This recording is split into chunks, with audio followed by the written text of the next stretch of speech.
starving. Yeah, I need a love like a garden. You got everything I desire. Feel like I'm in need and define. But yeah, I'm starving. Yeah, I need a love like a garden. You got everything I desire. Feel like I'm in need and I'm fine.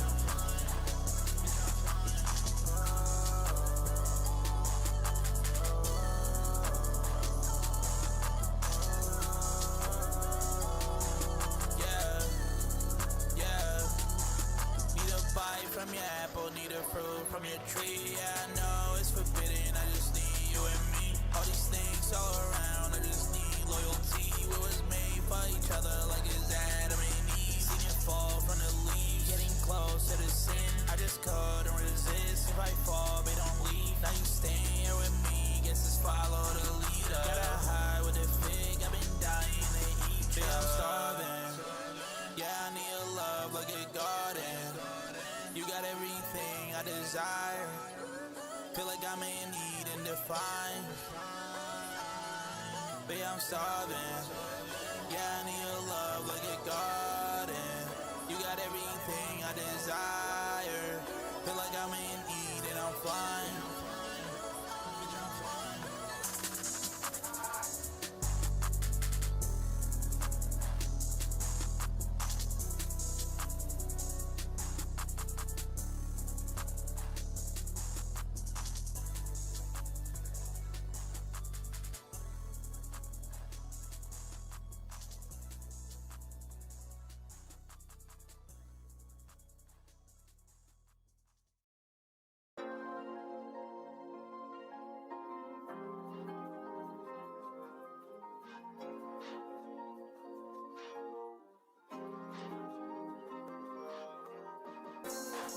I feel myself defrosting, frozen heart is melting, mending my emotions. Yeah, better stay in motion, ocean deep afflictions, fiction or devotion.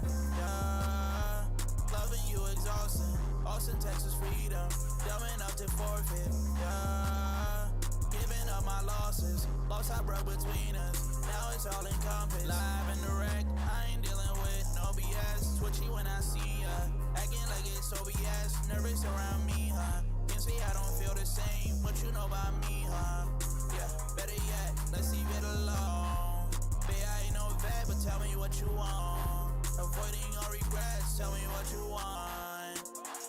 Yeah, staring at your face, baby, I could probably draw it. Tryna get my words up, baby, you a poet. If I wanna learn some, you could probably show it, show it, show it. Baby, you can show me, you so fucking smart, got me feeling like a dummy. Show it, baby, you can show me. Look into your eyes and I'm falling in them slowly. I feel myself defrosting, frozen heart is melting. Yo. Ladies and gentlemen. Comlo Friday stream on YouTube, man. What we doing, man? What we doing?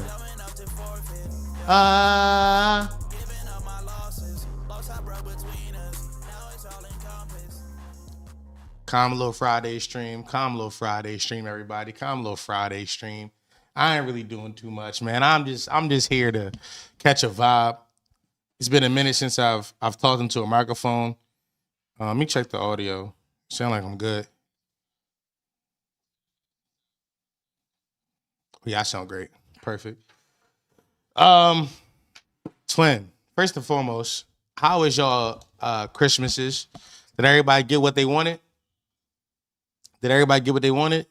Yellow do-rag is insane. First time I seen a yellow one. Not even the mustard color one. Twin, I be having different flavors, gang. I have flavors. Different flavors inside my packets, gang. I don't know what's up with y'all niggas. You know what I'm saying? My shit got different flavors than yours. I got Henny, that's peace. You got Henny for Christmas? I'm Muslim. I don't really celebrate that pagan holiday. You know what I'm saying? I mean, Starfall. Yeah, I mean. I really didn't do anything. I just really sat in the house. I wanted to go chill at my family house, but then I just did not. I was like, actually, I don't want to do that. So I just did it. The cool thing about being an adult is having the option to choose whether or not you want to interact with your family. And I chose the latter. I said, I don't want to interact with these folks. I don't. My dad bought me Henny for Christmas. Oh yeah, y'all parents, your dad bought you Henny for Christmas? Does your dad respect you as a man? Serious question. Like, and I mean it sincerely. Like, does your dad value your life? Because I'm not. You know what I'm saying? I'm not one to like stuff my nose up at alcohol as like a gift. Don was gonna be preaching socialism at the family gathering. Definitely would. I gotta look what the Socialists of America sent me. Look what the DSA sent me. The DSA sent me the 2026 calendar. This shit actually pretty hard though, because it lists like important events in socialist history. Yeah, I mean, this shit actually hard. I do plan on hanging this shit up. This shit actually pretty hard, gang. Yo, bro, twin, look at the artwork. This shit actually fire. This is fire. Like, no bull. It's just some gas. So yeah, no. Like I said, I'm not one to stuff my nose up against somebody getting alcohol for Christmas, but I just got three unskippable ads. This live better be amazing, Willow. Yo, I don't get to choose the ads. I don't. Like, y'all don't realize this. Over here at Potty Mouth, we don't choose. You watch other YouTuber shit, there's like ads like algorithmically inserted every 5 minutes. No, and this isn't a shot, but shout out cuz Omar. Omar taught me about there is a Google tool. Like some what's this shit called? The little joints you can download off Google, a Google Chrome app or whatever it's called, that will go in like strategically add ads every 5 minutes into your videos, or like you can set the time, how you can set how frequently you extension, that's what it's called. There's like a Google extension. You can go in and add ads however frequent you want them.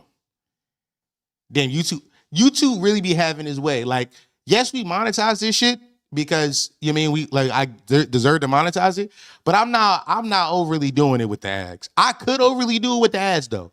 I could, but I do think it sacrifices the product. No, it's funny. I was having this conversation in Discord 2 weeks ago, and the conversation was around which, like, whenever, if and when, I don't know, some of y'all don't know this, but back in the day, I used to have a Blue Chew ad. Some of y'all don't know this. Some of y'all are very new here. People are going to watch this on the playback, don't know this. But I used to be signed to I used to have a distribution deal with a company called Blue Wire. Blue Wire was the main distributor of the podcast. And they used to like, basically what they did was they sourced ads for the podcast and dynamically inserted them into the episode. We never got like physical ad reads though. So there's dynamic insertion, which is like they just do it themselves, and then there's host ad, and then there's host read ads.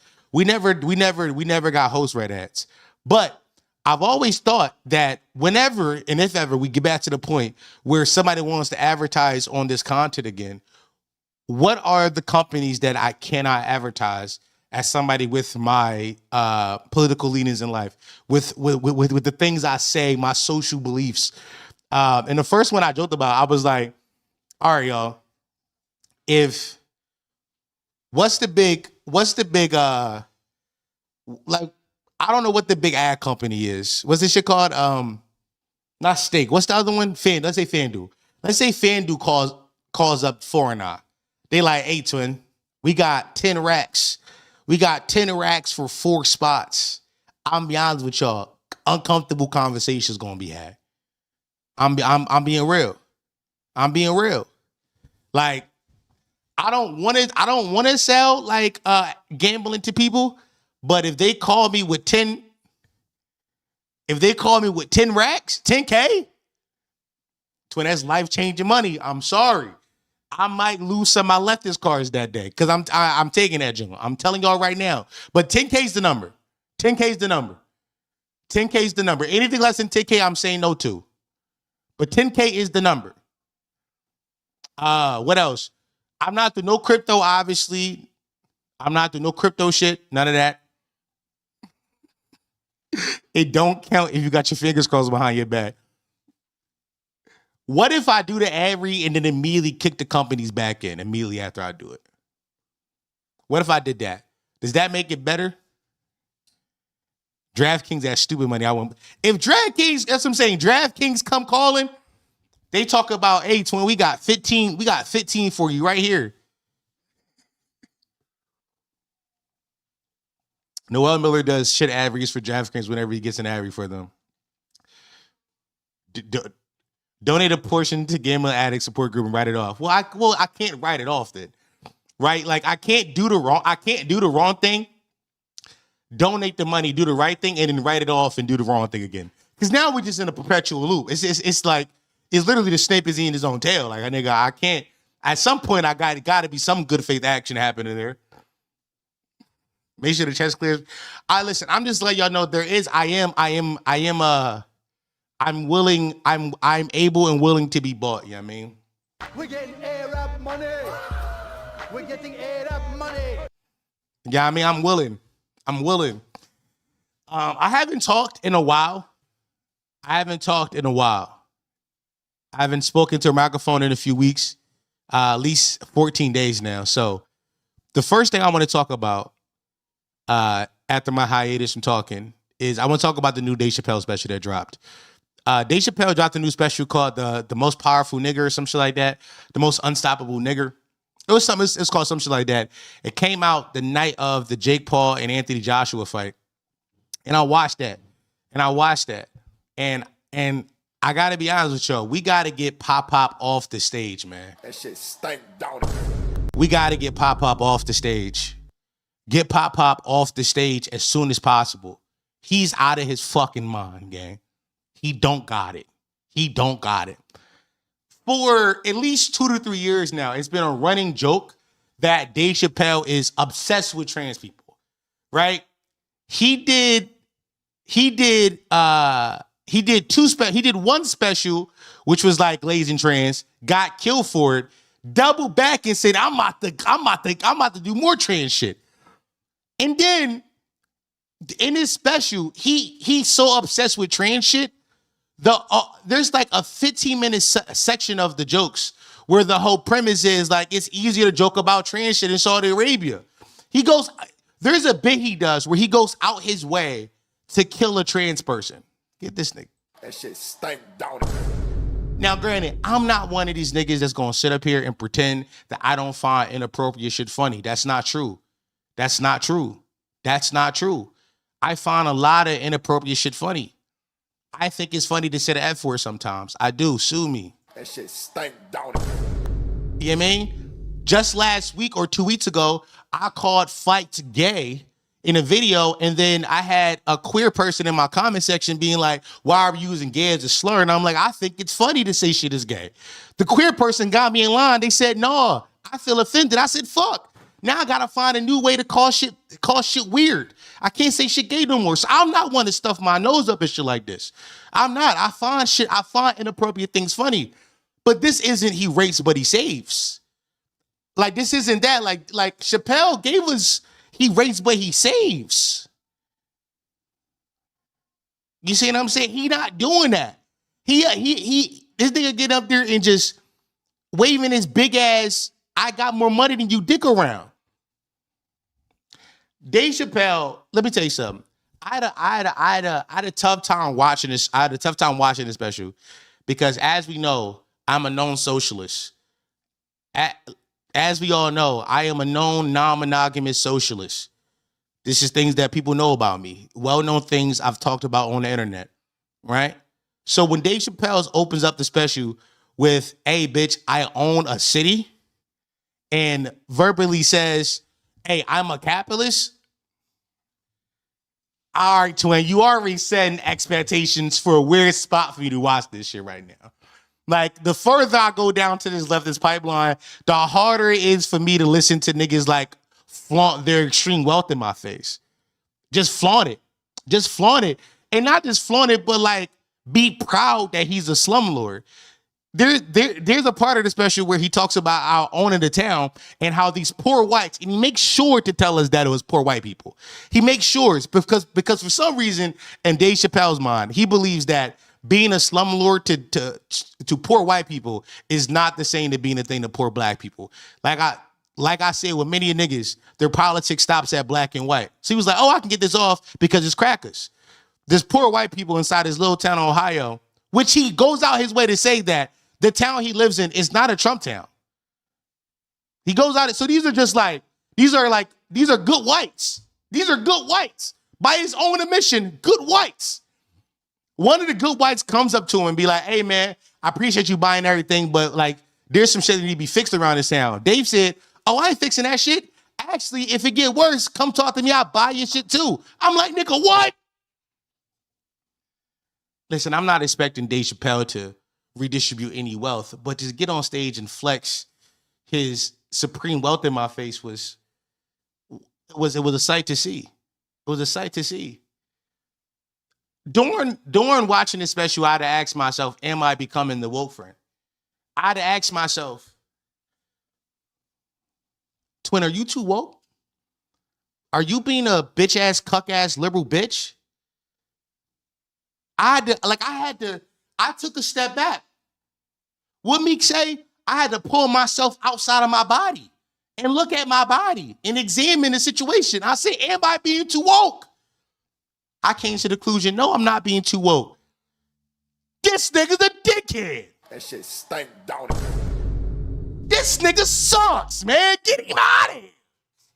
Because I do think the baseline of all this is it funny? I would have excused all of my transgressions, all of the lying, all of the blurriness inside our political beliefs being on the total opposite spectrum of each other. I would excuse all that shit if the shit was funny, gang. The shit wasn't funny. The shit wasn't funny, gang. The nigga got up there and gave a cookie cutter Charlie Kirk take. This nigga was doing recycled Charlie Kirk jokes from the timeline. Nigga said he's not no MLK. Duh. He started the bit by saying Charlie Kirk was a good young white man, and he was also scared that he would get popped. That's how he opened up. Get Unc out the paint. Get Unc out the paint. Dave Chappelle made sure to tell us that he was doing comedy for black people, which fried me because when you listen to the special, it was obvious that he does not respect black people's intelligence. It was obvious to me. He opens up with saying, hey, man, I came back to Chocolate City because I heard that there was a police state happen, and I got to make sure my people right. And then proceeded to flex his immense wealth inside those same people's faces. Cool, got it. When Dave Chappelle goes into his Saudi Arabia jokes, which were awful, his Saudi Arabia jokes, the crowd cheers. And he goes, you see that? That's black people. Dave Chappelle noticed what a lot of people noticed a long time ago. Niggas don't give a fuck about shit unless it affects them directly. Facts. When a crowd cheers and they felt seen and they felt not seen, but also just like, nah, I'm right in this. He's like, oh, because the niggas got my back. The niggas don't give a fuck about this shit. The niggas don't give a fuck that I'm going performing for Kings. These niggas don't care. Dave Chappelle does an awful joke about how he shouldn't be performing in Saudi Arabia and why people kicked his back in, because Saudi Arabia is an awful country and recently they have killed a journalist. And his retort to this was a comment whataboutism, which was, yeah, but Israel killed journalists. So what they got to say? Dave, you think the niggas who are kicking your back in for going to... Dave, you think the niggas who kicking your back in for going and support and performing for the Kings in Saudi Arabia is the same niggas who is pro-Israel? You think they're the same niggas? You think they're the same niggas? That reminded me of like when niggas see one hoe on the timeline and like she's just one woman who's a hoe and be like, look, I told y'all all women was hoes. That one bitch is a hoe. That one lady's a hoe. Nigga, what the fuck? How are you conflating these two things to be the representation of everybody who disagree with you? That one bitch is a hoe. Yes, we can acknowledge that lady pops her pussy for money. That's fine. Do all bitches pop their pussy for money? No. Some of these ladies be nurses.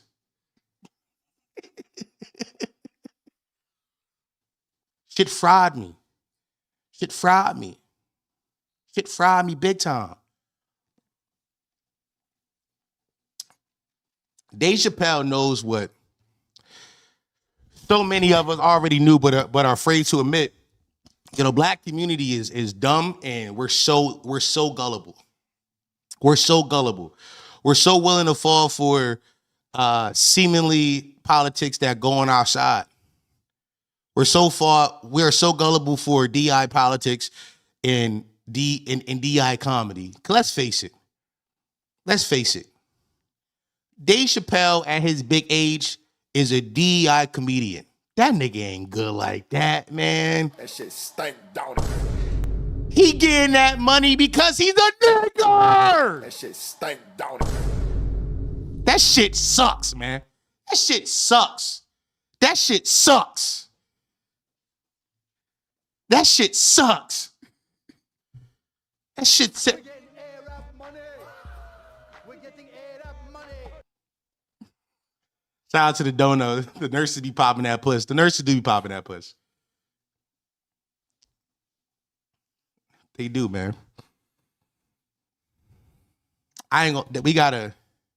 He's out of his prime. He's out of his prime. And he has been for a while.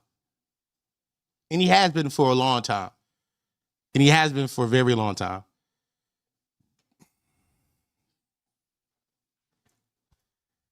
I don't know. Yo, I think we got to take Dave Chappelle out back and put a bullet into it, man. I do. Dave might be the first nigga to get CTE from microphone. The first nigga ever. Mind you, Dave Chappelle is the same nigga who got up on stage and cried. That's not against TOS. No, bro, this all comedy style, bro. Inside GTA. What are you talking about? In GTA, bro. What are you talking about? Is that against TOS, bro? In GTA. Like, not in real life, bro. None of this is meant to be taken serious. This is all satirical. This is South Park. Yeah, I mean, this is satirical comedy, bro. This is a comedic take on the state of the world. This isn't meant to be taken serious. This isn't serious commentary. This is comedy style. What are we doing?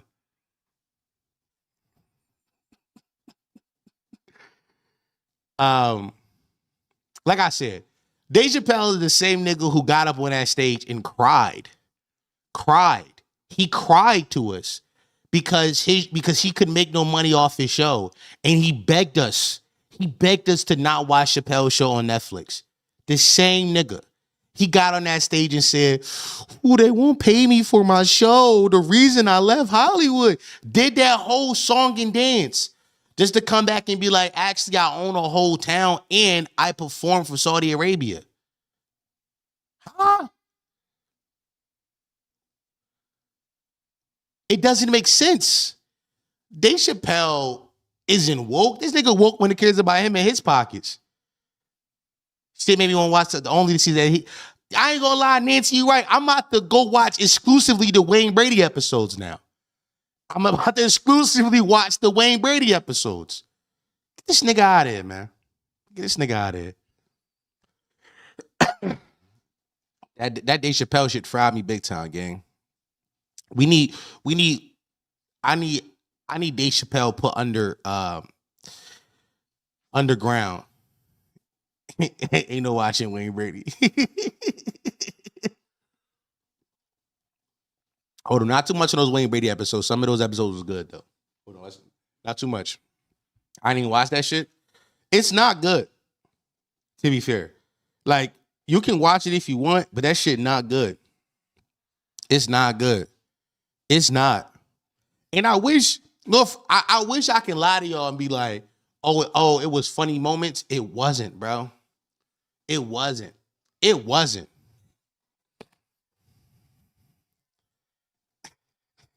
Chalamet got a co-sign Dave in his promo one for Midi Supreme. You want to talk about Marty Supreme now? Should I talk about Marty Supreme now? There's a lot of shit that happened since I've been gone. I kind of want to talk about all of it. Just because I like talking to a microphone, giving my opinions on stuff. Okay. Should we talk about Chappelle now? Should we talk about Chalamet now? All right, let's talk about it. All right. So yesterday at 10:30, 4 and I went to go see a showing of the American film Marty Supreme. And one thing I want to note about this film before I talk about it, nobody knew what the fuck this film was about. Truly. I'm not a nigga who really I'm not a foul. I'm not a foul. So I don't really be knowing what movies about.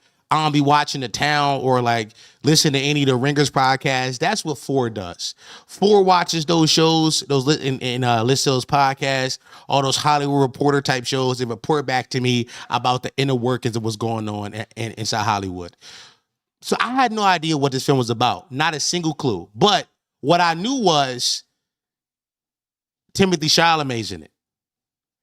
And truth be told, that's all you need to know about this film.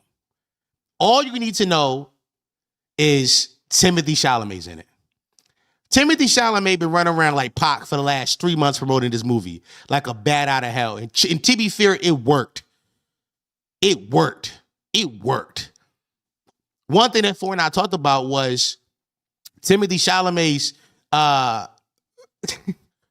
for some reason, he turned black over the last few months, which shouldn't be that much of a surprise because I do feel like Timothy Chalamet has always been this guy, and that gay little artsy French guy who was playing before was the performance. I think Timothy Chalamet is like Batman and Bruce Wayne.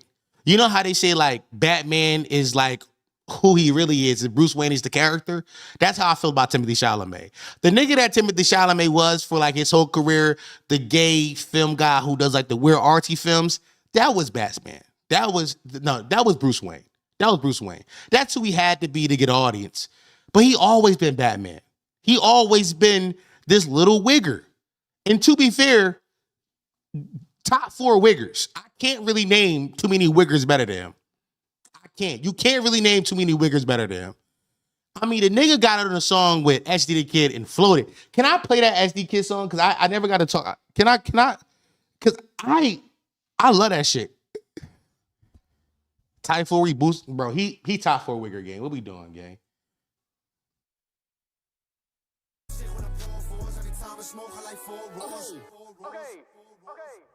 Pull pint that dirty. 10 by 30. Still sipping dirty. Still putting work in. Let's go. That's still working. You know I'm checking. It seems like they Chalamet chillin', tryna stack 100 million. Girl got $1 billion. What the fuck? What a wonderful feeling. Hit to the ceiling, hit to the since 2017, I'm living the dream, getting the cream. I'm living on theme. I'm doing my thing. It's Marty Supreme. It's Marty Supreme. It's Marty Supreme. Flex now. I'm flex. I'm not going to sit here and let y'all lie to me and say that shit not hard, bro. What are we fucking doing, bro? That's why this man is a star in the making. That's what it got. Y'all not about to lie to me, bro. But volume up. My fault. I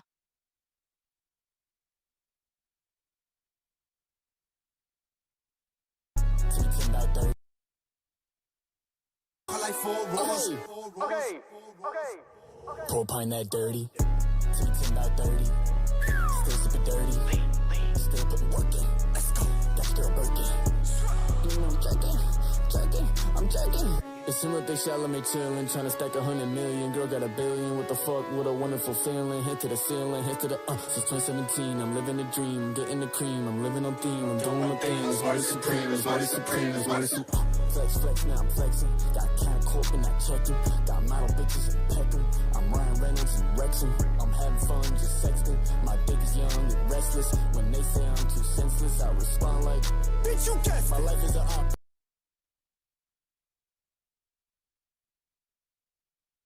That shit's so hard, gang. I'm not lying to y'all. I think that's incredibly hard. I know niggas be having high standards for like rap songs. Does it get me going?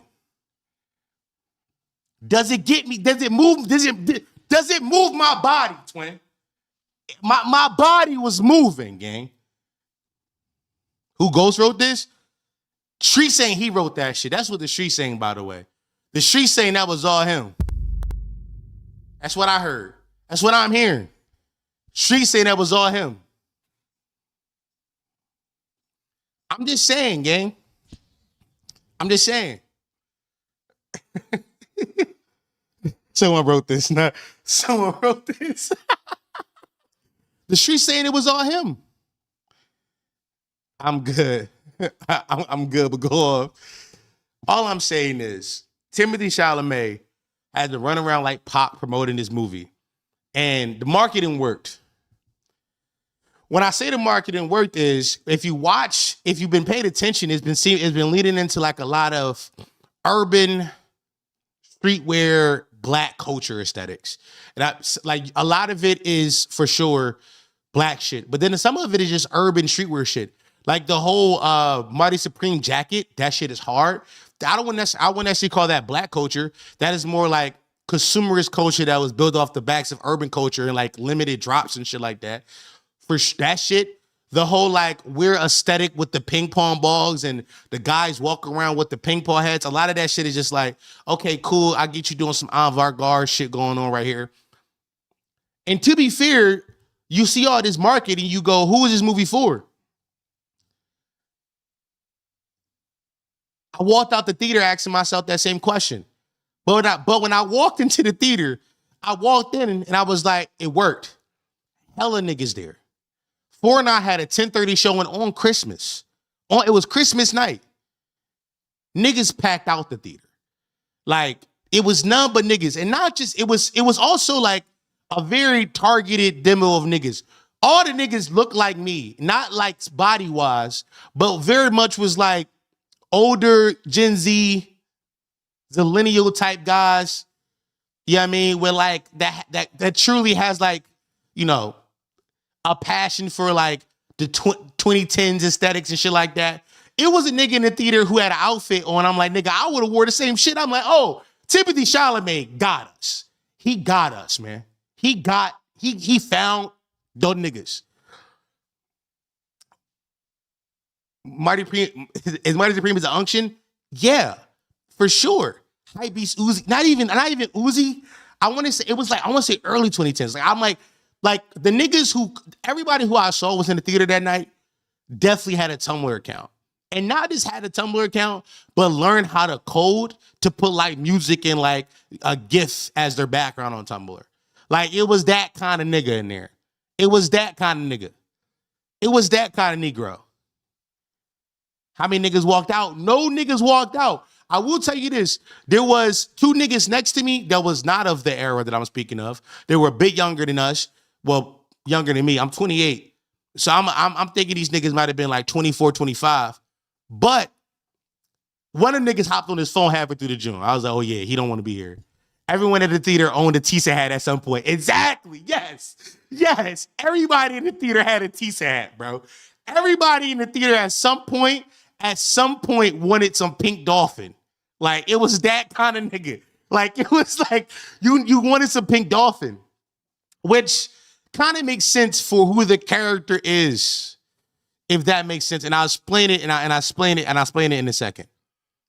So I walk into the theater. We watch the movie. The movie is 2 hours and 30 minutes. Let me tell you something. You feel all 2 hours and 30 minutes of it. It's not a short 2:30. It doesn't fly by. You feel all 2 hours and 30 minutes of that shit. All 2 hours and 30 minutes you feel. In a sense of, there's a point in the film where And I'm gonna do like a non-spoiler section for everybody who haven't seen it yet, and I will spoil his movie, but I'll let you know when I'm going to. There's a point in the film where it kind of loses the plot. Not loses the plot, but it does kind of lose grip of what it wants to do and what it wants to be, which kind of makes sense because Marty character kind of loses the sense of who he wants to be. So like the film does feel chaotic, and it might have been a purposeful choice for that to happen because Marty's life is chaotic at some point. It does, it loses all track. What else can I say without spoiling it? That's pretty much it. I gotta spoil it. I'm not good at talking about movies and not spoiling it. Hey man, if you haven't been spoiled, if you haven't seen the movie yet, click out of the stream, come back and watch it and watch this later. If you haven't, if you are watching this, if you're watching this on a playback, just skip forward about 20 minutes until I'm done spoiling this shit. But I am about to get into spoilers. I'm gonna give y'all a second, man. Go ahead, just take y'all time.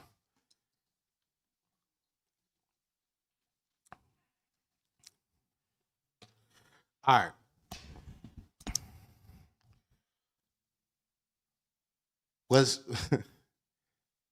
See ya, Unc. Peace, brother. Somebody asked, was Bobby Hill's daughter good milk? Jesus Christ. Cat, what the fuck? Jesus Christ, Cat. 50 gifted? What the fuck? We're getting Arab money. We're getting Arab money. We're getting Arab money. 50 gifted is crazy. Nigga, it's niggas can get through who I've never seen in chat before.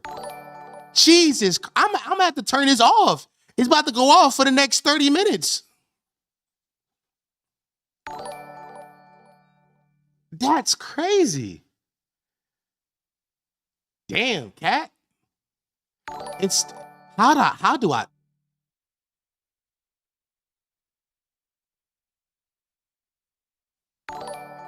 don't even know how to turn it off. Like, it's about to be doing this shit for the next 30 minutes.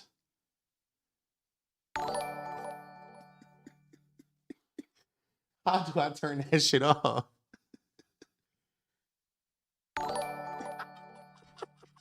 It just still, like, it's still counting them. I gotta figure out how to turn this shit off. Okay. We gotta do something about this. Thank you, Kat. I truly appreciated it. I truly appreciate this shit, Kat. That means a lot to you. Merry Christmas, happy holidays, Kat. Kat, do you need a pansexual black boyfriend? Kat, the people are asking for you to trick on them now. I mean, to be fair, when you come in and drop, when you come in and drop your puss the way you just did, I'm sorry about the noise. Merry Christmas.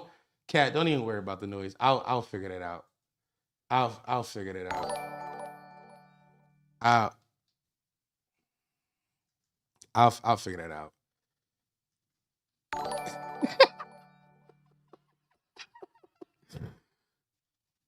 Twin, do I have to mute my chat? Like, what do I do to get rid of that shit?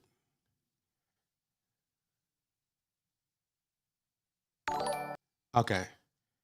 All right. I think we good. Yeah. Okay. Y'all can't hear it no more. Good. I'm still hearing it in my headphones, but I'm just gonna take my headphones out. Yeah. Okay. Jesus Christ. Thank you, Kat. Thank you for the 50 gifted. I don't think it's even 50 people here right now. It's 68 people here right now. Like, it's niggas who's getting this shit who never got them before. Happy New Year. Happy New Year, everybody. Matt, it's about to be PM's watching behind the scenes content who never watched behind the scenes content before. Swear to God. All right, let me turn my headphones all the way down. Okay. Jesus Christ. Okay. let's talk about Marty Supreme now. Is my shit still?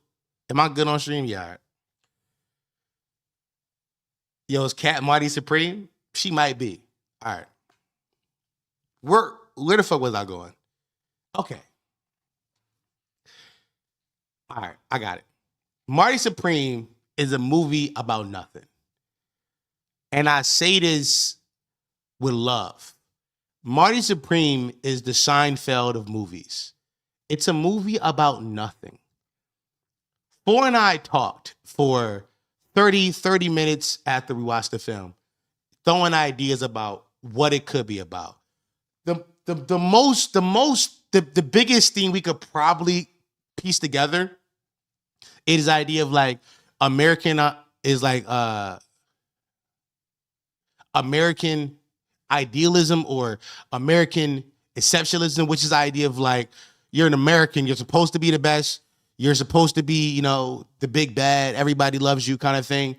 But that even falls apart like halfway through the film, because Marty can't even get back into the ping pong tournament to compete, to show that he's the best American or the best in the world because he's American.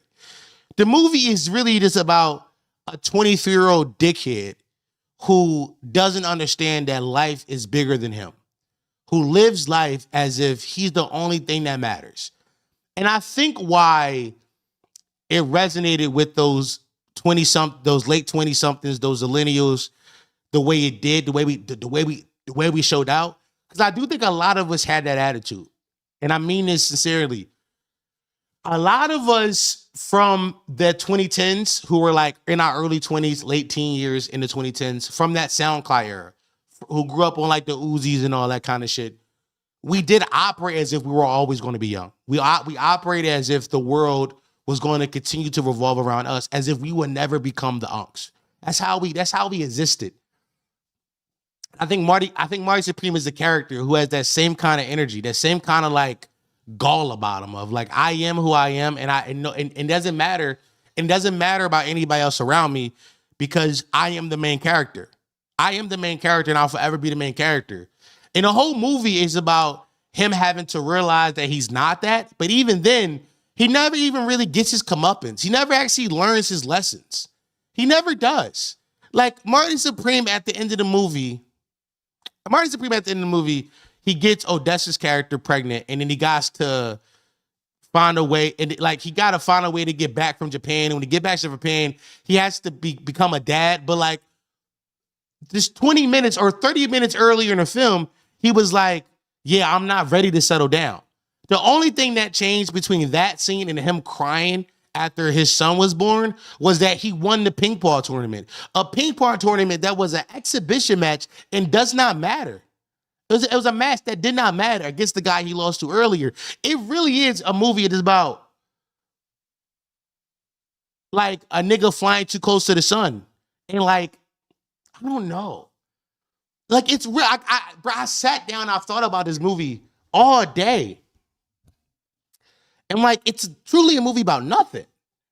Like, there are no lessons learned. Everybody who came across Marty Supreme during the course of the movie, life got worse when they met him. Everybody's life was significantly decreased once they met him. Once they came in contact with him, their life got worse.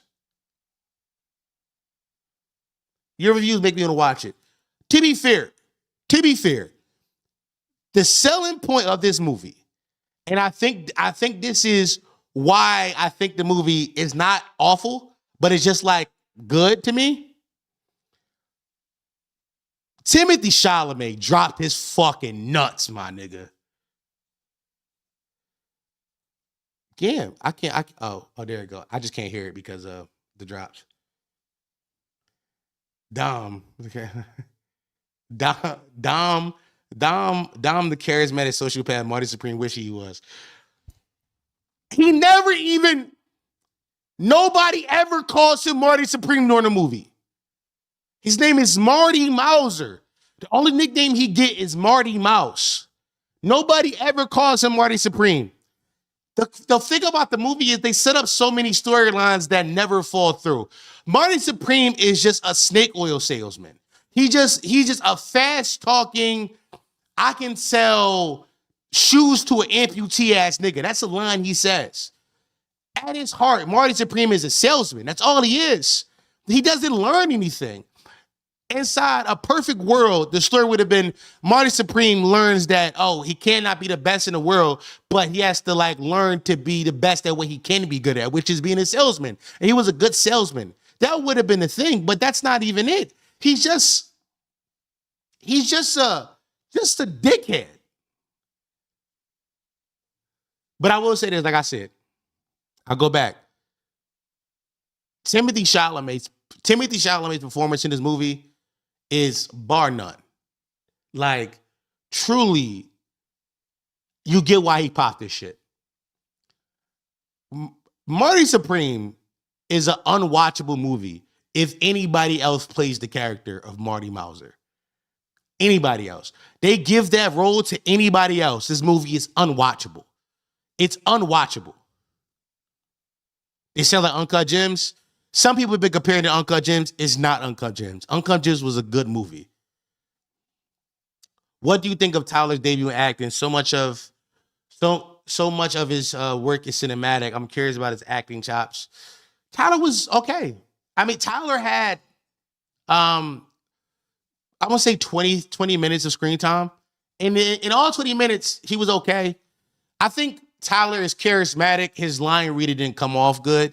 Because Tyler is playing a black man from 1950, and he just doesn't got that. He don't got that down. He don't got that in him, but he's good. So, what did you actually like about the movie itself? I think the moral is interesting, but what made it an okay movie in terms of the quality?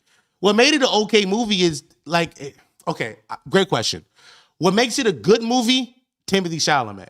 What makes it an okay movie? Everything else about it. There's nothing else in this movie to sink your teeth into. All the other characters are one note at best.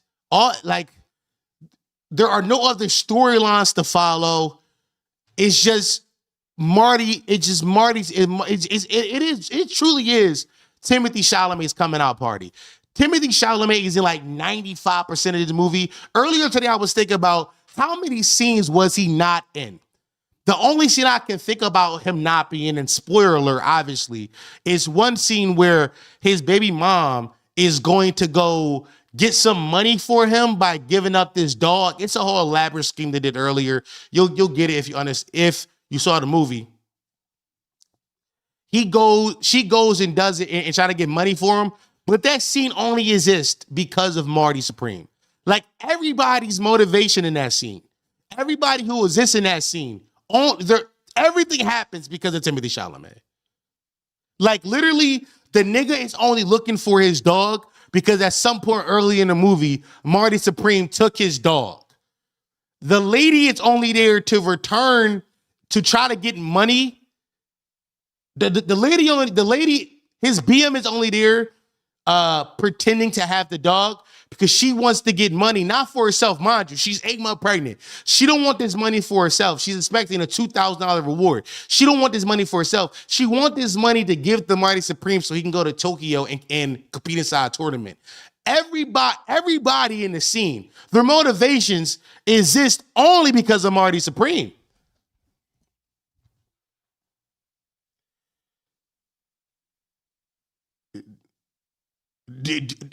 Do the other characters only exist for Timothy Chalamet to get his shit off? Yes. It truly is. It truly is. It truly is just Timothy. It is the Timothy Chalamet show for 2.5 hours. Like, not even kidding you. I wish I was joking. It truly is just him for 2.5 hours. There's nothing else. There's nothing else. It's nothing.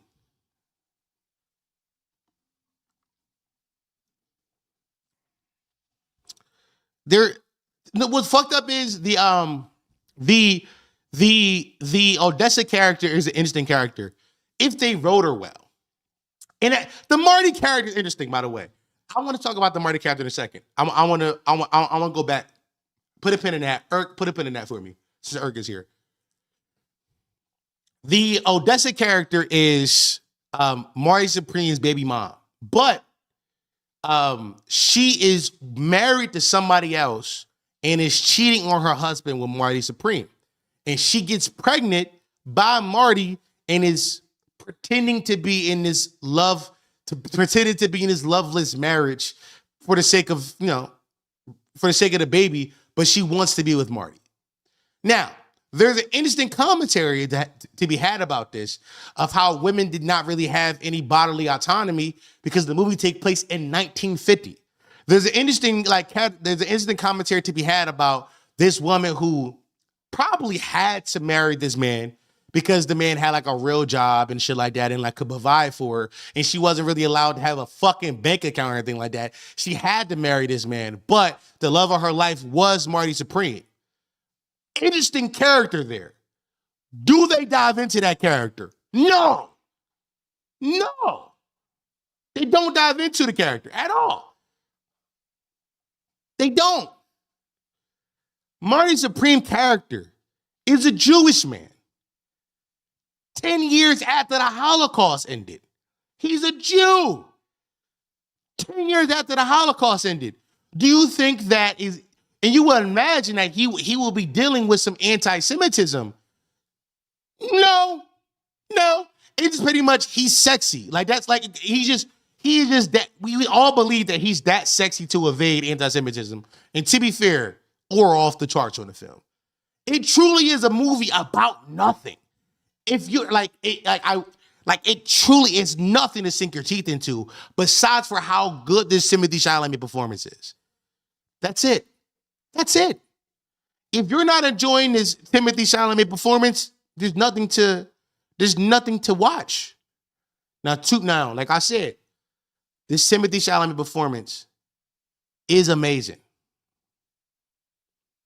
It's amazing. Truly. I watched F1 for the first time the other day.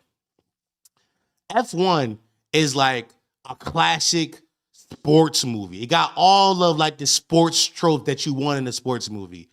And and the main character is not Matt Damon. What the fuck is his cousin's name? Brad Pitt. Brad Pitt is a classic 90s leading man. Classic. Brad Pitt's aura carries that film. Like truly. And not aura in the sense how like the kids be saying aura, but they be meaning like some like homosexual relationship they have to this man. No, his just charisma is through the roof. Like I believe everything that happens in that movie because it's just Brad Pitt. He just got that much aura. Timothée Chalamet is going for that with this film. He's going for, you're going to come watch a movie because I'm in it. That's really what this movie is. The movie is about, you're going to come watch a movie because I'm in it. Four and I have talked about this shit many a times on pod, but Timothée Chalamet gave a speech at an award show a while back ago. And truth be told, the whole movie is just this speech.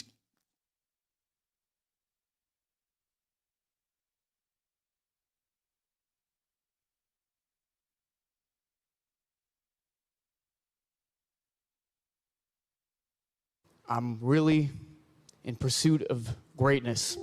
I know people don't usually talk like that, but I want to be one of the greats. I'm inspired by the greats. I'm inspired by the greats here tonight. Timothée Chalamet. Timothée Chalamet.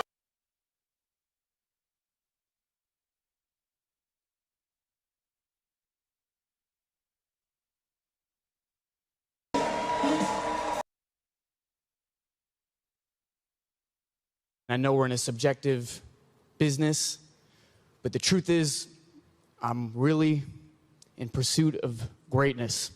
I know people don't usually talk like that, but I want to be one of the greats. I'm inspired by the greats. I'm inspired by the greats here tonight. I'm as inspired by Daniel Day-Lewis, Marlon Brando, and Viola Davis as I am by Michael Jordan and Michael Phelps, and I want to be up there. So I'm deeply grateful to that. This doesn't signify that, but it's a little more fuel. It's a little more ammo to keep going. Thank you so much.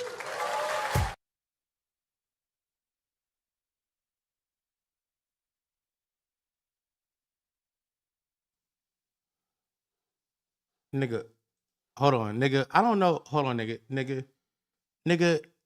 I don't know why my all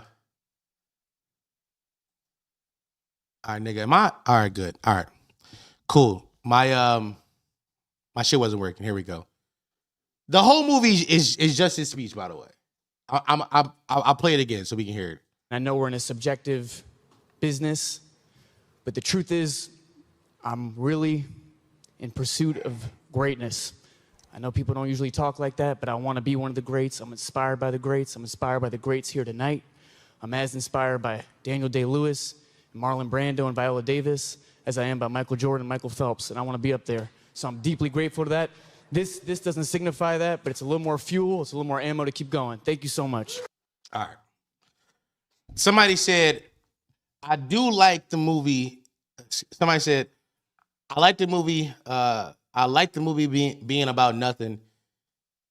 I like the movie being about nothing isn't like a commentary about how life can be nothing. I think the commentary, here's what I think. I think the commentary they want to put across, in my belief, is that number one, it's so confusing because in one part they want the commentary to be strive for greatness. It's okay to be great, and sometimes when you inside the pursuit of greatness, you'll just leave a path of wreckage behind you, and that's truly what happens. It's mob mentality. The film, it truly is that. It truly is Mamba mentality to film. But then on the other hand, it's like it doesn't follow through on any of the things it sets out for it to be. It doesn't follow through because at the end, if Timothy Chalamet character is supposed to be this guy who is like, I'm never settling, greatness is all I want. Why the fuck does he come back and just become and settles into being a dad?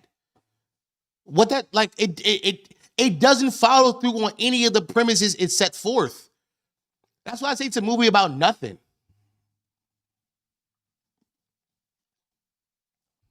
I don't know. But to be fair,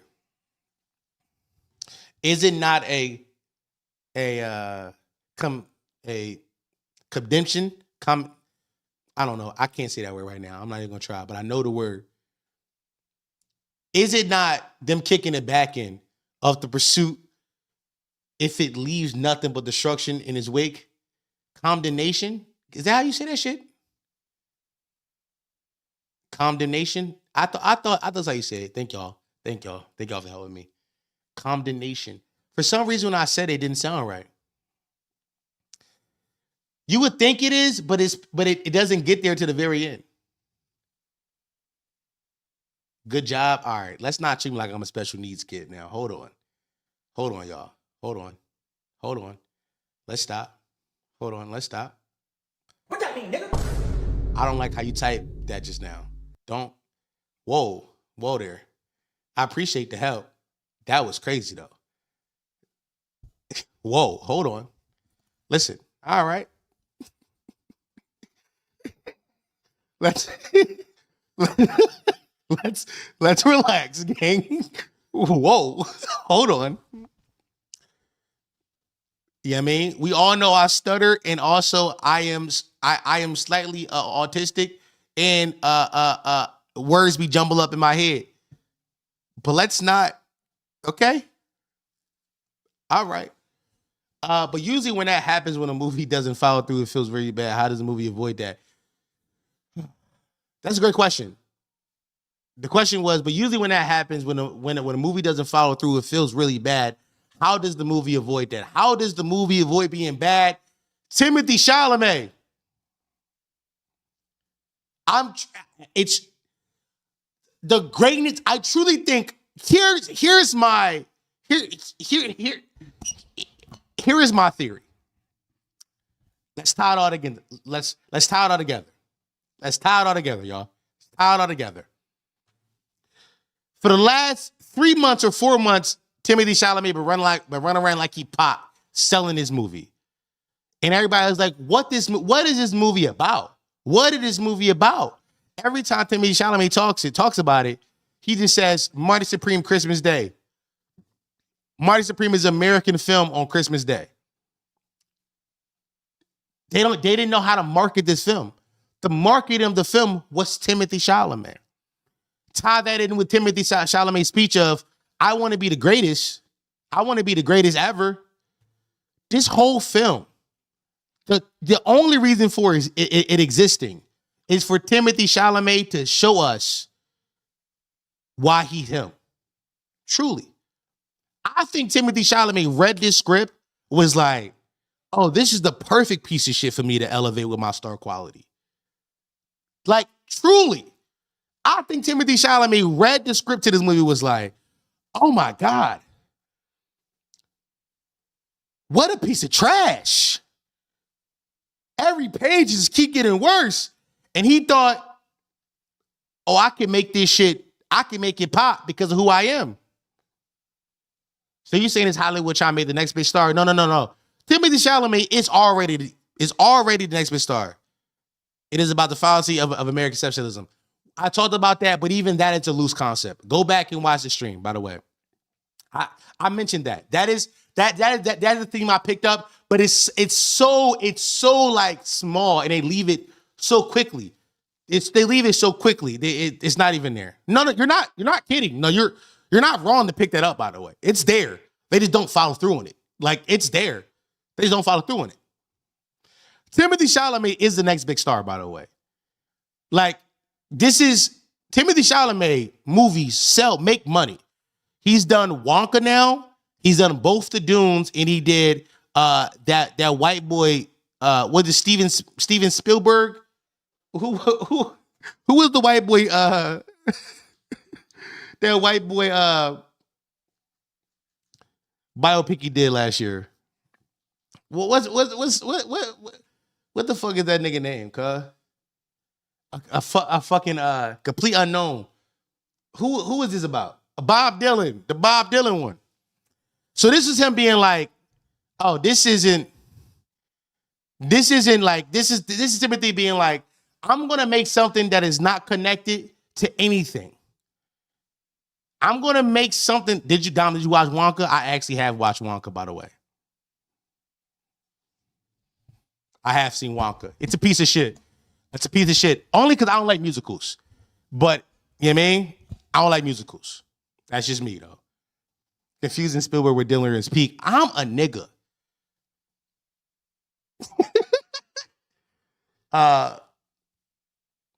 This is Timothy being like, I'm going to make a film that's not about nothing. This isn't an IP that's connected to nothing. Because right now in Hollywood, the only films that get big theater releases is films that are connected to IPs. This shit is about nothing. And I'm going to make this shit pop. How are you queer with hate musicals? I'm queer in other aspects. Like, you know what I'm saying? Like, I just wasn't, like, musical theater. Like, you got, like, yeah, I'm from the hood, though, twin. Like I'm queer, but, like, I'm queer in the sense, I'm queer, but not, like, gay. If that makes sense. You see what I'm saying? Like, I'm, like, you see what I'm saying? Like, I don't believe, nor do I want to uphold the gender binary. I think that the idea of male and female and man and woman is antiquated, and gender roles are stupid. I'm queer in that sense, but I'm not gay. You follow me? You follow me, gang? You see what I'm saying? Like, I feel like musical theater's for the gay. You know what I'm saying? That's why you see where I'm at, gang?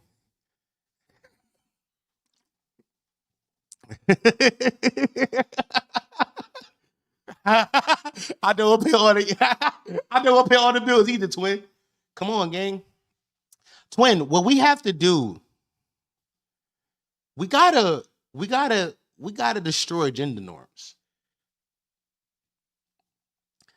It's funny you said that. It's funny you say that because I once told a girl that I was non-binary.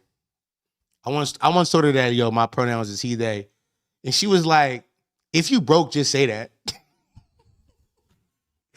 I was like, what you mean? She was like, if you don't want to pay all the bills, just say that. Like, Nigga so poor he became gay. I said, yo.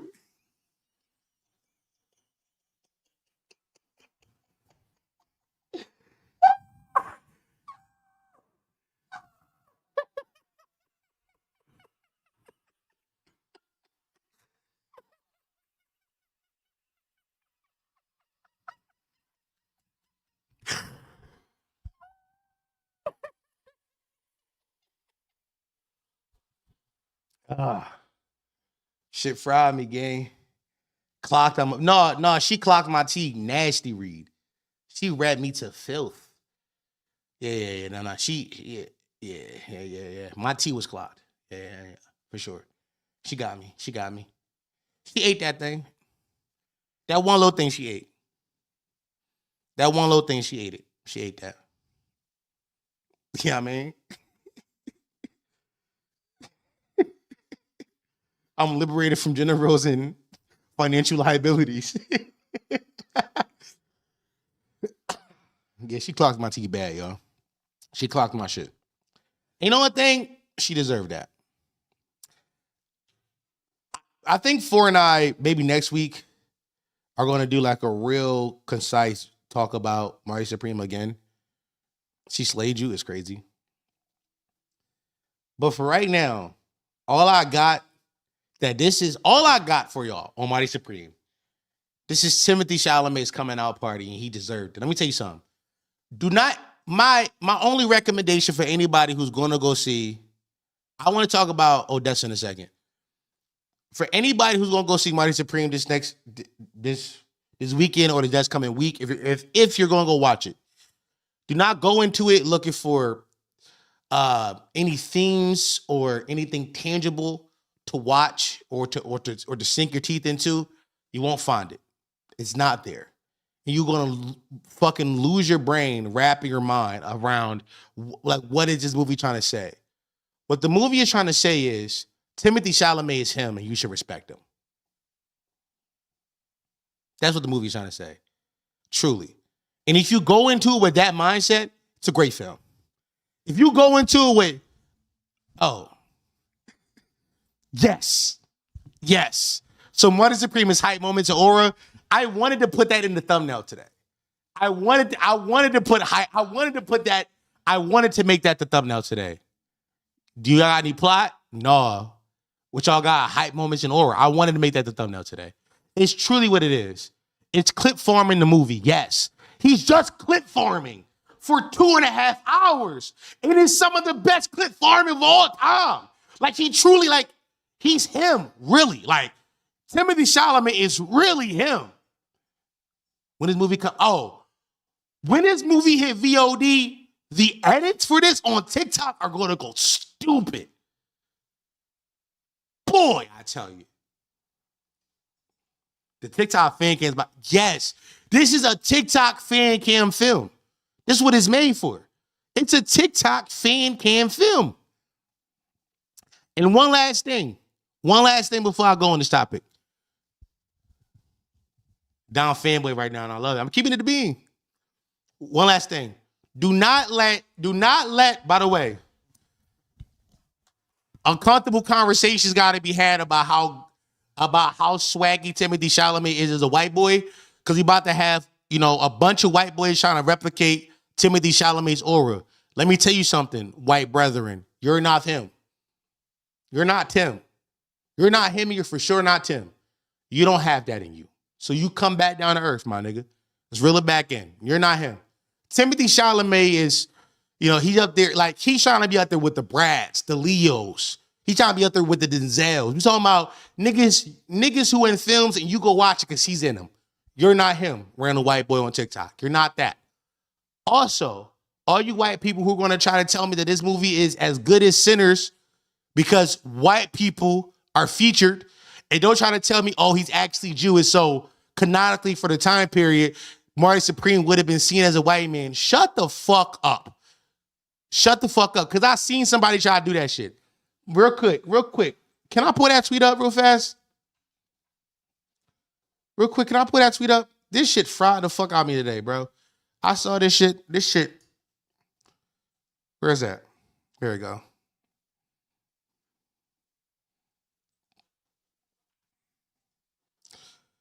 This lady tweeted,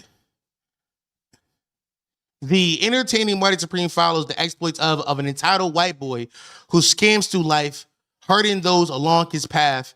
The emotional ending is unearned and shallow, much like the movie itself. Unlike the protagonist in Uncut Gem, Marty has no soul and no emotional pull. I agree with this, but it's hype moments and aura. Somebody said, you can say what you like about Marty being a piece of shit, but inside historical context of the film, he's not a white man, at least in the modern sense. He's a Jew less than a decade removed from the Holocaust, which, twin, I don't like stop. I get it. Marty Supreme is a film about white privilege and white boying out. White boys gonna see this y'all white boy out, and a lot of y'all white boys and a lot of y'all white people gonna try to say this shit better than Sinners. It's not better than Sinners. This shit don't touch Sinners, bro. Sinners is like head and shoulders above this shit as a film. Some niggas didn't like Sinners. Some niggas didn't like Sinners because y'all expected a vampire movie, and Sinners didn't work as a vampire movie, and I agree with that.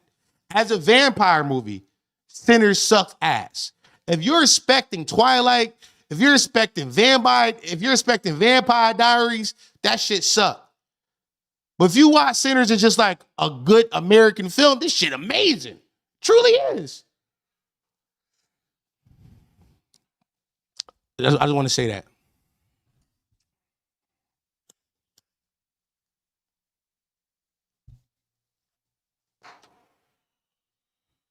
A lot of niggas that I think was a good vampire movie. Some niggas really fuck with the vampire ethos though. Niggas be like, nah, bro, vampires don't do that. I'm like, so vampires is fake. You're flatulent. I wanted to call him gay, but somebody in my comment. Can I talk about that for a quick second? I want to give a public apology to somebody who I argued with in the comments for a second. Because it has been eating at me, and I would like to publicly apologize. Even though this person never is going to watch the channel again. I know we're in a subjective. And rightfully so, this person should never write the channel. This person should never watch the channel again. Rightfully so. But I want to make the apology because of who I am and not because who they are. I'm not expecting to get anything out of this. I just want it to be known that I have taken the word. And also I want to talk about this fully. Just briefly. Okay. Here we go. You calling niggas farts? Yeah, bro, I am. Okay. I made this video a few weeks ago now, talking about Dana White kicked his back in. And somebody responded to the comment. I made a comment in the video where I called the fights gay.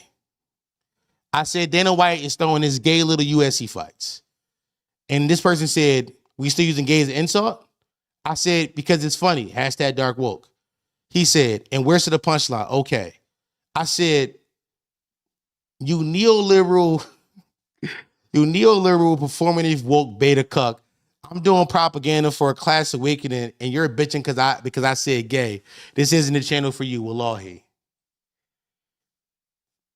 Now, there's another person on my Patreon named Trey Levels who's a gay kid or a queer kid who's been following me for mad long now. And he had commented, was like, yo, actually, when you say gay, it do come off a bit weird. And I was like, fuck. Cause like a random person saying this in the inside potty mouth comment section means nothing to me. And some of y'all might say it should. No, I've read my comment section. My comment section is full of some of the most baseless critiques about me I've ever read. So I take a lot of comments, I'm very flippant about them. But to hear it come from somebody who's a part of my community, it made me look inward. And question, should I be using that word anymore? So let me see this person's name again. Like I said, this person's probably never gonna watch again, and they probably should. I told them not to, but I would like to tell. Their name is Prodigy's Lawyer. Prodigy's Lawyer. I'm sorry, I crashed out on you. My comment section is like 90% bullshit. And you brought up a valid critique that I wasn't able to see until somebody else said it, and that's on me. Shout out to Trey Levels for helping me reach the conclusion. So with that being said, I'm no longer going to say the word gay when I'm referring to something that's uncool or unlame. I'm going to call it flatulent. You know what I mean? Wash your balls, nigga. I'm going to tell niggas to wash their balls, bro. Now I'm going from dark water to regular in 2026. It wasn't what I expected. Twin, I think that there comes a time and place. I don't know. I want to be dark woke. I like a personal apology and 3 free months of Patreon. No. No. No, bitch ass nigga. The fuck?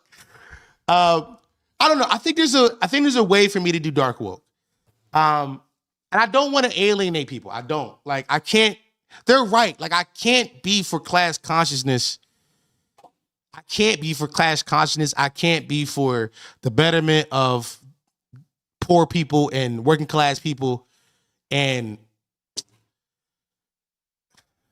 using language that excludes some. I can't. Wait, so damn, Urkis Muwas is when it's always been him. Always been. And gay people and queer people have always been, right there at the bottom of the lowest rung with us. So I gotta be more. That is gay as fuck. It is. I'm not gonna lie. What I'm saying is very flatulent of me. I'm a fart. You know what I mean? Dog, keep being you. No, I want to be me. But I think I can make a tweak to the language. And if I find a word that's funnier, we can find it. Like flatulence is very funny. Like flatulence is very funny. Like, nigga, that shit was some flatulence, nigga. That shit's a fart. That shit's a fart. Also, peep, I got the hard F, the same hard F that the F word has. You see what I'm saying? Nigga, you a fart. You're a fart. Flatulence ass nigga. It got the same hard F. It's the same hard F. I gotta, you know what I mean? I gotta use it more. It got potential. It got potential. You know what I'm saying? I don't know. Like I said, I thought about that. Could we go back to saying sissy? Sissy doesn't necessarily connotate one being gay, but I think more sissies are straight than fact. Bring back Freaky Frog. Freaky Frog. I like Freaky Frog. I'm trying to make fetch a thing right now. I ain't gonna lie. This is my fetch right now. It's called motherfucking dorks. But dorks don't hit the same though. Like it is something about calling a nigga just gay and homosexual that just hit. But the problem is niggas really do be gay and homosexual. Like that's the problem. Like it really is something to it, gang. It truly is something to it. But niggas really be gay. Dork and dweeb, niggas is dorks. Bozo. But you're clearly not calling gay people gay. No, I don't, twin, I don't see sexuality. I just see people, man. What are you talking about? I don't even see sexuality. I just see people. I'm not letting flatulence or this shit finger me get over. That's hate, bro. That's hate. That's nasty hate too. WPR. Sucker. I like sucker. I like sucker. I like sucker. Niggas is suckers, man. You niggas be suckers. I gotta figure it out. Because they are right. Like, listen, gang. Like, as niggas who is not homophobic or transphobic, we shouldn't be using the same language as the niggas who are. Duckhead. Wash your balls, nigga. I'm gonna start telling niggas wash their balls, gang. Wash your balls. Yo, wash your balls, fam. You're fucking duckhead, dude. You're over here farted on people's gardens, fam. You're a duckhead. You're a duckhead. Jabroni.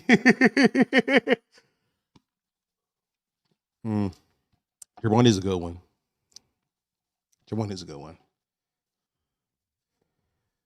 Yeah, no. I did want to publicly talk about that. Because it's a new revelation I had. Something I've, I don't know. I do think if the point of life is to learn, if the point of life is to get better, when people give you opportunity to get better and you don't take it, are you doing right? Are you doing life correctly? You know what I'm saying? I'm not gay, but a thought I have floating around is that homophobic people are specifically weak to being called gay. Quite the conundrum. That's what I was doing it as, bro. That's what I was doing it as. Niggas who hate gay people hate being called gay. I was fighting fire with fire. I don't know. By the way, this is like, I think, listen, we're taking 2 steps forward to take 2 steps backwards. Excuse me. 2 steps backwards for 1 step forward. Gee, why is this collar so drunk? I'm about to change undershirts. I don't like how drunk this collar is.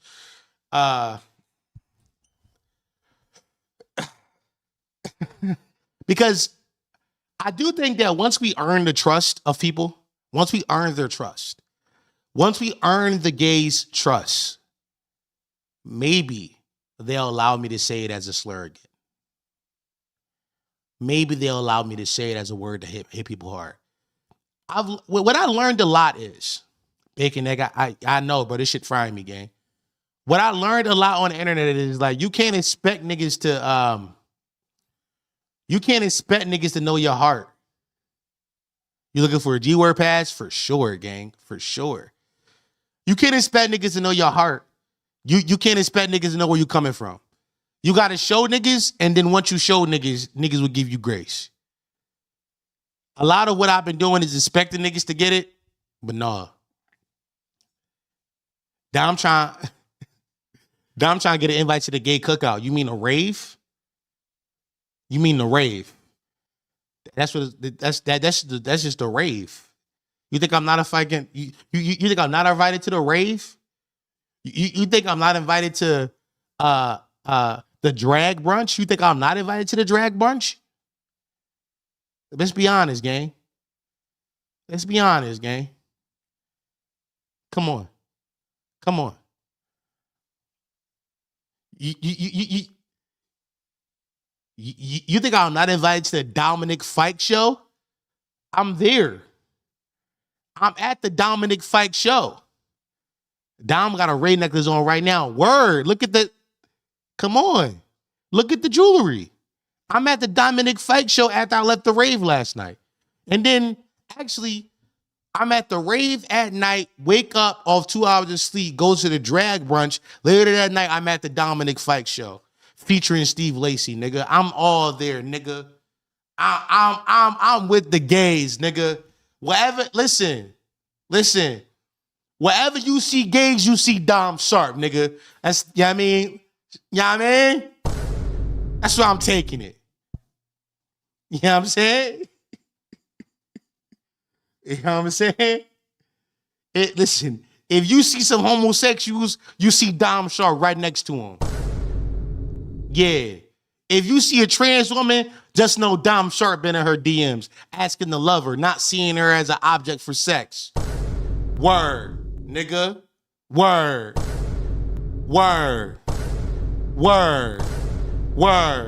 Never even asked about her dick. Thought about it many a times. Actually, I'm constantly wondering how big that dick is. Well, ask about it though. That's rude. She's more than her dick. Do she even have a dick? The dick is on my mind, man. Word, nigga. The fuck.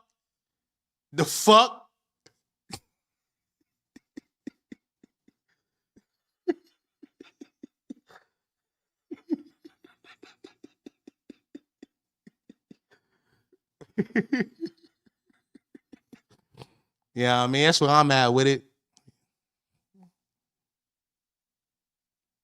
All right, Dom, change the shirt. Should I change my shirt? All right, hold on. Let me see.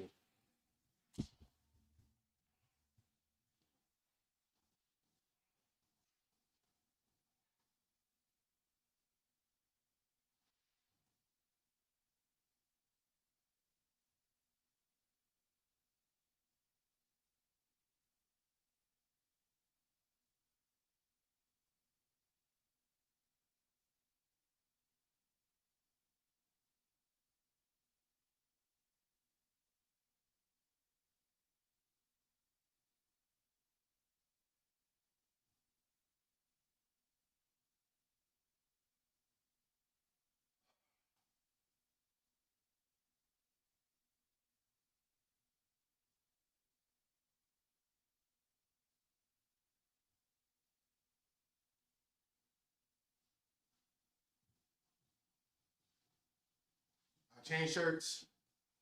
Change shirts, bro. Change shirts. I went and found a black one because I couldn't find a white one. The black one don't hit the same. The black shirt does not really hit the same, but the collar ain't drunk though, so it is what it is. Yeah, I mean.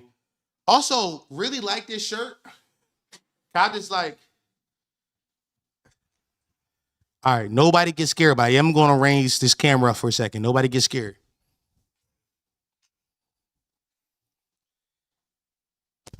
Is this mic on? It is. Okay. I like this shirt because, number one, keep the dimensions. It's good dimensions. It stopped at the hip.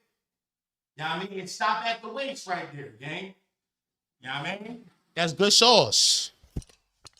Also, it has a collar on it. I'm pushing 30. I need more shirts with collars on.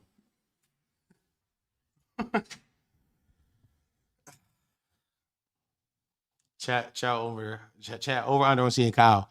Kyle already went to the gym, ate food, and Kyle's upstairs. We're not seeing Kyle again for the night, y'all. At least I don't think he is. And it's snowing in Philly right now. It's snowing. It's snowing in Philly. So I don't think we see Kyle again tonight, y'all. Sorry to tell y'all that. Sorry to tell y'all. Put it down, Tyrone. No need for violence. Nah, bro, the camera had to come down, bro. Well, listen, man, whenever the camera go up, bad things happen, gang. Bad things happen. Listen, last time the camera was up on YouTube, somebody uppulled on me. Red shirt, yellow dude. My brother represent the condiments right now. All right, that's peace. Here's a real question. Is Marty Supreme, by extension, Timmy, going to be seen as a Sigma male? No, he's too frail. No. I don't think y'all, a lot of the Sigma, a lot of like the red pill Sigma male shit is in like, has leaned into like this new shit called the looks matching community, which there's a pod that Four and I did going on 2 years ago now, where I was in an incel community. It was an incel community on Twitter when Twitter communities were like really popular. I was in a Twitter community for incels, and I was really interested about how their mind works. Four didn't like it because Forrest felt called out. He's like, "Oh shit, I actually am an incel." But one of the few things I learned during that was a lot of their language, like the idea of a Chad and a Becky and all that kind of shit, and like a lot of it is this. I don't know what the word is, but they do believe that looks are kind of like predetermined by like genetics. It's very weird. It's very also a black Chad is a Tyrone. It's very weird shit. Tim do like he uses the clavicle cheekbone method. To my bone smashing. For being called, I was cracking the fuck. It's real shit. I got kicked out of Inside.com on Twitter for asking what Floyd meant. They do not, by the way, they don't like questions. You got to Google that shit. You got to Google it. I was in one. I was in an incel type thingy, but it was more for jerking off. It was dudes who were addicted to it was the addicted to porn one. Actually, that's what it was. Four got called out by the addicted to porn one because he felt like he was addicted to porn. I was in there and I remember it was like an ongoing bit that random people would join because the mods of that community sucked. It was an ongoing bit that the mods would let somebody in and they would come in and immediately just drop porn. It was like one of my favorite bits. It was one of my favorite bits. A random nigga would join like the I'm addicted to porn Twitter community and just drop some of the most fire Twitter goons. It was some of the most fire Twitter goons. Am I still in that community? I'm not. No. I left it. But very or maybe they deleted it because I don't remember leaving any of these. But very sad stuff, man. Very sad stuff. Very sad stuff. What has happened while I've been while I've been away? Oh, the whole clavicular shit. No, one thing, a lot of that shit. Can I be honest? Here's something I learned. Here's something that's really messed up. And people really try to change their lives, and then here y'all come. That shit was hilarious, gang. Shit was hilarious. Can I be honest with y'all for a second? I don't feel more unk until niggas start talking about streamer shit. The moment streamers come up, I feel the most unk. Like whenever niggas start talking about FaZe Clan and like clavicular and click and kick and all that kind of shit, I'm just like, bro, who cares? Who cares? Who cares? I don't know. Shout out to Omar, because Omar really is doing God's work over there teaching about that shit. But I feel so uncomfortable talking about that shit because I'm like, these niggas all have the collective IQ of 7. Why am I talking about these niggas? What can I do? What can I do? How can I talk about this to make this shit any better? But it truly, I think, down, can I show my Young Bulls parlay? I barely know anything about football, but it look crazy. Yeah, put it inside Discord. I'll look at it in a second. I think part of it is my disillusionment. I think part of it is my disillusionment with YouTube, period, and how much of it has become just slop tube. How much of YouTube is just slop videos. And not to say that 4 and I are above it, because I feel like 4 and I have made slop content where we're chasing a hot thing to get an opinion out to get views. But I do feel like the streamer shit is like, and this is no shade to nobody, truly. This is no shade. Truly is the epitome of like slop tube. Like, cause like these niggas are dumb. We all know they're dumb. We all know they're dumb. Like, why are we talking? Like, none of these niggas are intelligent. Like, not a single one of them. None of them present any ideas that are meant to be explored further than the baseline of what happened in the video. That's why I think Omar's so good. Omar gets 17-minute videos out of them streamer niggas. I'm like, how the fuck he did this? How the fuck he did this?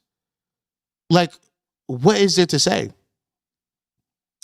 I say all this to say, most recently, the nigga Clavicular, who's like a looks-matching Twitch streamer on Kick.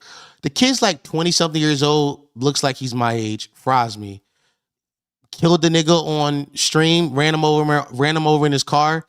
And then I ran over, and then I saw today that actually it wasn't real. Like it was all a clip farm. Like they were all in it together. What the fuck is that? What fries me is, gang, when I saw the video, my first thought was, oh, this is obviously a clip farm.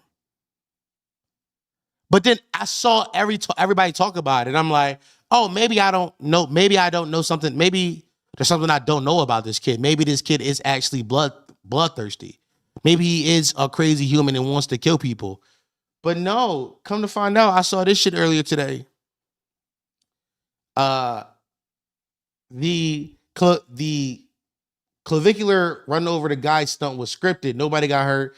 No charges pressed on the scene. The stalker is actually a rich influencer himself with almost 1,000 followers on IG, and they agreed to do content together. And Polymark to put up a scam market. It's this whole world that Unc just don't get.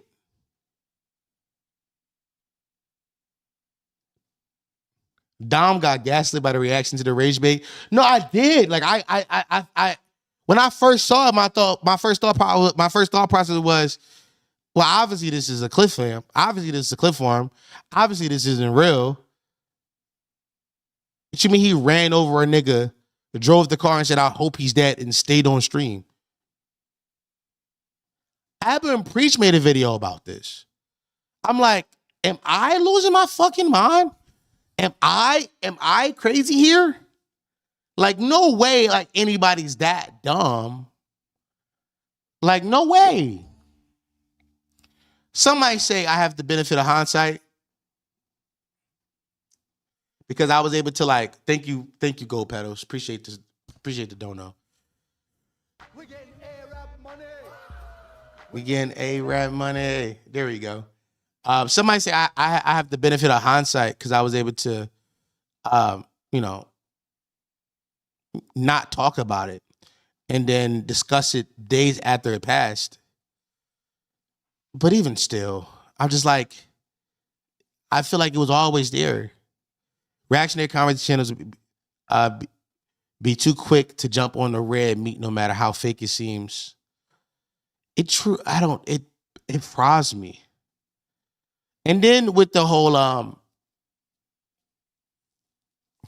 weekly dose of kindness industry, our weekly dose of kindness. And then with the whole phase thing, when I saw it, I'm like, this feels like a rollout too. What you mean all the members of a org, which was a phrase I hadn't even heard until the first time, until like the other day for the first time. All of them left at the same time. This is a rollout to something. To roll out to them doing their own org, or to roll out to a new member being added to the org, or a rollout to a rebrand of what phase is. It's a rollout. What all of them just tweet left phase at the same time. Clearly a rollout. I just feel like all of it's just slop. All of it's slop. You know, I haven't been on the internet at all this past week. Because we haven't recorded all week, and I haven't been on the internet at all. I literally have only been watching, listening to Bill Simmons' podcast and playing CFB. So I haven't been doing any doom scrolling. I haven't been watching any like commentary videos. I have nothing. In the moment I take a week off, the moment I come back so disillusioned with everything that's happening, I'm just like, this feels disgusting. Actually, this week was the first time I ever understood why Olay tells me to make a video essay channel. It makes sense. I was like, she was like, "Yo, do it for your mental health. Like, it's slop and just slop being surrounding you. You got to get out of slop tube." I'm like, "You're right." Don realized that being terminal wasn't the right path for his life. No, you gotta. I love the internet. I think that I have a savior complex, and I want to save people. And listen, as we all saw, part of the reason why all them niggas kicked my back in a few months ago, because I have a savior complex. I was trying to save hip hop YouTube. I was like, y'all, we're going down a path of standum. Nobody's being unbiased. And everybody's scripting to like the new opinion that's popping. Guys, we got to fix this. We have to fix this. And I was trying to call out people who I thought were the biggest culprits of it. And all that got me was nigga being like, actually, you're crazy. I thought I have a savior complex. One of my 2026 goals is to realize I can't save everybody. This shit is capitalism's natural degeneration of streaming represents a hyper modern form of immaterial labor and the commodification of the self. That's like that's like that one meme when they say only a slave sees its value inside how much they produce. Yeah. But I do feel like YouTube didn't start off as like this capitalist hellhole. YouTube used to be people in all art forms, I feel, used to be people who loved the art, who loved the process of creating. And that's not it anymore. Don got crucified. Don crucified himself for the altar of standum. I did, bro. I did. Don't underestimate your overall impact, though. I think Olay's onto something to have a space where you could try and do something good. Broadcast yourself. Yeah, but I think that's different than like commodify yourself. I think broadcast yourself and commodify yourself are two broadly different statements. Two different statements that are like so different. So different. Once the Mr. Beastification content took over, we were all cooked. It's not even Mr. Beast anymore, by the way. Because now niggas are not even like there are tons of white people trying to be Mr. Beast, but now there's like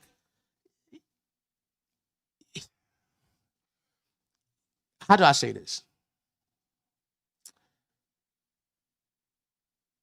How do I say this?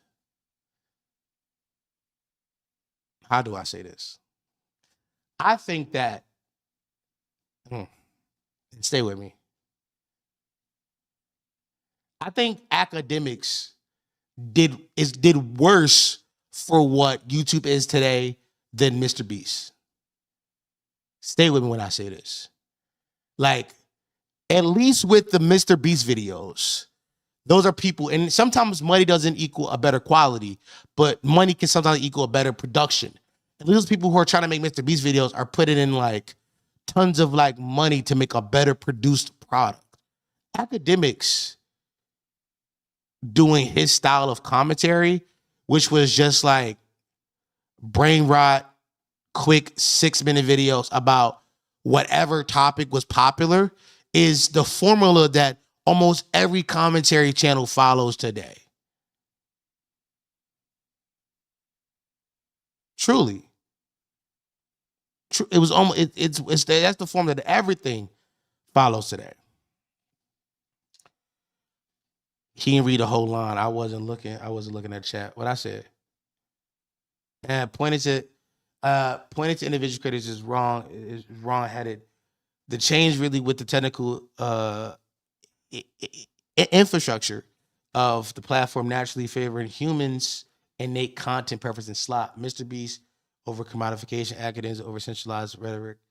Okay, hold on.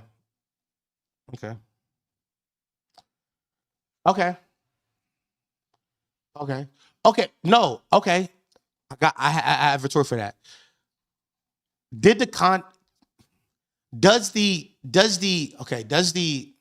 All right, stay with me here. This is something I've thought about for a long time now. How much of, stay with me. I hate when we blame the algorithm, and I hate when we blame the tech companies for stuff that is in our control. Because I do think for as much as the algorithm does favor slop content and people just need for like very fast, very quick,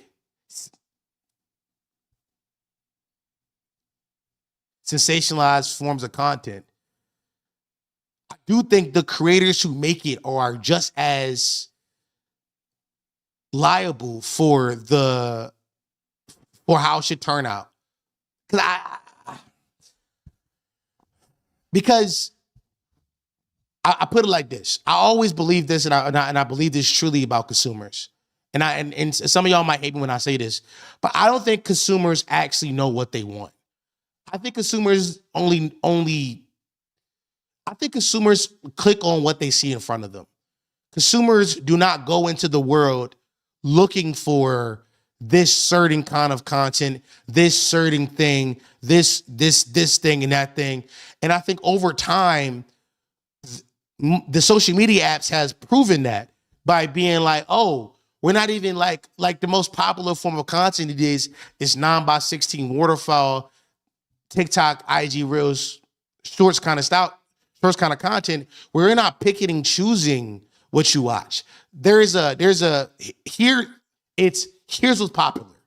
Here's what's popular. It's like your age group. Here is what's popular. It's like your demographic. Did this work with you? All you are is a statistic to me. I do think why the consumer plays a bigger part in that is because, not the consumer. Why did the creator plays a bigger part in that? Because I think algorithms and tech companies are faceless. We expect these things to be evil. We expect the billionaire company to be evil. We expect the algorithm that is not human to not want the best for humanity. We expect those things. But humans should want to give their fellow man something that's worth something that's hardy. Like you should want to give your fellow man a piece of you that means something. But I think this we lean back into capitalism and how people saw a route to make more money. They just saw an opportunity to be like, hey, I can make 6 videos on this topic today. And doesn't matter if I actually mean anything I say or put any of my real opinions into this or put really my itself into this, because the consumer don't know what they want. I can make a spicy thumbnail and load it up and the consumer gonna click.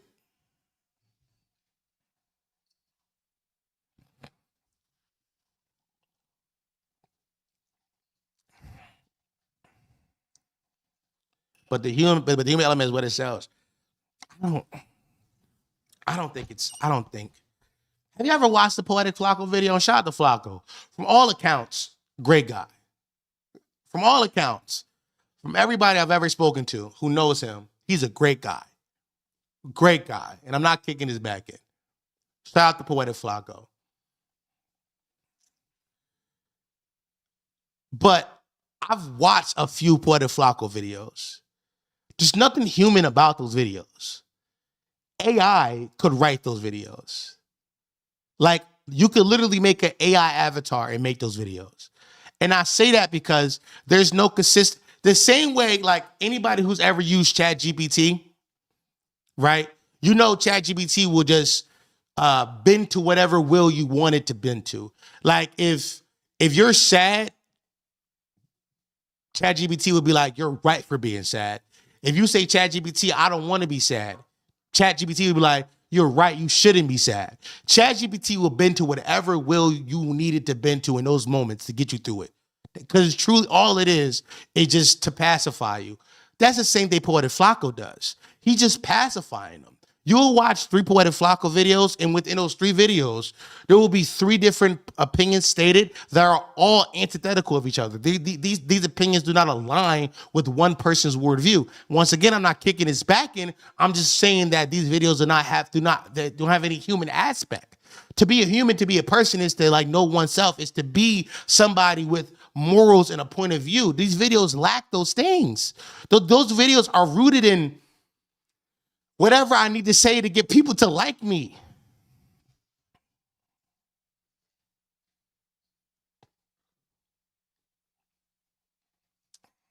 Prescription pens, Jala.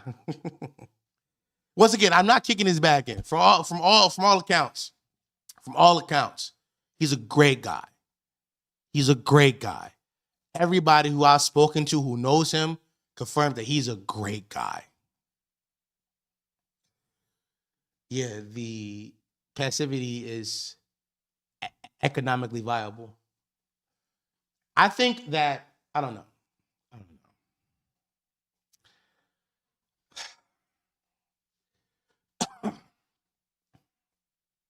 You're kicking in a little bit. That's okay. No, I'm not, bro.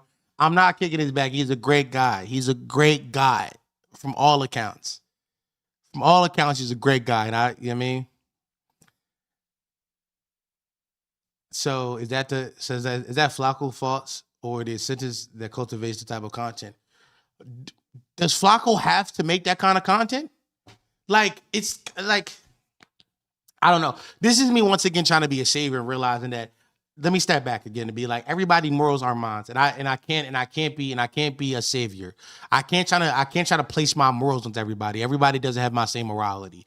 Because in my opinion is that everything you put out should mean something to you. Everything you say should be rooted in something you believe. And I think when you don't do that, you do the people a disservice. Cat just gifted another 10. Shout out to Cat.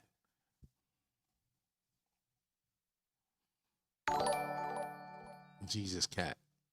W Cat. W Cat. Cat gifted 60 tonight. 60 from Cat. 60 is insane.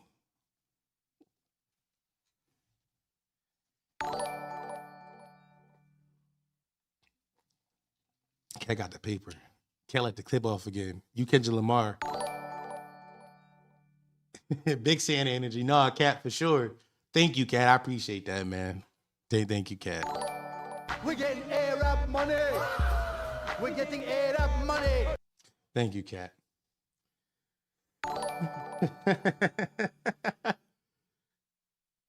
How many of these was it? Because I'm letting it rock. I ain't turning it off. Mike Tom Wills. Which number was he?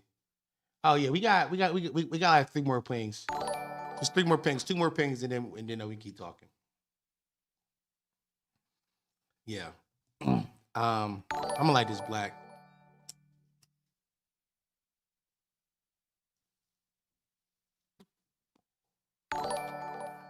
That is the last word, Geo Sweet, right there. Yeah. That's what I got it. Thank you, Cat. Thank you, Cat. Once again. We're getting A-Rap money. We're Getting getting A-Rap money. Yeah, no. You know, I gotta you know, that's a me thing. I gotta stop being I'm not nobody's content cop. I'm not the moral police. And I gotta stop pretending I am.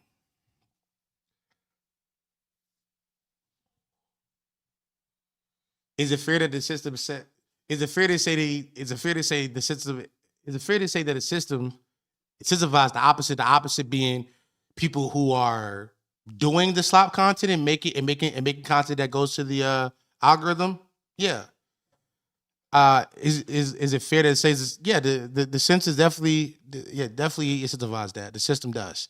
You're not wrong in that, but it'd be better if creators didn't make the slop, to be clear. But like, who am I? Yeah. You are the world police. You get Saudi money. Listen, what y'all don't know is Cat is a Saudi Arabian princess. We're getting A-Rap money. We're getting A-Rap money. What y'all don't know is they chopped off her clit at birth. Y'all don't know that. What y'all don't know is Cat personally has killed a journalist. Wash your balls, nigga.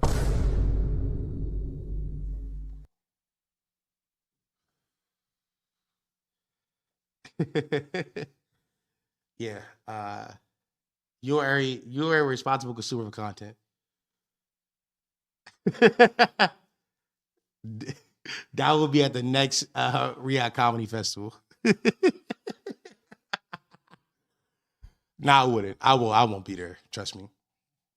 I don't know. I just find you gotta realize, gang, I'm 28, I'm pushing 30. I'm pushing 30. And I think at this age, my worldview and my perspective is not fully formed, but it is taking shape. It's taking shape in a way that it hadn't before, obviously, because I'm older. And with that being said, there's some things that I just won't allow myself to do. I won't allow myself to do. Like, if and when this channel ever blows up and if and when I ever get money, like, I will not, I've talked about it before. I don't think I can change. Like, I've got money too late in life. Getting money at 30 after being broke your whole life is like, actually, I'm scared it's going to disappear.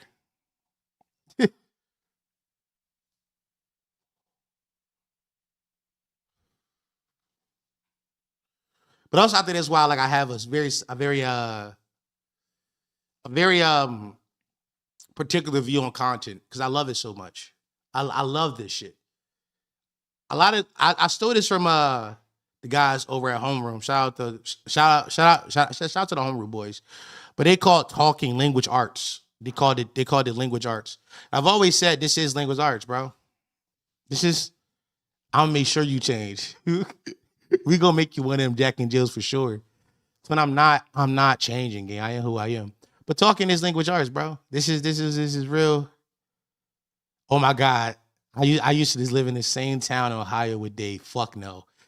Which proves my point of what I was. Dave was really, bro, look at the white people Dave was fucking over in that special. Cat's in here gifting 60 subs to niggers. She's one of the good ones. Cat. When the race war happened, I'm going to try to petition for it to be a class war for sure. I'm like, yo, come on.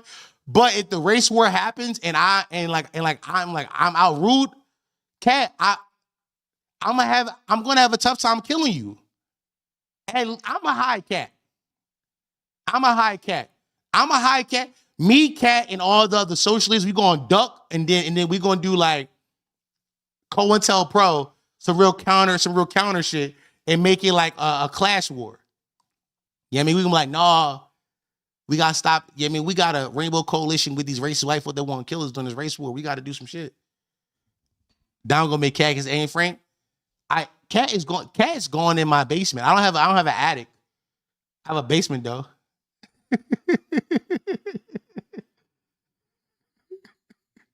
Cat definitive class. But Cat not a class trader. Cat definitely got paid. She got paid, but she's still poor. Let's be honest. Like the class war is us. It's like normal people versus the billionaires. It's normal people versus the wealthy. Cat ain't wealthy. She ain't wealthy. Cat, are you wealthy? Bitch, you got me defending you. Is you wealthy? Hold on. I was homeless at 10. No, she ain't wealthy. She was homeless. She wasn't that. She ain't wealthy. That white woman ain't wealthy.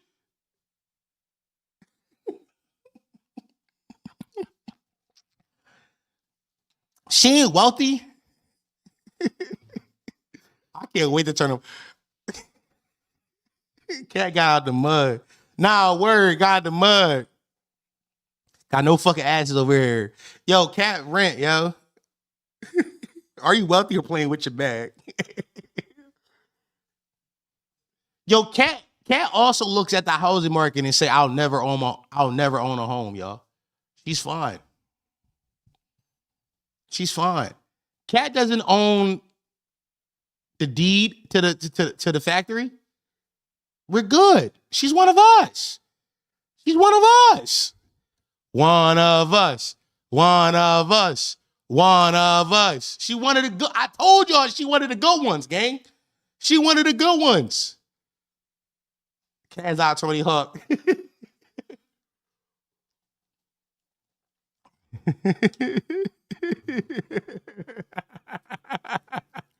That's how they get you.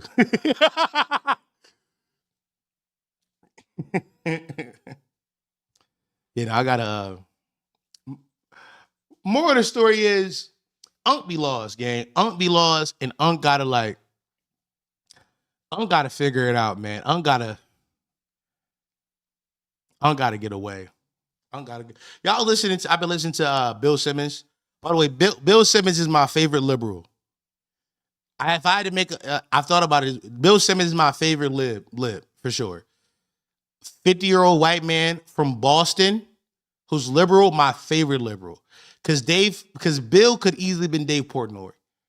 Easily been a Zionist. Easily been Republican. But Dave is liberal. He's my favorite lib. My favorite one. Easily. Not Dave. Bill. Why I keep saying Dave? Bill Simmons is my favorite liberal. Dave was my favorite racist for a long time. Dave Portnoy was my favorite racist.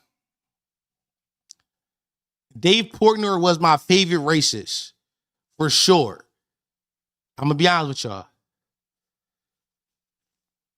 Dave Portnoy and Barstool was really like some shit I really indulged in my early 20s. He was my favorite racist until October 7th happened, and I realized it's not equal opportunity racism. Because the moment the Jews start getting their shit, he was like, whoa, whoa, whoa, whoa. This racism shit fucked up. Whoa, whoa. When the fuck did white people start getting it? All right, yeah, you Jew. Yeah, remember, you're Jewish. Remember, you're Jewish.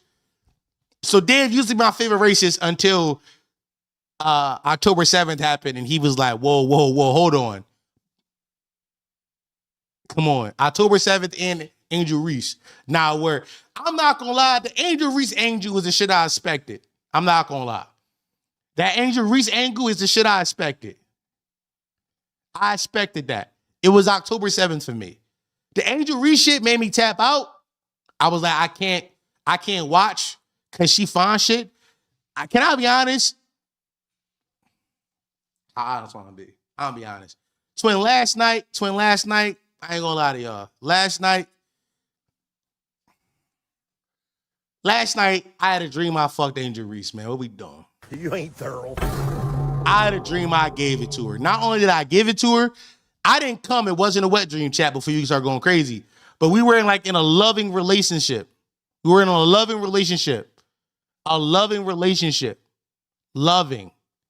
I love Angel Reese, gang. I love Angel Reese. You know what I mean? I love her. Oh, my brother's starving. No, I just love tall women, bro. It's really, tall women just do something to me, gang. Somebody said, just joined. Did you peep the Van Lathan Hassan collab? Thoughts on his perspective on Kanye? I did watch that. I watched that shit last night when I was playing the game. Let me see. Can I pull that shit up? Hassan had Van Lathan on stream the other day. And yo, by the way, I want you to know Omar has 1,000 people in his stream watching him kick in the back of Face Clan. This was happening over there.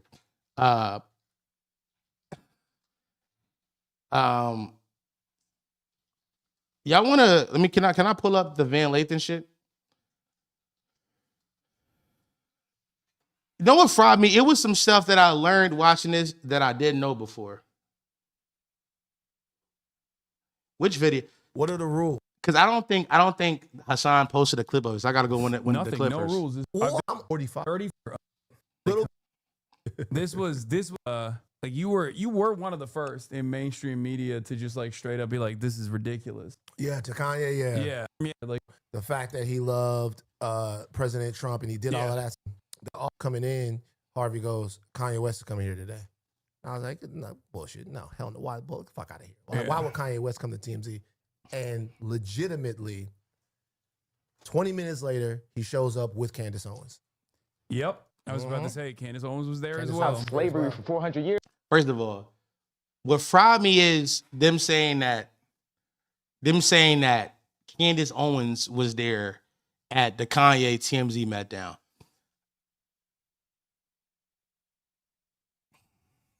I didn't know Kanye. I didn't know. First of all, they said that Charlie Kirk and Candace Owens was there. Obama era T. You talking about y'all knew this? Did y'all know Candace Owens and Charlie Kirk was there? There's a point inside she was pulling the strings at the time, but I didn't know. I did not know. This was news to me. I knew she was piling around with Candace Owens at the time. I knew that. I knew she was piling around with Candace Owens at the time. I knew that. I didn't know Charlie Kirk was also there. What fries me is Charlie Kirk political Jeff Teague? Like, can I just you know how Jeff Teague is just in like mad moments throughout history, just in the background for some reason? Like he's just there. Can I do that same thing with Charlie Kirk? Can I just go throughout history of like the last decade and just see Charlie Kirk? I'm like, yo, why? Yo, is that Charlie Kirk, my nigga? Yo, what's this? Yo, is that Charlie Kirk? Charlie Kirk got a Jeff Teague moment. I'm Teague, bro. I'm Teague timing with a Freedom shirt on. I'm at Turning Point USA on Teague time. I'm on Kirk time. I'm outside in a long white t-shirt that say Kirk on it, no draws. That's where I'm at with it. You know what I mean? I'm on Kirk time. You know what I'm saying? That shit fried me. That's really damn +2. Also, I don't know if y'all know, plus Kirk Bates could never co-sign a swirl. You give it neck time, but it's current. Hold on. Did I just do something?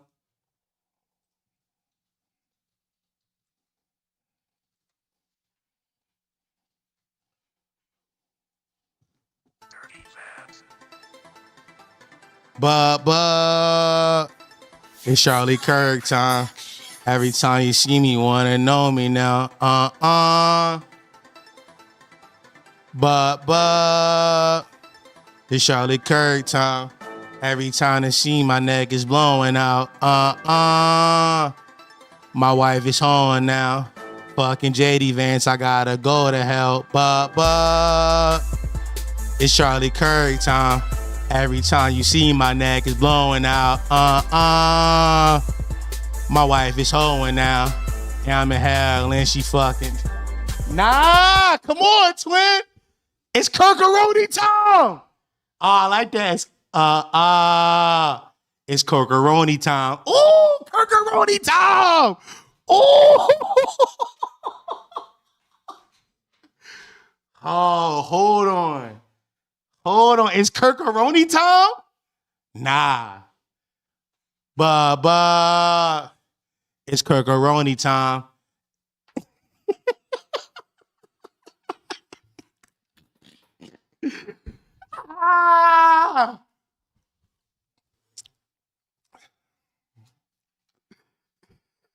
The intro got to be counter or not kind of gun violence. Chief Kirk. That's hard. I don't say Heady Mindy Kirk. No, that's word, bro. I haven't. We're getting Arab money. We're getting Arab money. I haven't asked for head since like September 10th. I've been strictly asking for Kirk. I'm like, babe, please can I have some Kirk? Please, babe, can I have some Kirk? Please, can I have some Kirk? I haven't asked for head in forever. What's head? I only receive Kirk. I be getting kirked up. I'm Kirk O'Banks.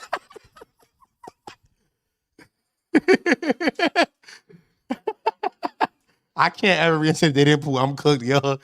Nah. Cat, let's be real. Nigga asked you for some Kirk. You going, gang. Let's be honest, Cat. What we doing, man? Charlie Horse has a new minute since September 10th. Yo, Charlie Kirk, my favorite. Charlie Kirk, my favorite dead white person. Yeah, I mean, on my list of dead white people, Charlie Kirk is there, man. I think Charlie Kirk death is so iconic for reasons separately than what the Republicans and the alt-right wanted it to be. It's so different. They did not consider us making this nigga the biggest local of all time. Wait, can you be considered a local if you earned the status? Yes, bro. He's my favorite local. Like it doesn't get better than him.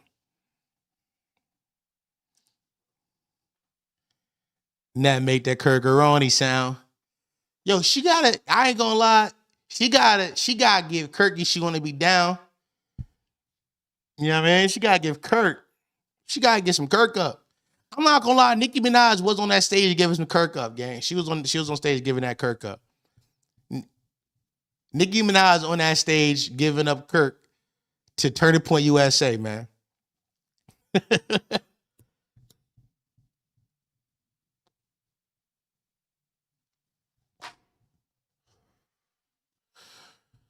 That happened. No, Friday. I think that happened on like a Saturday or Sunday. Last Saturday or Sunday. And that Monday, I almost text for like, yo, maybe we should record so we can talk about this shit. Cause that's how much I kind of had opinions on it. Now that it's died down, what Rilla you smoke? It's not a Rilla. It's a cherry BLK. I mean, that's what's going in my lungs. Also, for the first time ever in my life, I thought about quitting seriously this weekend. Thought about quitting. Here's why. I jerked off and was out of breath. I was out of breath post nut. I said, "Oh, I'm gonna die. Yeah, I should fix this." You ever?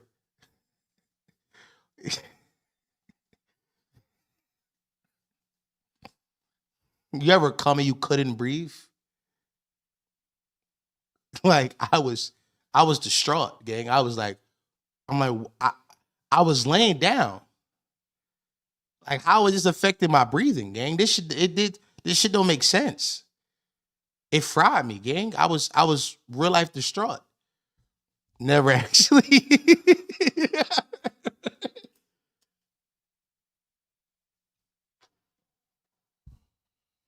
Not gonna lie, it was a real fucked up moment for me. What I would, it's so many things that happen. So much shit happened. I don't even know what I want to talk about because so much shit happened. Here's what I liked about today's stream. I didn't make any notes. I just knew what I got.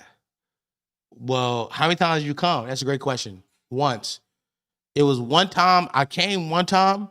It was a big nut though. It was a big nut. It was, I'm not gonna lie, the nut was so big I thought about showering. That's how big the nut was. I was like, I need to wash these sins away. That's how big, that's how much I came. I was like, there's something. I exercised some demons today. I have to do something about this. And as I sat up, yeah, man, I was out of breath. Also, what's making me out of breath currently, I broke my bed about a month ago. Like I broke my bed frame. I was having very dirty, vicious sex. I was having very dirty, vicious sex. And I broke my bed frame. My bed has been on the floor ever since. And I tell you this, having to go from being 6'3" to going to the floor takes a lot out of you, man. It takes a lot out of me. It took a lot out of me. I'm giving them vicious. Nah, the strokes I gave that young lady were vicious that day. They still going with the bed on the floor or what? Yeah, bro. What you mean? You think that stopping something? I got a house, don't it? Shit. It's heated in this bitch, ain't it? Shit. Fuck. The bed on the floor. But it's heated, ain't it? I mean, what you want from me? Yeah, I mean, like, yeah, I mean, actually, the other day I had to call an ISO on Kyle. I called an ISO. So Kyle, get out the way. I had my little shit coming over, and as previously stated, my bed is on the floor. I'm not hanging out in my room with the bed on the floor. So I'm like, Kyle, ISO the living room, because I'm gonna be down here before I go upstairs, because we can't, we can't chill on, I can't chill in a room with the bed on the floor.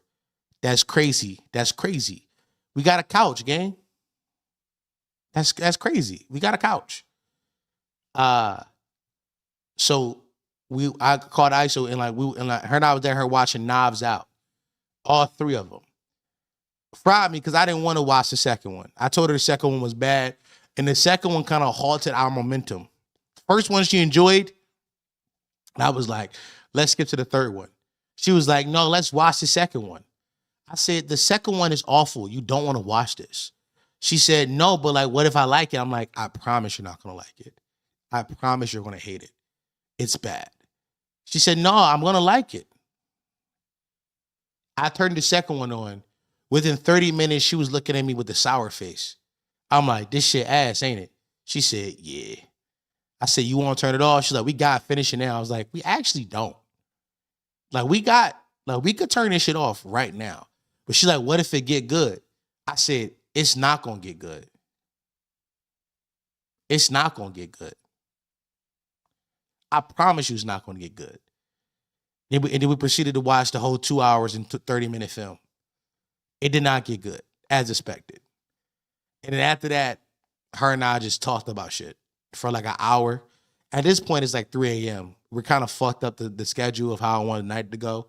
I wanted to watch the first two Johns, little talk in between about how good they were, then go upstairs and do the thing. If y'all don't know, I've recently got into condoms and lube. Things I've recently got into as a 30-year-old man, 28-year-old man pushing 30, but a 30-year-old man. I recently started using condoms and lube, water-based. So I was really excited to do that, wear a condom and lube it up. By the way, y'all be wearing condoms without lube? Quick question. For all the niggas who be wearing condoms in chat, when you wear a condom, like, do you lube it up every time? Because I don't see how you like having sex without it being lubed up. Yo, nobody likes condoms. Nobody. Them shit's ass, bro. That shit dry out the puss all crazy. What fried me is, bro, y'all clipping this joint, right? Clipping what? This right here? I don't know. What fried me is I was using a condom and then I wanted to go eat the pussy and it smelled like a tire shop. I was like, bitch, why smell like a Shane Gillis show down here? This shit is frying me. It fried me a bit. But you know what? W maturity, I ate it through. I ate through it. My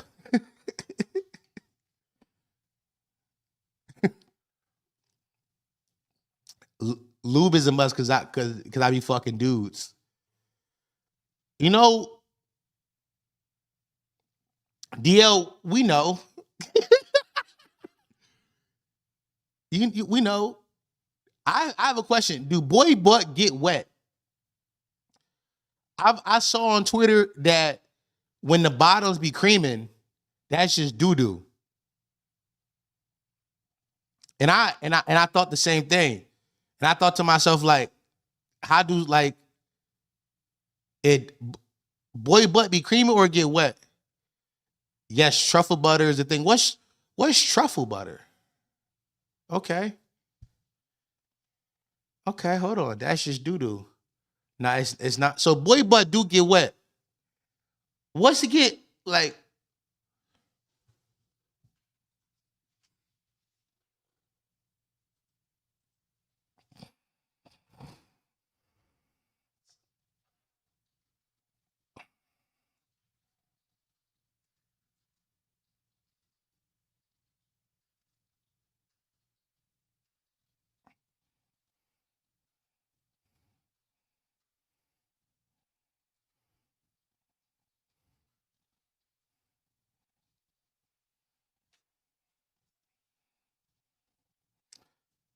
No, the anus is not self-lubricate in the same way in the same way that the vagina does. The external lubricant is always required for safe and comfortable anus sex. The tissue in the anus is most fragile and prone to damage without adequate lubrication. Twin, they saying that shit don't get wet, bro. Twin, they saying that shit don't get wet.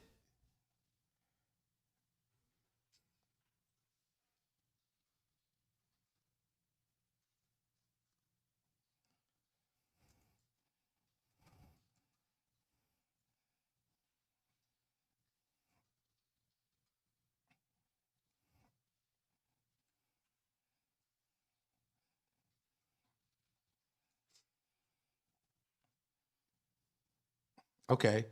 The cream or white discharge that may be observed during sex is typically a mix of rectal mucus and personal lubrication lube and potentially other body fluids like semen or pre-cum. The anus and rectum naturally produces mucus that aid the passage of stool and can be released sometimes in appearing of foamy or creamy Okay. Okay. All right. Rectal mucus. Rectal mucus. Okay, that's what that is. All right. All right. I call bullshit. Why you call bullshit? That's yeah, I mean. Don't believe Google because that nigga's nut. Come on, don't believe Google because them niggas knit over here fucking dudes. Because them niggas over fucking dudes. Okay. Women's butt as well. Trust me, be clear. See, I'm not gonna lie. I think anal sex with women is different.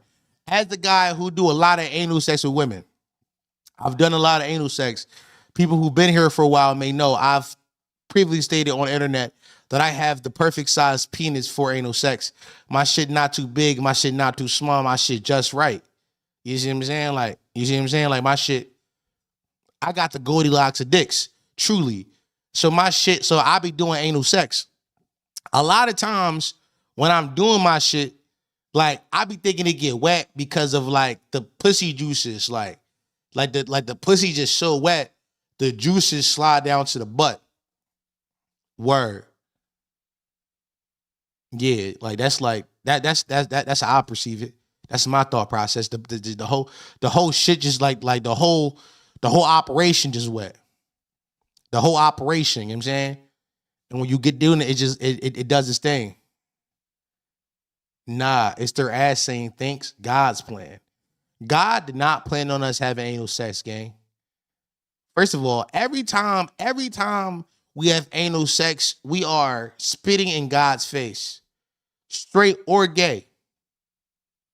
That's diarrhea, gang. No, I know diarrhea, trust me. Trust me. I know diarrhea. That ain't it. I know when it's doo-doo involved. Trust me. You know what I mean? I'm gonna let y'all know though, every time we have anal sex, we are spitting in God's face. Trust me too.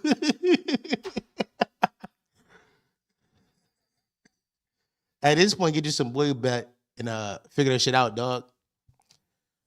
I don't think I could ever like be sexually active with a man. I just love women too much. Like I love how curvy women are. I love how soft they are. Yeah, I mean, I love vagina first and foremost. Also, but I love their brains too. Don't forget that. I just don't love I also love their brains. Their brains are amazing.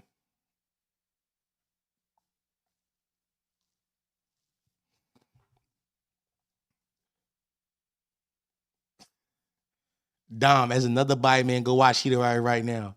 First of all, who said I was bi? I'm not bi. Wait a second. Wait, hold on. I'm not bi. Wait a second.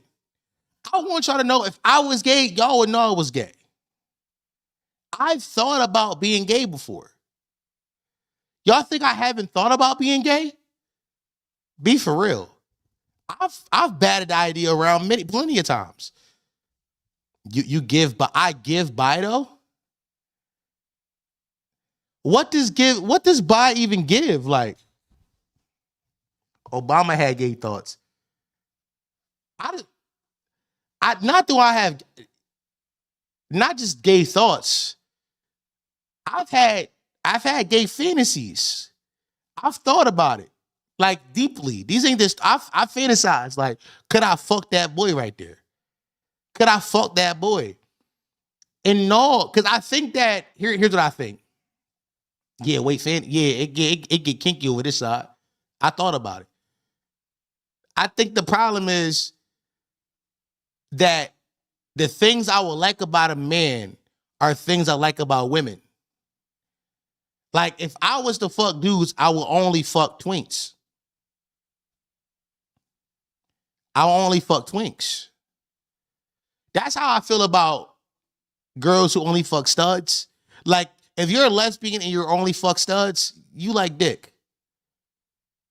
You like dick. Yeah, I mean, you like masculinity. You know what I'm saying? But I will, like, I realized this, I will only fuck studs because I not studs, I will only fuck twinks because twinks will be closest to women. Like I couldn't fuck a dude that looked like me. I couldn't. I think that's the real test of gay, in my opinion. The real test of gay is, could you fuck yourself? Could you fuck somebody who look like you? Now, I don't know, like, autosexual shit, Autobots roll out, Optimus Prime type shit, none of that. I'm talking about, could you fuck yourself? Studs be hella handsome sometimes. That's peace. You like men, though. Also, I think that, by the way, we got an unwoke thought coming up, by the way. Unwoke thought. I think it's immature to be bisexual in 30. Pick one. I've said it before, and I'll say it again. It's immature to be bisexual in 30. Pick one. Choose a side. Let's be for real. If you're bisexual, a lot of the partners you've dated, and when I mean dated, I mean real relationships with, they lean one way or the other. You know what I'm saying? And I know a lot of bi folk. Bi men and bi women. Most of them lean one way or the other, right? If you're a bi woman and most of your partners, not sexual partners, but relationship partners are men, you're straight. You're greedy. That's what it is. You're greedy.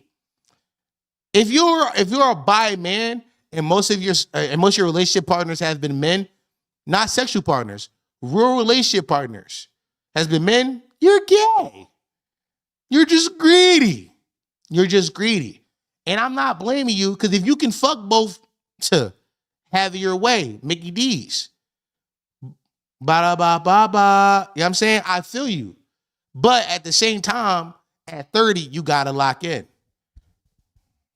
Greedy biphobia. So it is greedy, God. It is greedy. Like, I'm letting you cook, but don't come over here with that greedy shit. Don't come over here. So you're saying bisexuality is a spiritual weakness? Ain't nothing spiritual about it. These niggas is demons, first and foremost. Let's start there. You ever met a good bisexual? Like, before, you ever met a bisexual person with a good heart? I've met gay people with good hearts, and I met lesbians with good hearts, like really good people. I've never met a bisexual person who was a good person. All of them are evil. They're all evil. They're all evil.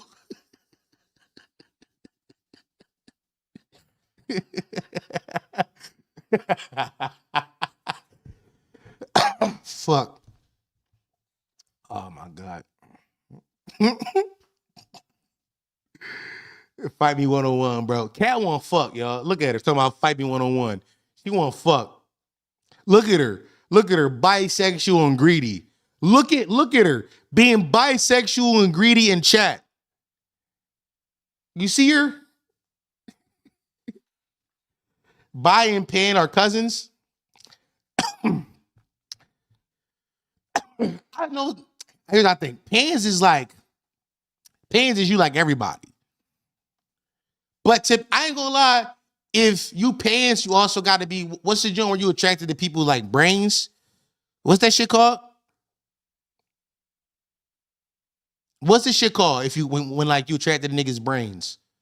When you like how niggas stink. What's that shit called? Demisexual? If you pans, you got to be demisexual. Sapiosexual. That's what it is. Sapiosexual? There it is. If you pans, you gotta pair that with the sapial slash demio, with the sapial slash demisexual. You gotta pair that. You gotta pair those things. Not even true. Nothing I'm saying is true. Nothing I'm saying should be, right now, especially in this section of what I'm saying, should be taken as fact or law or serious at all. Please do not think I'm being serious. These are nothing I'm saying should be taken serious. I am so false. Like nothing I say.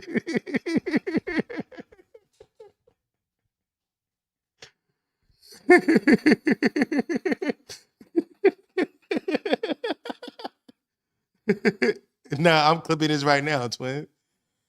When you clip it, can you be like, "Yo, Don was joking"? The power of a dopamine pro. You right, bro. I gotta remember the power of a dopamine pro, bro. I'm over here trying to do bits and shit about gay people.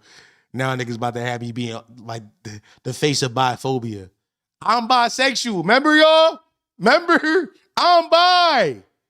I'm a self-hating bi. That's all it is. That's all it is. I'm a closeted self-hating bisexual. That's all it is, man. That's all it is. Wait, so you are? No, cat. No.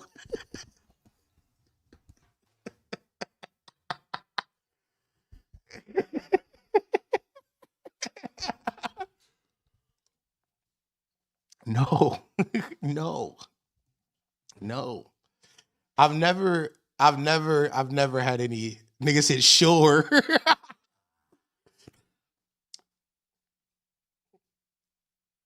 You need a fucking banner that says these are jokes. I do, bro, because sometimes niggas will be realizing what comedy look like, bro. I be doing like I'm over here doing like I think I'm doing like a really good job of making these jokes sound ridiculous. And niggas like, nah, that sounds perfectly normal to me. I'm like, this is outrageous what I'm saying. Like, obviously, this is outrageous. The only thing I truly mean is like, and I say this with a grain of salt though. A lot of people do decide what sexuality it is at 30.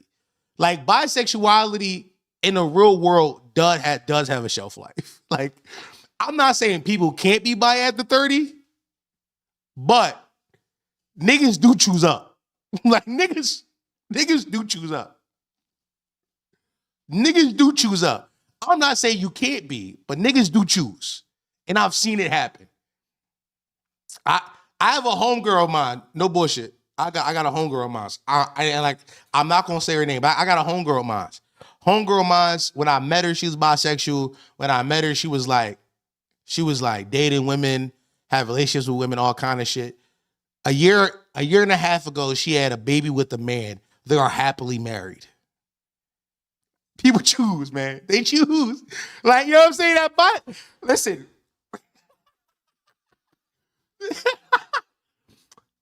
I think that bisexuality, I love that woman to this day. No, that's my dog. That is them capitulating to hetero society. No. She wasn't capitulating. I think a lot of what, I don't know. I think people be too woke about this. I do think the idea of sexuality being a spectrum, people don't realize it. And we say it, but they don't actually mean it when they say it. I think bisexuality being a spectrum truly is a thing that I think you could lean fully lesbian or fully straight, either whether the day is, because it is a spectrum. And I think at some point when you want to like start a family, you choose which lifestyle you want. Do you want the, contemporary, I love New York kind of family, or do you want 2.5 kids, the white picket fence? Some people choose the 2.5 kids and the picket fence. I'm not saying bisexuality has an expiration date. What I'm simply saying is an observation I've noticed. Yeah, people also give my private as they make a relationship. I will go buy only for her. Gabby, relax. That lady's married with a child now.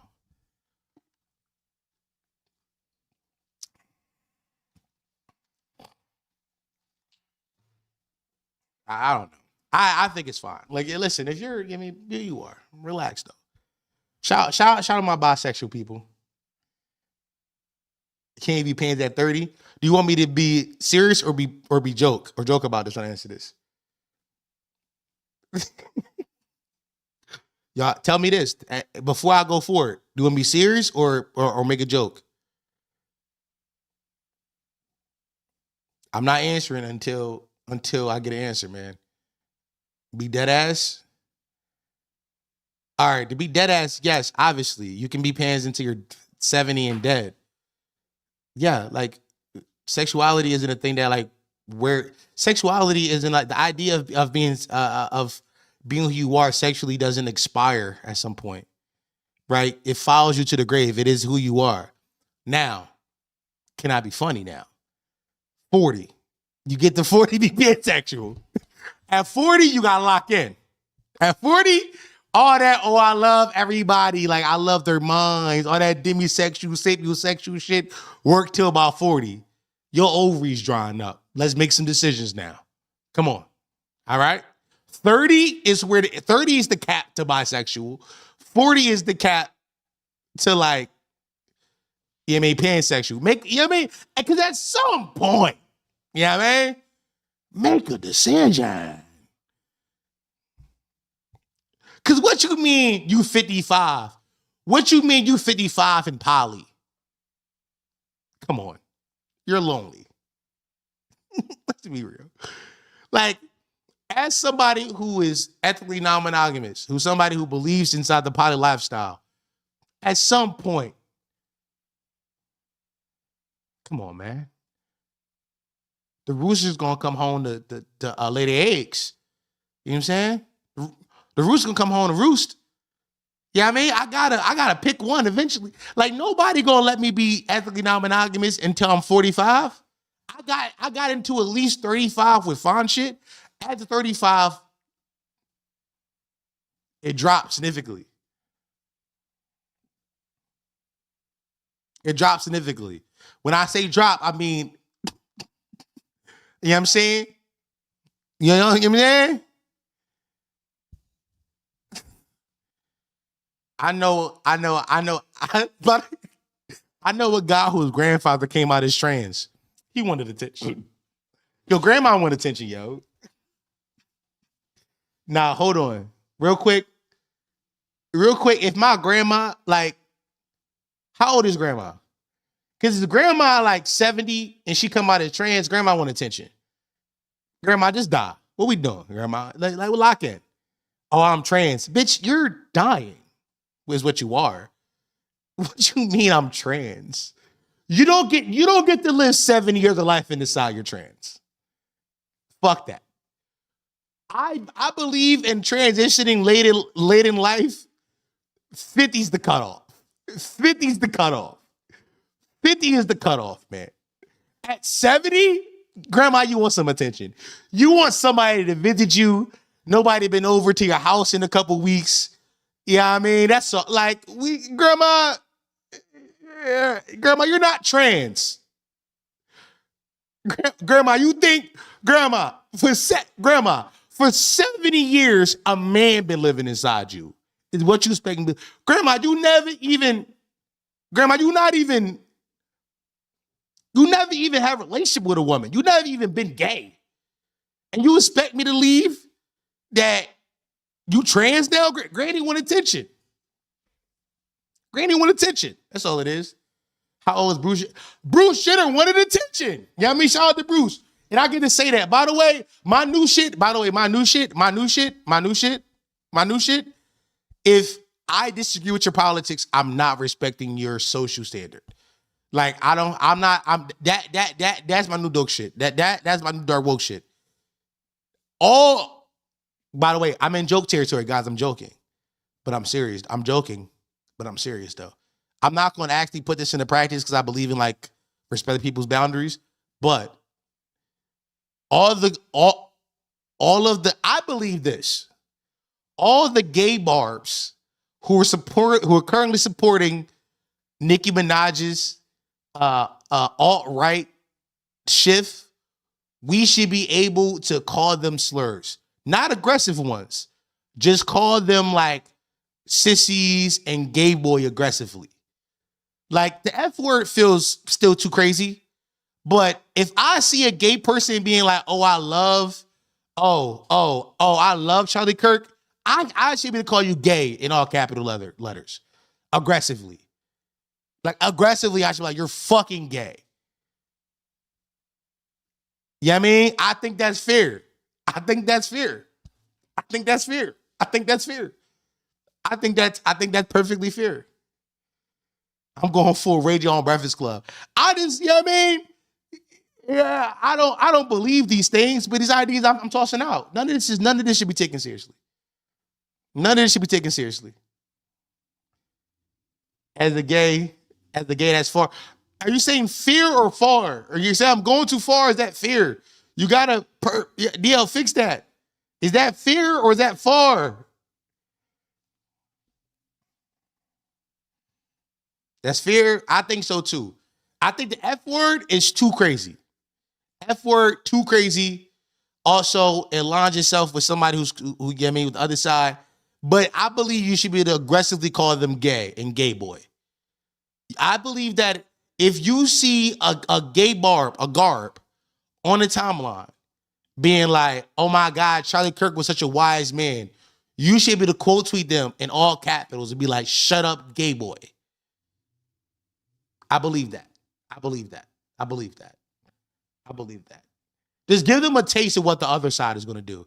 Because what's going to happen when the Barbs pull up to the next Turning Point USA concert in full cosplay, pink wigs and all that, and you know what I mean? Know what's frying me? Yo, here's what nobody thought about. And I looked around. Here's what nobody thought about. Nobody thought about how the Barbs, a community of a lot of the Dows and gay boys, the Garbs, going full Republican makes sense for every single time there's a big Republican convention, there's a spike in Grindr. Nobody thought about how these two communities mesh perfectly. You got low self-esteem gay people and DL senators. Match made in heaven. Match made in heaven. Match made in heaven. Nobody thought about this. Nobody thought about this. Every single year there is a Republican conference or fucking Turning Point USA conference. There is always a news report saying that there is a spike in Grindr usage wherever that's happening. They always say there's a spike in Grindr usage.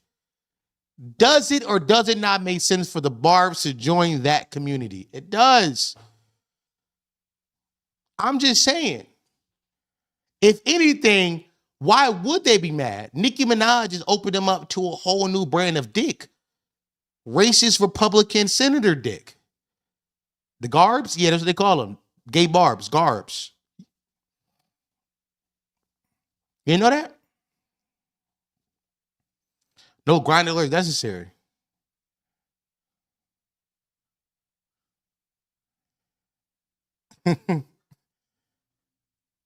Grindr is doing some Grindr is the citizen app for Republican senators.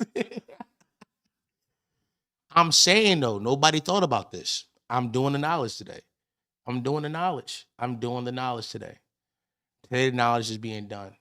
Shout out to my gay niggas, except the Barbs. You know what I mean? I salute everybody I support the whole ubiquity.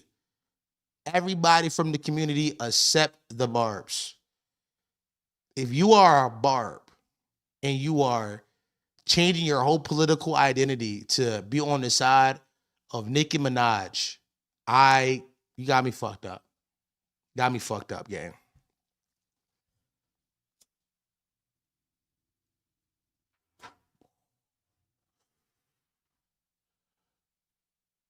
Nah, I can't be losing fit boy booty to an old white man. Nah, you is, bro. It's over for you, bro.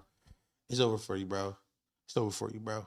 I'm talking about right now, the senator of Texas. Who is that? Is that still George Santos? Was George Santos George Santos was the senator or of Texas, right? What was he to Texas? I know it's Texas. He was a representative. Right now, you are losing the butt to George Santos.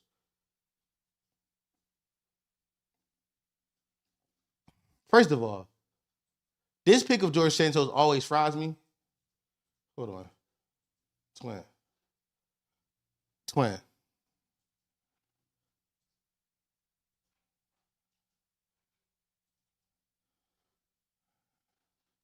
They looked at this man right here and thought he wasn't gay. Twin.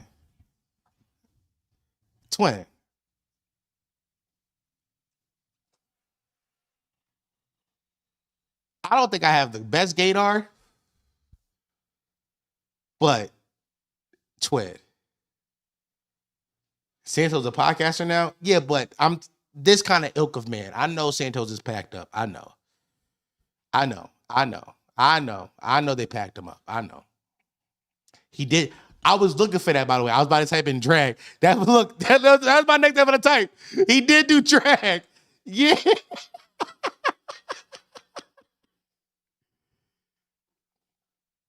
Oh, fuck.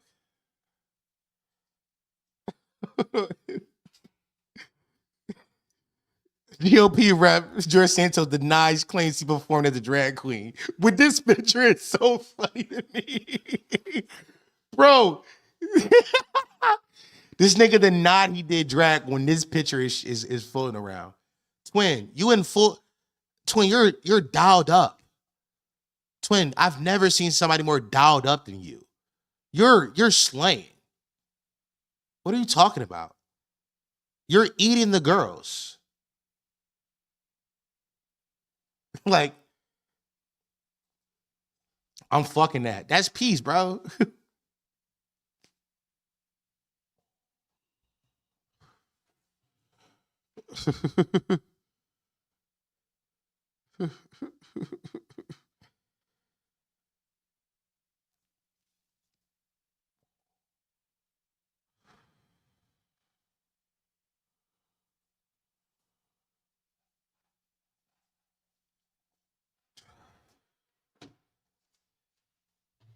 Got him before Clay. Did we clock it? Twin. Y'all keep trying to get me on this homosexual charge. I keep telling y'all I'm queer, not gay, bro. How many times I gotta say this shit, bro? I'm queer.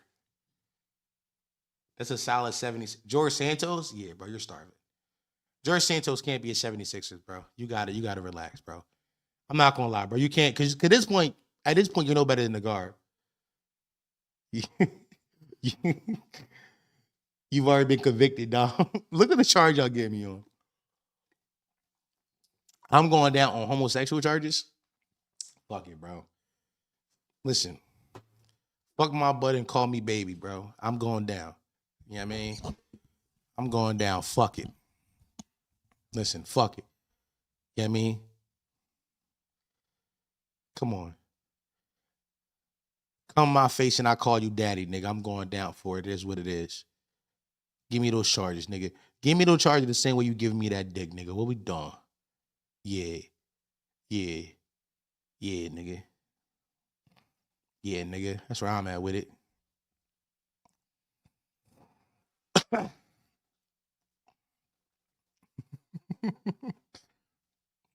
think my favorite thing about this stream is that the wilder it's got it, the less people have been here. But chat is still very, very, very populated with just people who like this kind of bullshit.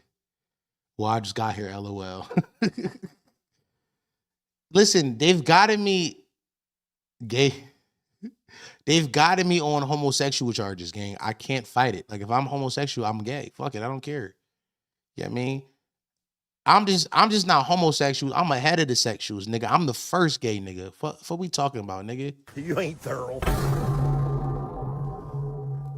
Yeah, I mean, what you talking about? Not only am I homosexual, but I'm ahead of the sexuals. I'm the first gay, nigga. I'm head gay in charge, nigga. What we talking about? You niggas never been gay to me. Niggas never been gay to me. Niggas never been gay to me.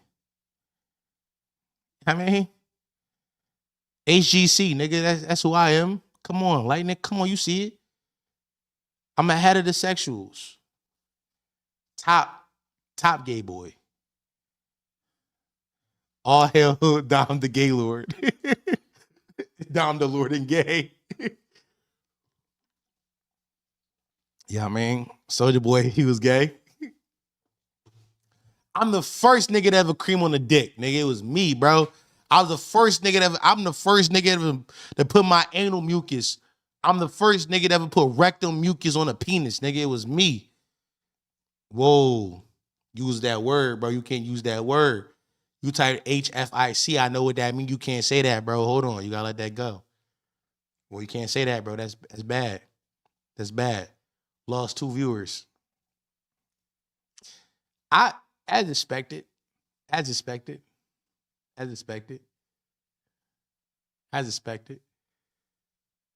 This stream is so funny to me because I'm not even actively trying to keep people. I'm the greedies. Nigga said I'm gay. Too much of my community is gay. Dom is the top bottom. Whoa. Who said I'm getting fucked? First of all, let me tell you something. You ever seen that video when the nigga said I'm aggressive, I'm an aggressive top?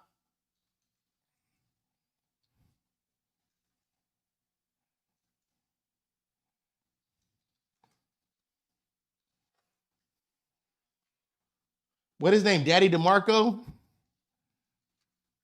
Hold on. You ever see this video?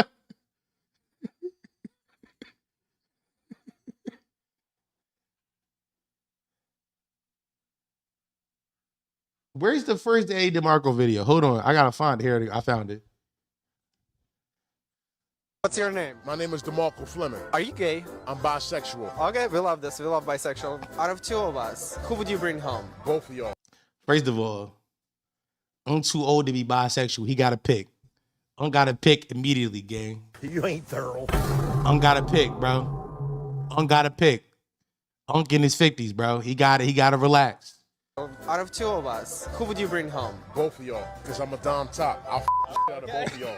But if you have to choose. If I have to choose, to be honest with you, you. Okay. All right, can you rate? Yo, this nigga just did full on. He just smacked his ass, gang. Is he good? Yo, I love this video, bro. Both of us out of 10 now. Brutally honest. 10, 8. Oh, okay. Are you top or bottom? I'm a top, dom top, aggressive top. Any chance you can describe what aggressive tops mean? Aggressive top is which means I the shit out of you and have you walking funny for days. And have you calling me daddy all goddamn day. That's what that means. That's me right there. That's me, bro. Oh, Daddy DeMarco, you fuck me too good. I can't walk. Yeah, that's me, bro. Yeah, that's me, bro. Come on, bro. I'm a dom top, aggressive top. That's who I am, bro. Type shit, bro. Niggas not. Niggas not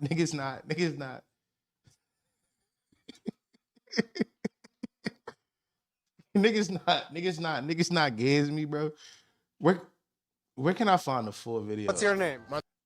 What's your name? My name is... I never had a daddy, so it's nice to call someone. Today he has a daddy.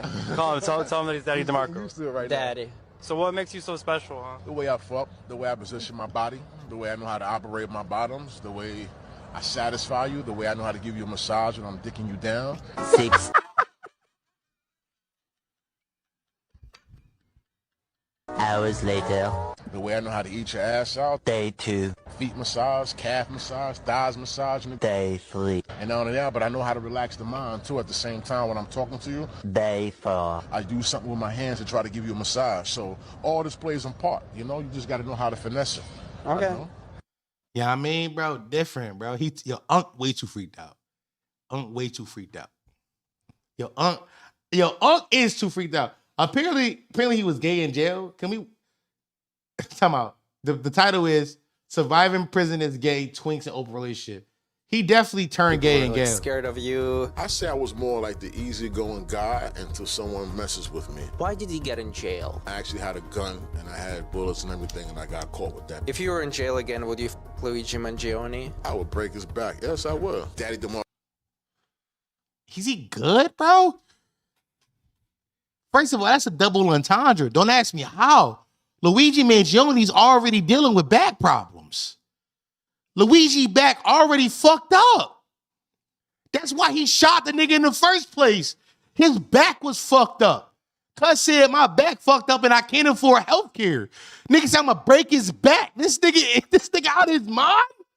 Go big, face aggressive. I can walk into a room, and if I don't speak or smile, people in their minds will start to get nervous. Yeah, I made some enemies. You have to make a few enemies. You have to, because you need people to talk about you. You need that. You do not bring another guy into my bed or into my home. You can go to a hotel, I don't care about that, but you bring it into my home, you must be out of your mind. Welcome to the Gays of Our Days, and today we are here with the most dominant top in all United States and probably the world. Twin, this twink in his American accent is frying me. Nigga said the most dominant, like the English is so. These Europeans come in with their broken English. Welcome to the Gays of Our. Don frying his algo with this, bro. This is the potty mouth algorithm, gang. We good, bro. I don't watch videos on potty mouth, no way. I'll fry this algorithm. Days, and today we are here with the most dominant top in all United States and probably in all the United world. States. His name is legendary Daddy DeMarco. Welcome, Daddy DeMarco. Thank you, I appreciate it. So if you guys didn't know, we went viral together probably in 2023 when I just met him randomly on the street, and he pulled me in and he said, you know, I'm gonna from your back, put you on your two, and you know, break you down and in the middle. That's how they met, bro? Hold on. Stop. They met by him doing sexual assault. They met because he was like, I'm gonna fuck the shit out you, pussy. Come here, give me that butt. This a real gay, it's a real jail gay energy. He just laughing about it too. You're wilding, huh? You're wilding. I got a little scared, a little uncomfortable, but then I was like, you know what? I love this man. He is very authentic. Thank you. And we decided to bring him back to talk about his experiences, who he is. Is that the standard for all my gay niggas? Is that how it go with these kind of gays? Is they always like this? I don't know. I'm not, yeah, I'm queer, but not gay. I keep telling y'all this, bro. Like, I don't believe in the gender binary, but also dudes, ill. You know what I'm saying? It's one of them types. You know what I'm saying? No, yes. All right, where that's peace. That's peace. That's peace. That's peace. That's peace. All right. By the way, dudes ill was kind of crazy. I apologize. That was nuts. I apologize for that. That was crazy. The jail tops is like this. Black Lightning, who knew you was gay, by the way? Who knew? Who knew? Really, and about his experience in social media, in jail, in prison. We talked about it briefly before, but I want to go deeper in it because Daddy DeMarco. Pause. I want to go deeper in it. Daddy DeMarco, relax, bro. You know what he doing. He trying to turn him on. Oh, that's Jules? Oh, all right. Well, Jules, I knew you was gay. Never mind. All right, that's Jules. Okay. Nah, I been knew Jules was gay. I knew that. Yeah. I said pause? Wait, did I say pause like homosexually, or did I just say pause, hold on, stop? Because two different pauses. All I'm saying is he can't say Daddy DeMarco, go deeper in it and expect him not to get turned on. He doing too much. We're all gay, Dom, including you. I'm queer, bro. Been to prison. I said it homosexually. My fault, yo. He was a shot caller. Is that what you said? Yeah, you called shots, You right? could say a shot caller, you could say a boss, you could say a person. Yo, twin shirt say, Unc shirt say Daddy DeMarco, gang. Unc got his name on his shirt. Like a name tag. Daddy DeMarco on the tee. I want to see the back logo, bro. This shit crazy. That knows how to manipulate. Yeah. Huh? He do you watch Survivor? Yeah. You would be good at Survivor. You know, you know how to manipulate. You should apply. I should too. You should apply, definitely. Yeah. Okay, so he's here, Daddy DeMarco, and how you've been? I've been hanging in there, man. It's like a whole new year. Okay. You know? So last year, went through a lot of trials and tribulations, but for the most part, I've been hanging in there because I'm a strong individual. And I can see it. Your hands, your biceps, you have been working out. Yes. Okay. Oh, they want fuck. They flirting, gang. Oh, they flirting with it. Oh, they want fuck bad. Oh no, they want he want that Daddy DeMarco dick. That's what he want. I wanted to ask you very quickly, where are you from originally? How did you grow up? Originally, I'm from Yonkers, like the Bronx, Manhattan, Hell's Kitchen area, and I grew up like sort of like a nomad because my parents is moving all over the place. So it was like wherever I go, that was like my home. Was there any reason behind moving so much? I guess, my parents, you know how when you're younger and then You your already parents smashed? always have problems with each other. They one move from this way and they come back together and love each other and then they move back in. Sort of like that type of scenario. Okay. you Yeah. know? Do you have any siblings? Yes, I have a lot of brothers and sisters. How many? I probably have about three sisters, 4 brothers, including me. One passed away just not too long ago. Sorry so about it. It's pretty like even right now. Do you know all their names? Yeah. It's pretty. It is pie. Generational pie we stumbled upon. Generational pie. The nigga counted the amount of sisters he had out loud. I got 1, 2, 3. Cool. I got 4 brothers, including me. One of them died just now, so it's pretty even. It's not. It's not even, by the way. Due to knowledge. If he got 4 brothers, including him, he was the 4th brother, and one of them died. That mean he has 3 sisters and 2 brothers, but the evenness would be that is 6 kids altogether, 3 each. Unc just saying shit.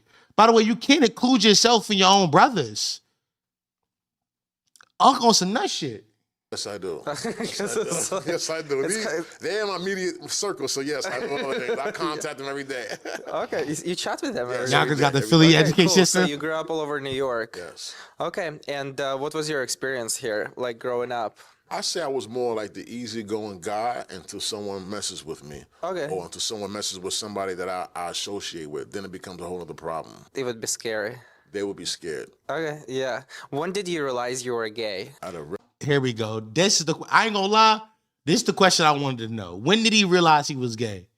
Because it feels like he started being gay in jail. But when did he realize he was gay? At a young age, I realized. Are you bisexual? Yeah, I'm bisexual, but I like more guys, though. No offense to the females, but I like more guys. What? Hold on. Stop. Hold on. Y'all tried to call me a biphobe earlier. Y'all said I was being biphobic earlier. Y'all told me I was being biphobic. What did I tell y'all? Bi people always choose one over the other. They always do it. They always do. Twin, I know shit. I know shit, nigga. I told y'all, they always pick one. They pick one or the other. Y'all was like, oh, Dom, you being biphobic. Oh, bi visibility, bi people was this. Suck my dick, nigga. I know shit. I know shit. What Cuz just said? Cuz said, I like more guys than girls. Cuz said, I'm gay. Cuz is greedy. I'm greedy. I'm greedy. Go back. Hold on. But yeah, Hold on. Go back. Hold on. Go back, twin. Yeah. When did you realize you were gay? At a very young age, I realized. Are you bisexual? Yeah, I'm bisexual, but I like more guys, though. No offense to the females, but I like more guys. But yeah, I consider myself bisexual, but I don't really have a label for that because once you go both ways, you go both ways. How you gonna label that? You know? I mean, bisexual. I just call it gay. You know what I mean? Yeah, Unc said I'm gay, man. Come on. But Unc on some real, like, classic biphobic shit, by the way. Unc on some classic biphobic shit. Unc on some, like, I'm gay because women will call me gay if I tell them I like dudes kind of shit, which is wrong. Which is wrong. But Unc is gay because he said he like guys more than he like girls. Like, somebody said 60-40 splits. I don't know. Now, to be fair, there's an argument to be had that he maybe put on that he more gay because he won't fuck this twink. Argument to be had that he trying to put on that he gayer than what he is because he won't fuck this twink butt, which is thorough. Sometimes you put it on a little bit. You like, no, like, you know what I'm saying? Like, whenever I'm with the Marxists, the leftist HUDs, I put a I'm on some real, I'm on some communist shit outside, bro. I'm like, yeah, no, like, I read Marx and I agree with him. Like, communism is the way. I lead socialism. I'm like, no, I'm a communist. If I get too deep in there, You know what I'm saying? But it is what it is. Yeah. All day. Growing up in New York in different neighborhoods, did you feel like there was any homophobia towards you or like towards guys around you, or was it pretty acceptable overall? To me, it's like just I say from the beginning of time to the current moment right now. The Marxist Jones, bro, I love, first of all Marxist Jones are poor. Let's start there. I swear to God, on any dating app, you're never gonna meet a single Marxist, a single leftist, a single socialist who has money. None of them do. They're all poor. They're all poor. They're all poor. So yeah, they be gone. It's way easier to get them too. Way easier. You know what I'm saying? They don't expect much. I'm currently dating a leftist girl right now. I'm dating a leftist girl right now. Her and I be bonding over the dream of one they have in healthcare. You gotta date poor bitches, guys. The poor hus where is that? I don't want no hus with money no more. You know what I mean? I want to bond over healthcare. You know what I mean? I mean, you have your little situation that you go through, you know, where some people may not like, you know, the homo thing, whatever the case may be, but the homo thing. Nah, the homo thing, whatever the case may be, is crazy. I notice in my life, it's like a lot of them will bite their tongue about it.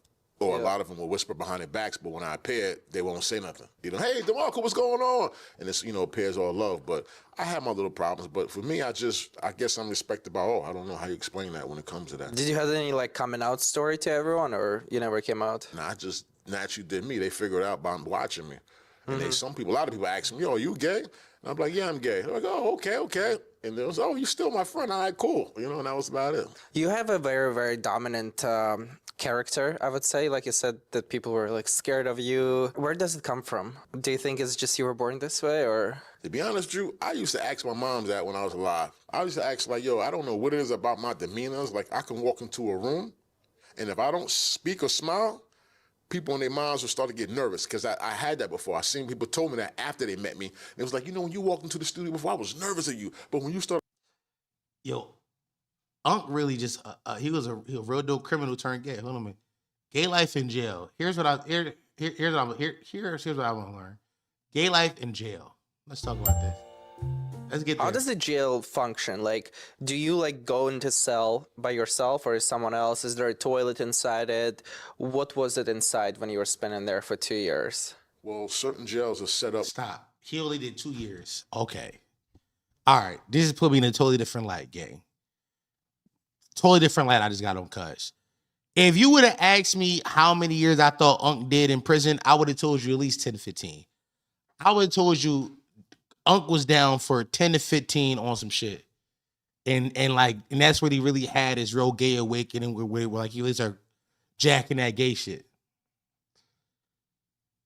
No. Unc was only in there for 2 years. Unc was really gay.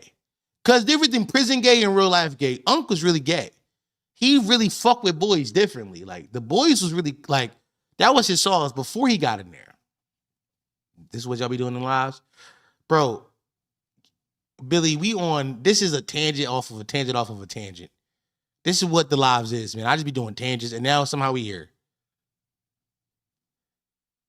No, he did say that, but I thought he was putting it on. No, he did say earlier that he been gay and like he been knew he was gay, but I thought he was putting that on because he want to fuck this twink. That's what I thought. That's what I thought. I thought he was putting it on because this twink in front of him, he was like trying to really show how gay he was. Like, nah, like I really do this gay shit trying to fuck this twink. The same way I be when I be with the Marxist hus. I leave socialism and go for communism. I thought he was doing that. No. Real deal. Like, he was only down for 24 months. My little brother did 18. He did 6 more months than my brother. 2 years? He wanted that butt. Where you have dorms. The one you were. I was in, it was a strictly cell. Because it was the beacon. Like, you have different sections, 10A, 9A, but it was strictly single cells. But in a Beacon, you do have dorms. Where I was at was just strictly single cells, 2 layers. First floor, upstairs, outside the showers. Inside, you have your sink, toilet, little locker, and a window. So inside. From a production standpoint, real fast on this podcast, I appreciate the fact that they only have one camera. They have one. But they're trying to make it seem that there's a 3-cam setup, as if there's the main cam, the host cam, and the guest cam. So they keep zooming in on him whenever he talks, because they don't have a guest cam to cut to when he speaks. Very funny thing that's happening. Very funny. Very engaging, though. Not going to lie. It is engaging. You have the toilet. Yeah, for yourself. So you poop next to where you sleep. Pretty much, yes. Was there any smell? No, because they have vents and circulation. Is it cold inside? Depends, but I mean, I like him being so invested inside American prison system, by the way. He's so invested inside the American prison. Because I don't know where he's from in Europe, but European jails are not like American jails. And he's trying to figure that shit out bad. He like, this shit don't make sense to me. Y'all jails are like slavery. I'm subscribing after this. it depends how you want it to be. And do you constantly have guards patrolling? Yeah. Call them shits guards, by the way. Keeping track, guards. That's guards. We call them Do you officers. talk to them? Sometimes they'll come through, they'll talk to you, Sometimes the females will come through, it depends. There was a lot of gay officers that came through and talked to me a lot, The gay officers? Yeah, I had to be real careful because they didn't want to get in trouble. I didn't want to get in trouble. Whoa, and whoa, people whoa, whoa. talking there, and there's cameras all over the place. Did any of the gay officers had a crush on you? One of them did. It's a Spanish guy named officer. You said you have to be careful to Yeah, not... because I wanted him. I wanted to really mess with him, but the timing was wrong. And I felt that he wanted to mess with me, but the timing was wrong because he used to come to my cell and do cell searches, but talk to me. That's the only time an officer can come in and talk to you without nobody really hearing you or being on camera. So you guys did not... No, because we couldn't, because too many people walk past cells, but we want. He wanted that little shit, bro. He wanted that little shit, bro. He wanted to do something to that officer, bro. I never even contemplated this. Because we all heard the stories of like the women officers going into the jails and fucking the inmates. I never even contemplated the idea of the gay men officers who are going in there and fucking the inmates. I never even thought about that. That possibility never even crossed my mind. Never even crossed my mind. Wanted to, but I did grab his and I did kiss him real quick. Wait. Wait. When did you do this? I did grab his dick and I did kiss him real quick. When? You just said everybody was watching. You just said everybody was watching and everybody was like talking. Niggas with shady patties. When did you have time to grab his dick and kiss him? Nobody do cell searches, but talk to me. That's the only time an officer can come in and talk to you without nobody really hearing you or being on camera. So you guys did not...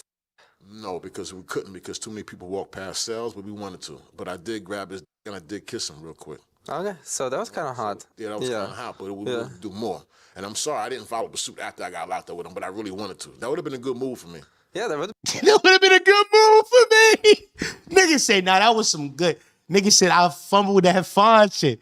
You know what? I'm with him, bro. Sometimes you fumble fine shit, bro.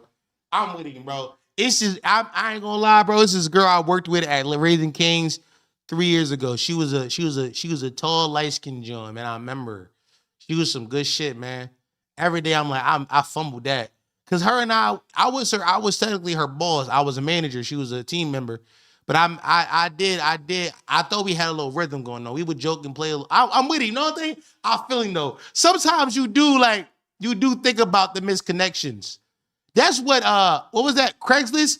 Craigslist used to have a misconnection portion on their website where people go in and be like, I used to read Craigslist misconnections back in the day. A little known fact about me.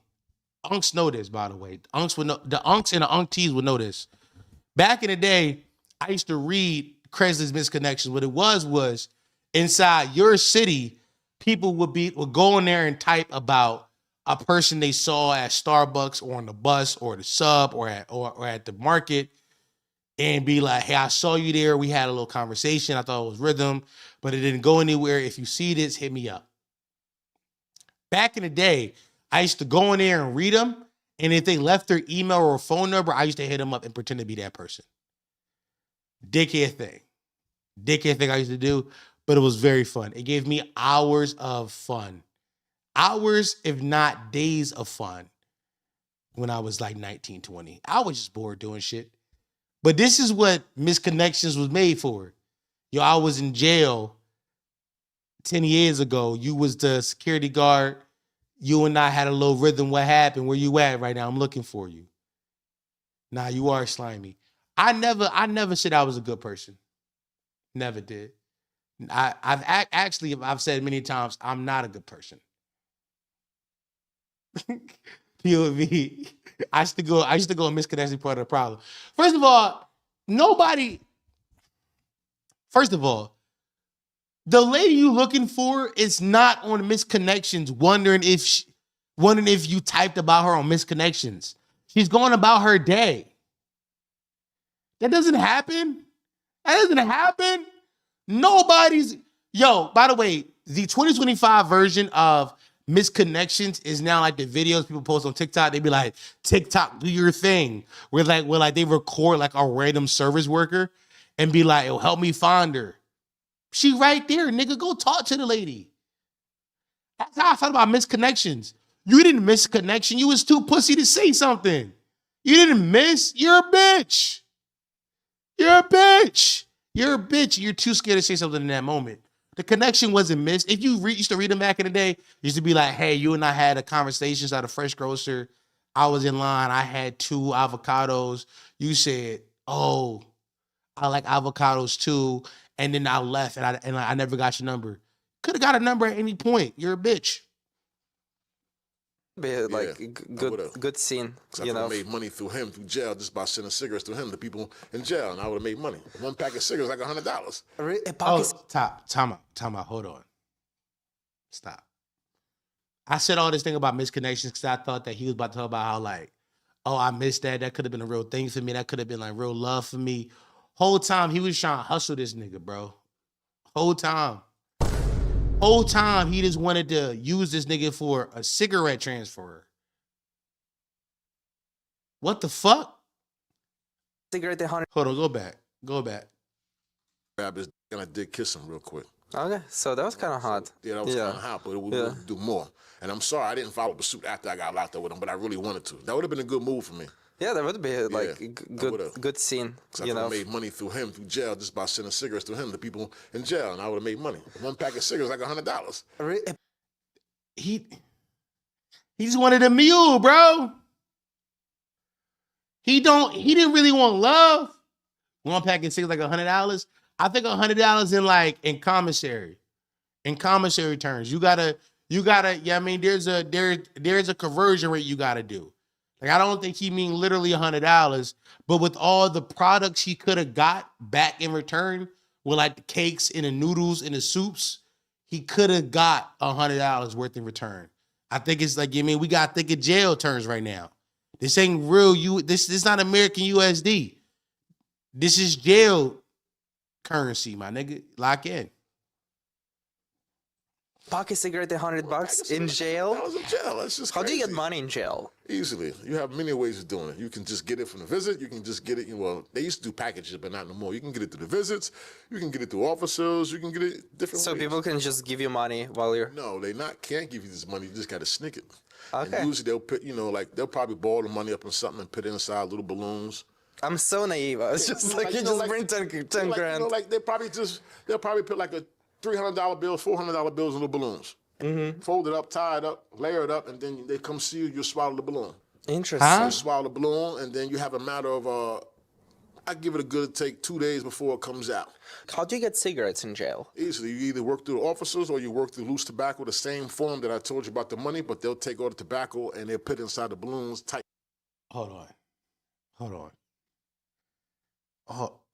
No, I'm hearing it.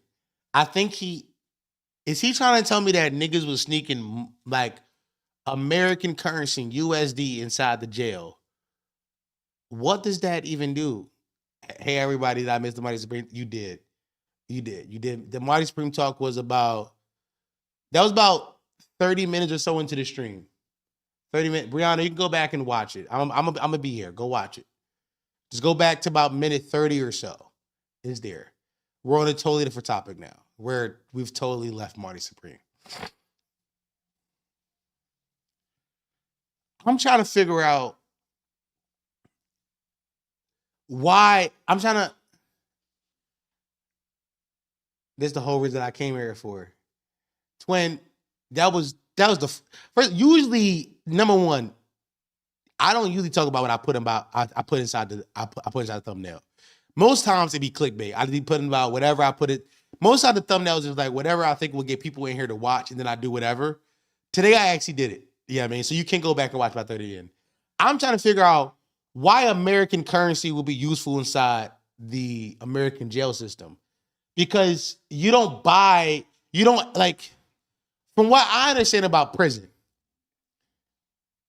people will put money on your books, but that money converts to like a credit system. So it's kind of like if you put in, and this isn't real rates I'm talking about here. These aren't the real like conversion rates, but let's say for every $1, that's 50 cents or some shit like that. Or like $2, some shit like that. It converts to a jail credit. It's a totally different currency.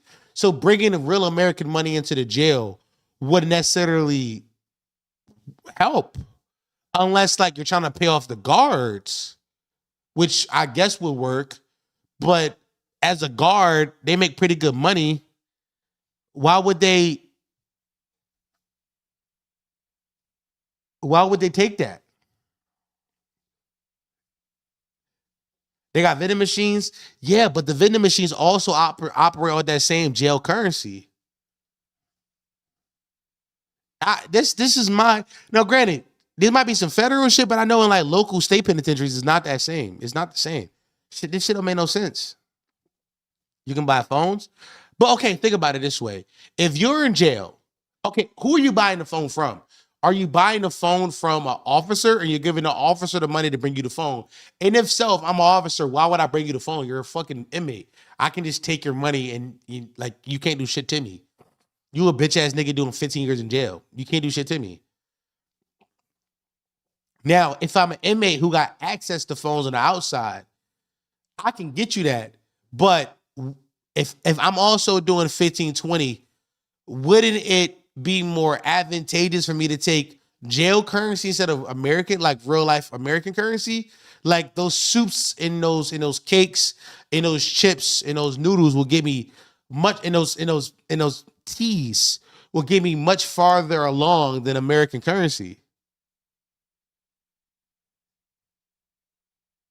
This shit don't make no sense, bro. It don't make no sense. And wrap it up to a point where you can swallow them and get them out later. And that's how officers make extra money. That's how you can get... No. Real currency is laws. It is theory. No, bro. We are currently breaking down this man's story about smuggling drugs inside prison. He's a gay man named Daddy DeMarco. This is the 5th tangent we went on. This is a new tangent we're on right now, to be honest. It's truly just tangents on top of tangents.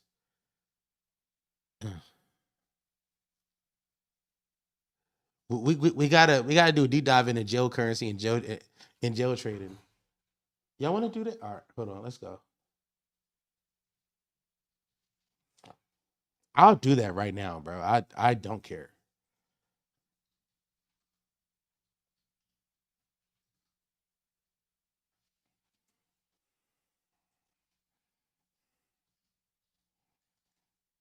Somebody gotta have video.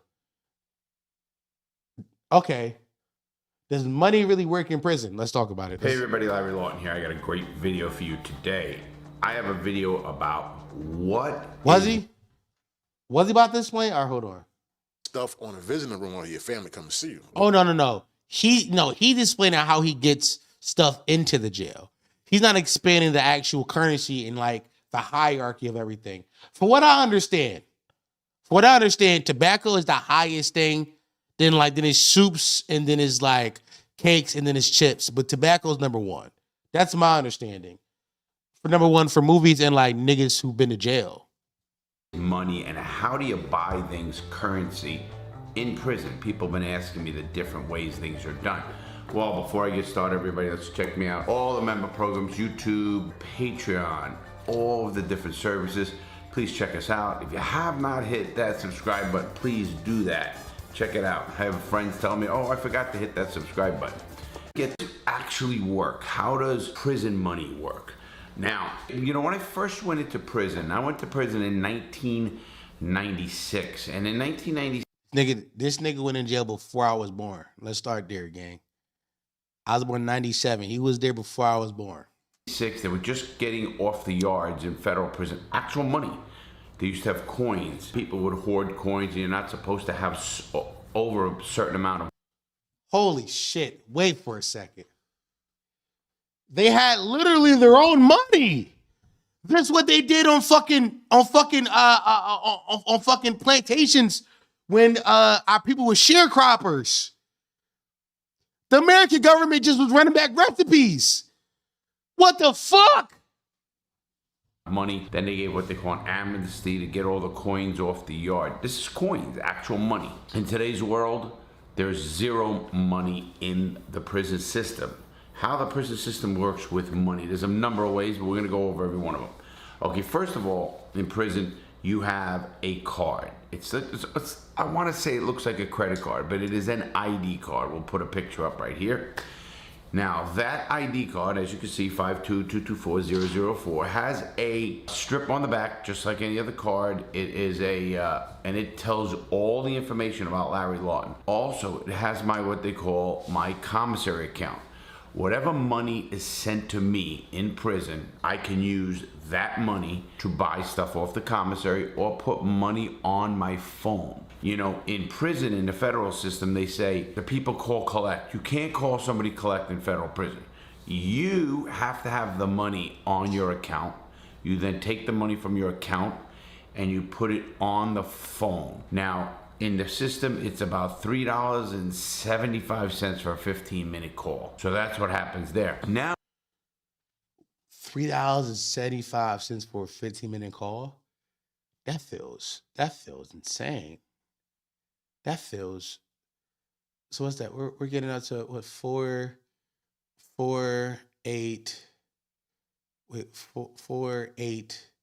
16, pushing around $50 per hour? Am I wrong at that? 15.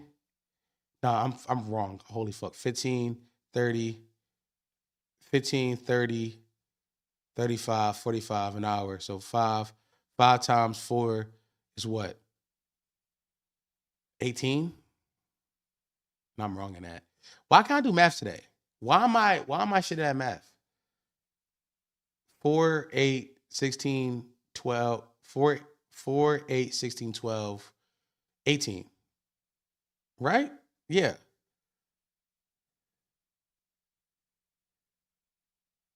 Jesus Christ. I'm right in that right math, right?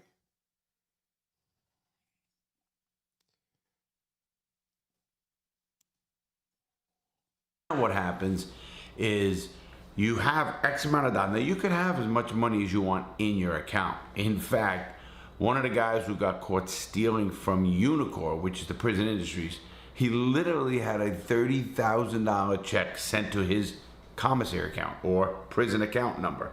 Now, that has to be done through certain only ways you can do it. You had to send it to a specific location, and I was shout out to Unk said that. Unk said I was kicking knowledge. Unk so Unk. I was kicking out some younger fools last weekend, reminding them we used to have to pay extra for long digital and third-party service. Yeah, I'm not that old, man. That's crazy to me. That's by the time I had a cell phone, like unlimited texting was becoming a thing. Like it was a plan. It wasn't baked into every plan, but unlimited texting was becoming a thing. As a child, like my aunt, she's a couple years older than me. She had like texting that she couldn't text at the certain hours or call at certain hours, or she could call and text at certain hours because it was free, or like my dad had rollback minutes and shit like that. It was different. It used to be where you could send money, any money order to the system, and they would process it, and then I've your been money would before, be put on the I did books. not They know. don't do that anymore. It's all done from one centrally located place. And here's the problem: everybody takes a piece of your action. So if you're a family and you're trying to just struggle to help your son or daughter out in prison, what happens is they're taking a piece of that action. So it's kind of really hurts the. My aunt, that's a younger than me. My aunt's a couple of years older than me. My aunt is, because my dad was young as fuck when he had. My dad was 17 when he had me. So my aunt, I think if I'm 28, my aunt's like 34. She's not that much older. My aunt might be 32. To be fair, my aunt might be 32. Your mom's 32. Because my aunt, she graduated high school the year I was going into high school. I remember. Mom's like 32. Me and my aunt should be closer, to be fair. We should be closer. We should. We just weren't. Families that try to help people, which kind of gets me a little bit pissed. But moving on, how the money actually works. So your money gets put on the books, they call it. And now, you can look up in a number. You get a phone number in prison. So what'll happen is you hit the phone number and you could call and see how much money is on your account before you go to commissary or before you try to put money on the phone. And it was funny because everybody had to know what everybody had. Because if a guy owes me money in prison and I tell him I want you to go to the store, oh yeah, I got the money, Lawton. I got the money, Lawton. And he doesn't have the money, then we're gonna have a problem. So the first thing I would do is I would look on his account, and I could look on his account by making. Your aunt, you're younger than me, Dom? Yeah, no, she is. My aunt, I'm not gonna say her name. Yeah, my aunt's a year younger than me. Oh, you're younger than you. She's 4 years older than me. I have a little sister who is 26 years younger than me. 26. Does not make sense. My dad decided to restart his family weird as fuck. For me to have an aunt that's younger than me, who would have to have kids? Like one of my siblings? I would have older siblings to have kids? Or like, how does that work? No, how does aunts and uncles exist? No, yeah, exactly. I would have to have a sibling. No. I'm an uncle because my siblings had kids. Bro, how the fuck does that even? Bro, we talking, I mean, like in a black family, that's my niece, man. My sibling had to have a kid right now.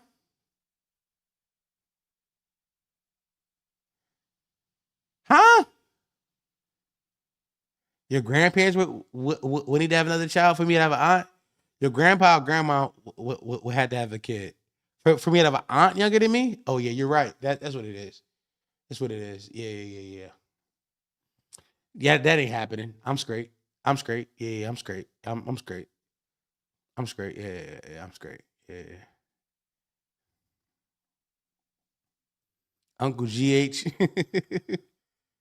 You dropping bread, baby. Why you doing the Jada Kiss to Jim Jones, John? You dropping bread, baby. A phone call on his account. He'll make the call, he'll give me the phone, or say, you have $290. Well, in the Federal Bureau of Prisons, you're allowed to spend it might have went up, but $270 a month on your commissary account. Now, what does that mean? Well, if you go to the commissary and you spend $80, now you have $190 to spend. Now, you have to keep an eye on this because you need stuff in prison. People often ask me, Larry, what should I do with my loved one? They're asking for money. That's normal. People need money. You want to live a decent life, so to speak. Now, also what happens is you borrow money from somebody. You borrow something from somebody. You get a screw book, or you do I used to say fuck book, but get a porno magazine to use. He called a porno magazine a screw book. And he said, I used to call it a fuck book, but now it's just porno magazine. This is growth. Growth personified, gang. Unc is attempting to grow in front of our eyes, yo. that you rent that. You want to get a cell cleaner. You rent it? $5 a week. He might ask you to get $5 in commissary or a book of stamps. So as I keep going forward, money works is a number of ways. Now I have X amount of dollars on my commissary account. I am working in a law library and a guy says I charge him $50 to do a brief or whatever it is, or to look over something. Usually you tell the person, just get me $50 in tuna. I used to be a big tuna fish eater and peanut butter, things that were high in protein. So I would just tell him, get me, if there were $1 a can and he could only afford it, he goes, like, I can't, I got the money, here it is, but I'm only allowed to spend $270 a month. You don't want to kill the guy and get all his money so he can't eat. So you say, okay, give me, 10 cans of mackerel or 10 cans of tuna, and that's $1.40 a can, $1.50 a can. So, you can do that.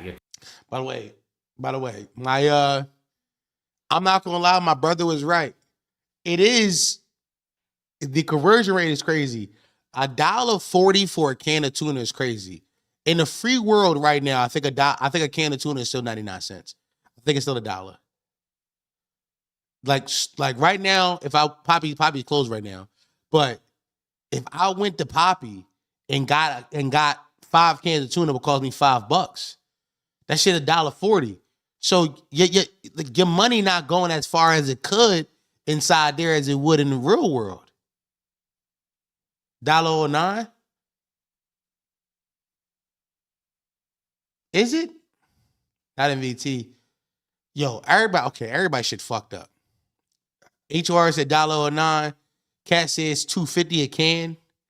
Nigga, if I walked in a Poppy right now and said, Pop, give me 5 cans of tuna, I would find them for $1.99. Now, granted, it's Poppy store tuna. I don't know how long the tuna been sitting on the shelf, because Poppy ain't rotating that shit. Ain't no FIFO. Ain't no FIFO, first in, first out. That shit has been sitting there, my nigga. But damn. I'm in the South, so it's basically 2 pennies and a thought for tuna. $15 worth of stuff from him. So you don't kill him on letting him not eat. Now, also in prison, they have what they call store man. Now that store man is just like anybody else. He does the same thing. It's economy in its own self. So now that store man is gonna give you 2 ramen noodle soups and you gotta give him 3 back.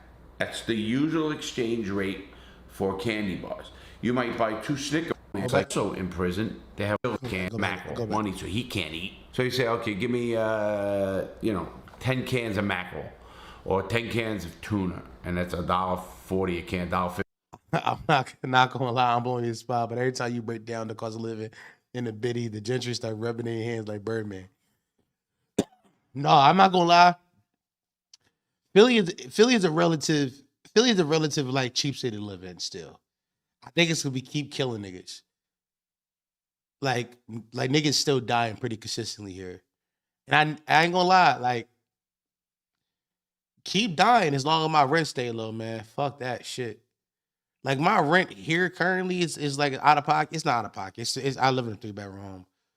But when I move, because I think I'm gonna move next year, I want to get a 2-bedroom apartment somewhere. I've been looking around. I'm going to pay significantly less. I'm going to pay significantly less. Like, significantly. Keep killing niggas, man. Keep dying. Keep dying, man. Keep shooting at each other. I don't support Black Death unless it means my rent stays low. If you can. So, you can do that. You get $15 worth of stuff from him. So you don't kill him on letting him not. Is FS the men of natural rent control? He is.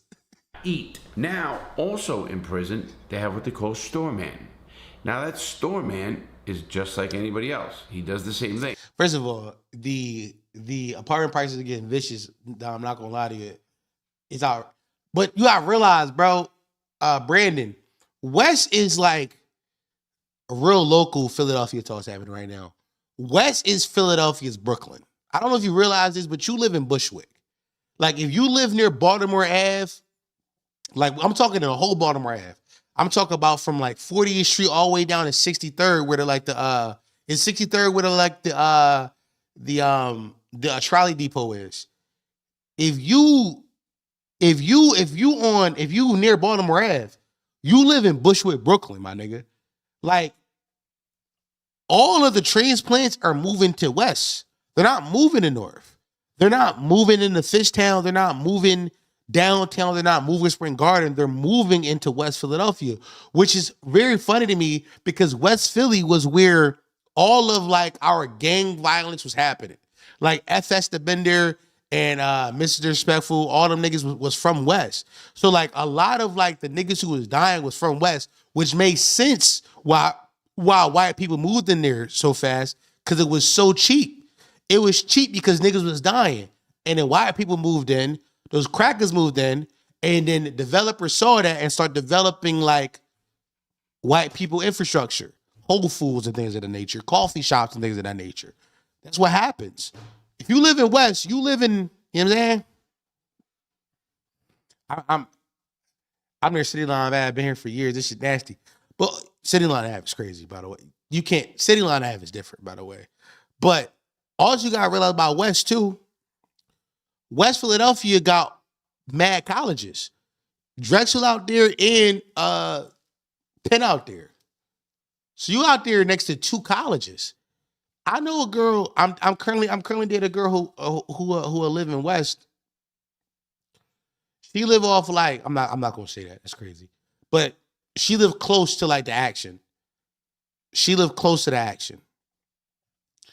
Her rent not that expensive. Her rent like $900 a month, like $800, $900 a month. She got a one bedroom. She got a 1 bedroom with a big ass living room, a big ass dining room. Twin, that shit. I'm like, how you get this? How'd you find this? It's available. St. Joe's too. Yeah. How did you feel about Channel 5 coverage of the situation in Philly? You talking about the Kensington video, the Philly Streets video? I thought it was good.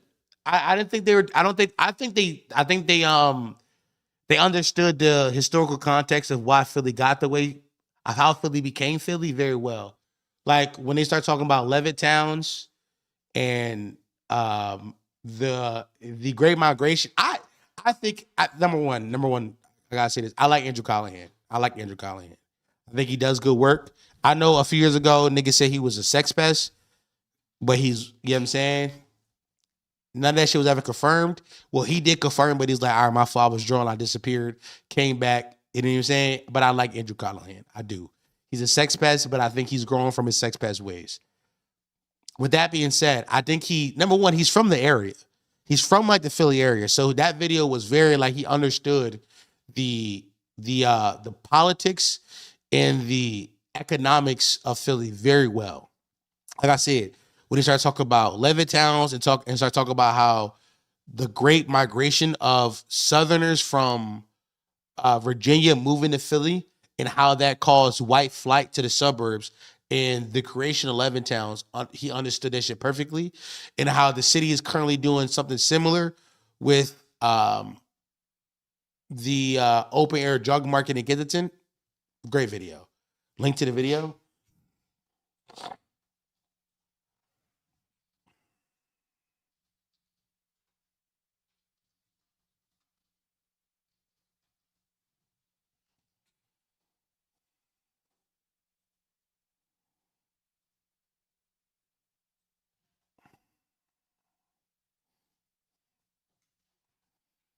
There it is. I thought it was a really good video. I'm 2 hours away from St. Louis and I'm 3 hours away from Kansas City and estimated downside. Good looks, no problem. A 1 bedroom here is $750. Yeah, I'm not gonna lie, $900 for 1 bedroom and I'm not gonna lie, I'm seeing Philly is a really interesting city. Here's why. When it comes to like the economics of the city, because I predicted a while back ago that so let me go back. Number one, enrollment and attendance for all of the schools here in Philly, UPenn, Temple, Drexel, all those kind of schools are going up year by year. And a lot of reason why so much of North Philly and so much of West Philly is gentrified is because these universities are buying more and more of the neighborhood and making them housing for the students and completely pricing out the people who lived there who lived there previously. We're talking about formerly middle class black families who owned these homes, who bought them in like the 50s, 60s, and 70s, who grandma and grandpa are dying, and now we're talking about lower income, working poor black families who are stuck with the responsibility of homeowning, who have no idea what that even looks like or feels like, are being approached by huge companies who specify in doing exactly what I'm about to tell you, which is reaching out to these first-time homeowners and being like, hey, I know you inherited this house. We'll buy it from you. We'll give you a lump sum and you ain't got to worry about it, which is different versus when grandma leaves you the house, right? Grandma leaves you to a house and the house needs $4,000 worth of repair for it to even be rentable. We're talking about the roof needs to be fixed. We're talking about plumbing needs to be reworked. We're talking about all these things that the normal working poor cannot afford to do. When these universities come in and be like, hey, we'll give you $6,000, $7,000, which is more than the repairs are going to cost. Hey, I'm jumping on that. They jump on that immediately, and now they're selling homes to BlackRock. And BlackRock is now doing all the renovations, and BlackRock is doing all of the renting to these new college kids in Temple. My prediction before was, I thought that as the enrollment at these colleges went up and these kids come to Philly and love their version of Philly. What I mean by their version of Philly, there's a new yuppie version of Philly that is evolving. And I think it can be like diluted simply inside this clip.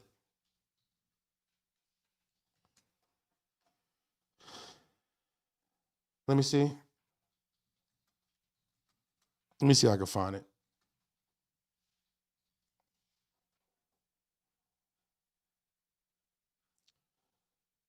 Hold on, let me see. I'm trying to find a clip for the sake of this conversation that I don't need to find, but I do think it helps. I do think it helps add conversation. I think it adds to the yuppiness of these new motherfuckers moving into the Philly. Moving into Philly, excuse me. I'm not logged in anywhere. Jesus Christ.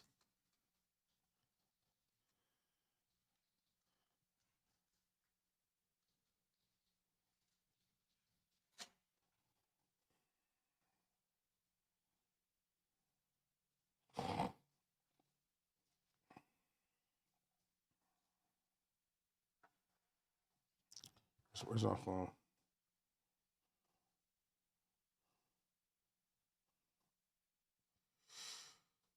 Hold on, I got you. I'm gonna see if I can find it. And if I can't, I just move on. I do want to give it a real scouts try or like whatever the statement is.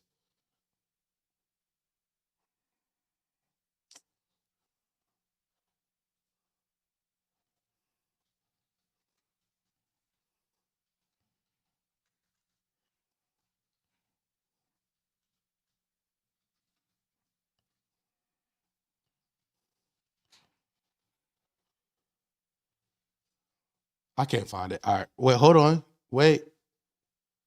No, I can't find it. Wait, I found it. Yo, if God made a cheesesteak, Cooper Sharp, seeded roll, and if you are a fried onions, Not no Philly shit. A cheesesteak from Philly, salt, pepper, ketchup, mayonnaise, fried onions. That's it. Salt, pepper. yo, if God made a cheesesteak, Cooper Sharp, seeded roll, You hear it? Cooper Sharp, seeded roll. and if you are a fried onions, Not no Philly shit. A cheesesteak from Philly. Black Philadelphian, which has been the most of what Philadelphia's population is coming and telling you what a cheesesteak is. Salt, pepper, ketchup, fried onions, mayonnaise. Salt, pepper, ketchup, mayonnaise, fried onions. That's it. Salt, pepper, ketchup, mayonnaise, fried onions. Word. Salt, pepper, ketchup, mayonnaise, fried onions. That's a Philly cheese. That's a Philly cheese. This white bitch is trying to tell this Philadelphian who lived here this whole life. By the way, this white bitch from Delco. This bitch from Delco, man. Bitch from Delco. You know what I'm saying? She from Delaware County. She from South Jersey. She from Sicklerville. You know what I'm saying? That's a Philly cheesesteak. Heart attack. That's a Philly cheesesteak. Being upset about the mayo. The mayo's a staple. You gotta get the mayo. Oh no! What you put on your cheesesteak? You got Cooper onions? That's not a Philly cheesesteak. That's not a Philly cheesesteak. Cooper? What the fuck you mean Cooper cheese? No, it's not a Philly. This guy probably puts fucking mustard on his cheesesteak, bro. He puts mustard on his cheesesteak, bro. They put lettuce and tomatoes on their cheesesteak. They not for the Benny. They ketchup, mayonnaise, fried onions, right? Of course, all the time. What's up, ketchup, mayonnaise, fried onions? No cheese whiz. No cheese whiz. You know what I'm saying? You know what I'm saying? No cheese whiz. The point I'm trying to make here is there's a difference between actual Philadelphians and these new motherfuckers who are moving here, who are fall in love with the idea of the city because they live inside these little bubbles. A lot of these motherfuckers who move here move into these college towns, right? And I'm putting that in like real quotation marks, right? If you've been in North Philly, like the Cecil B. Moore area, you know what I mean? It's a college town they built. Temple owned half of North Philly now because of that Cecil B. Moore part. You talking about West Philly with like Penn and all that, and Drexel down there too.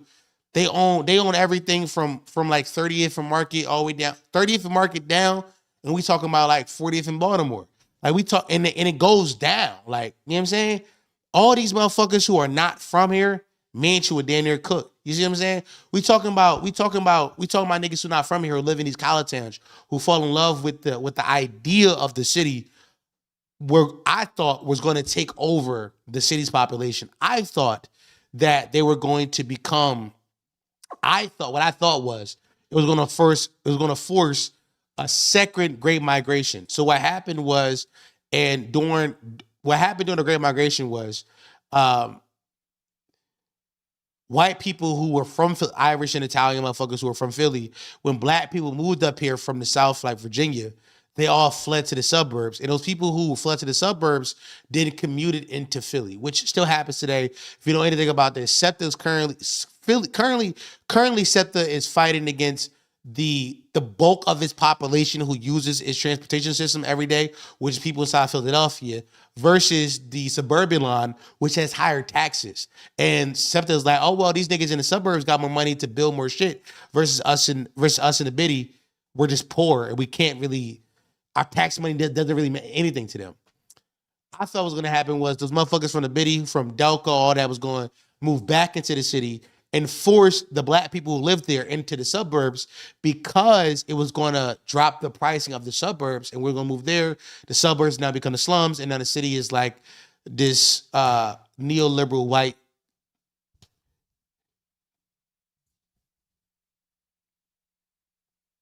utopia. That is what I thought was going to happen.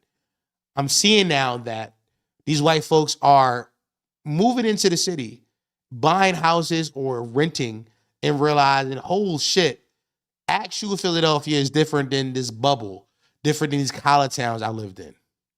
Totally different. And it's fucking their heads up. It's fucking their heads up. LOL, literally the same argument they had not to spam Marta in LA. The 5-second fall before Utopia. The word Utopia was kicking my ass. I'm not gonna lie. The stutter fried me, so I just pause. Which I've learned. Like sometimes just pause. An dramatic pause doesn't hurt anybody.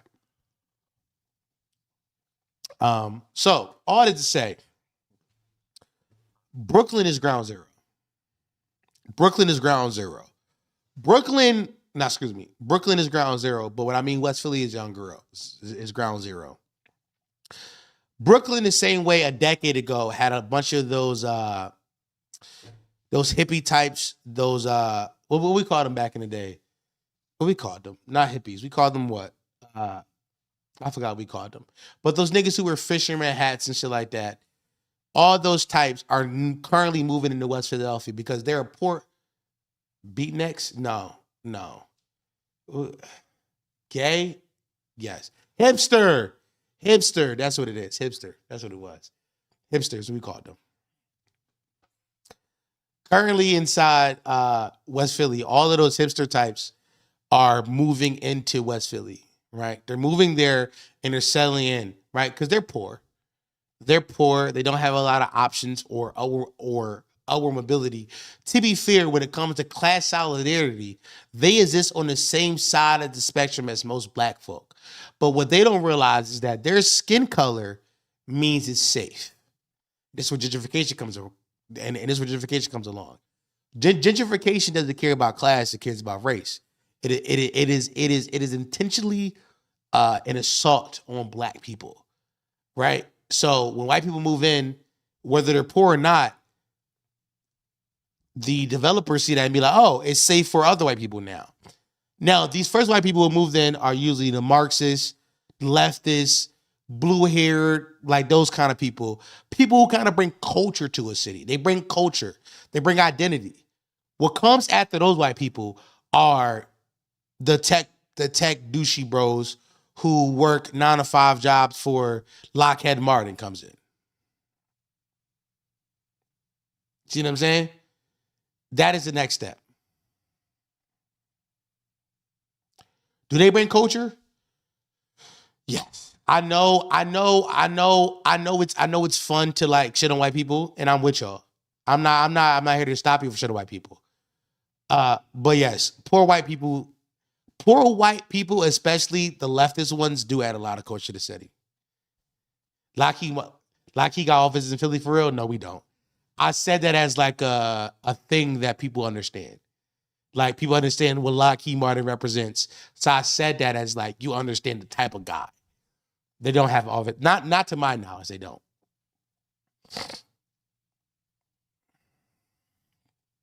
Not sitting them. I think my experience in New Orleans is otherwise. So here's what I think. It depends on the culture you appreciate. Like right now, the poor whites who are moving into West Philly, who's going to make Philly more expensive for the rest of it because of whites, they bring this kind of like once again, I'm gonna say it again, neoliberal art school style shit, which in itself is not that great of culture. But what happens is because they have the right skin color, they're allowed to host spaces and do venues that allow us to come in and operate in. Like, you see what I'm saying? You see what I'm saying? Like, I went to a comedy show. Like a few months ago, thrown by this white lesbian woman. Not from Philly. She said she was from DC, moved here during the pandemic because it was cheaper. Now, she was awful. She was not funny at all. But because of her skin color and maybe her rate and our money background, she was able to open up this space to allow actual good art to exist. And she did that. Rick Rizzy, unblock me. Who the fuck are you? To my unblock. Who are you? I don't know you. I don't recognize his name. Unblock me.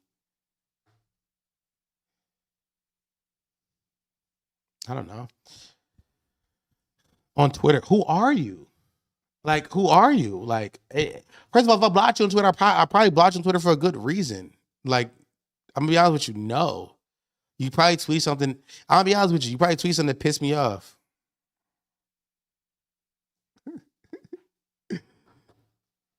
Starbucks workers in Philly versus Starbucks managers in Philly argument. Kind of. Yeah. Kind of. Rick Rizzy, by the way, Rick Rizzy, I want to let you know. If I blocked you, you probably said something that pissed me off. You're most likely not getting unblocked. He tweeted toilet water. He definitely tweeted toilet water at me, gang, for sure. He said something stupid. He probably like leaned into the Stan Wars. it was like, it said, yo, Kendrick's gonna save hip hop. And I was like, yeah, no, don't need to see this again. Don't need to see this again. Don't need to see this again, brother. Know what's funny? During like the height of the Kendrick during the height of the Kendrick Drake beef, I never blocked anybody who slandered Drake. Drake slander, I never blocked. It was Kendrick Glaze I blocked. Drake slander I was fine with, but glazing Kendrick, I was not okay with. Because everybody who glazed Kendrick was mentally ill. It was stand shit. Kicking Drake back in, you can just kick his back in because his back is very easy to kick in. But glazing Kendrick, not happening. You're off my timeline. Never want to see you again. So it's either you said something that was wildly, to be told, wildly capitalistic, wildly homophobic, or wildly stand culture over the last year or so. That's why I blocked niggas. So, yeah, I mean, that's probably what you said. Let me go pee real fast. That's what y'all, yeah. Kendrick Glaze, I'm out, bro. Drake, hate, I'm fine with. Kendrick Glaze, I'm out.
I was gassing Kendrick.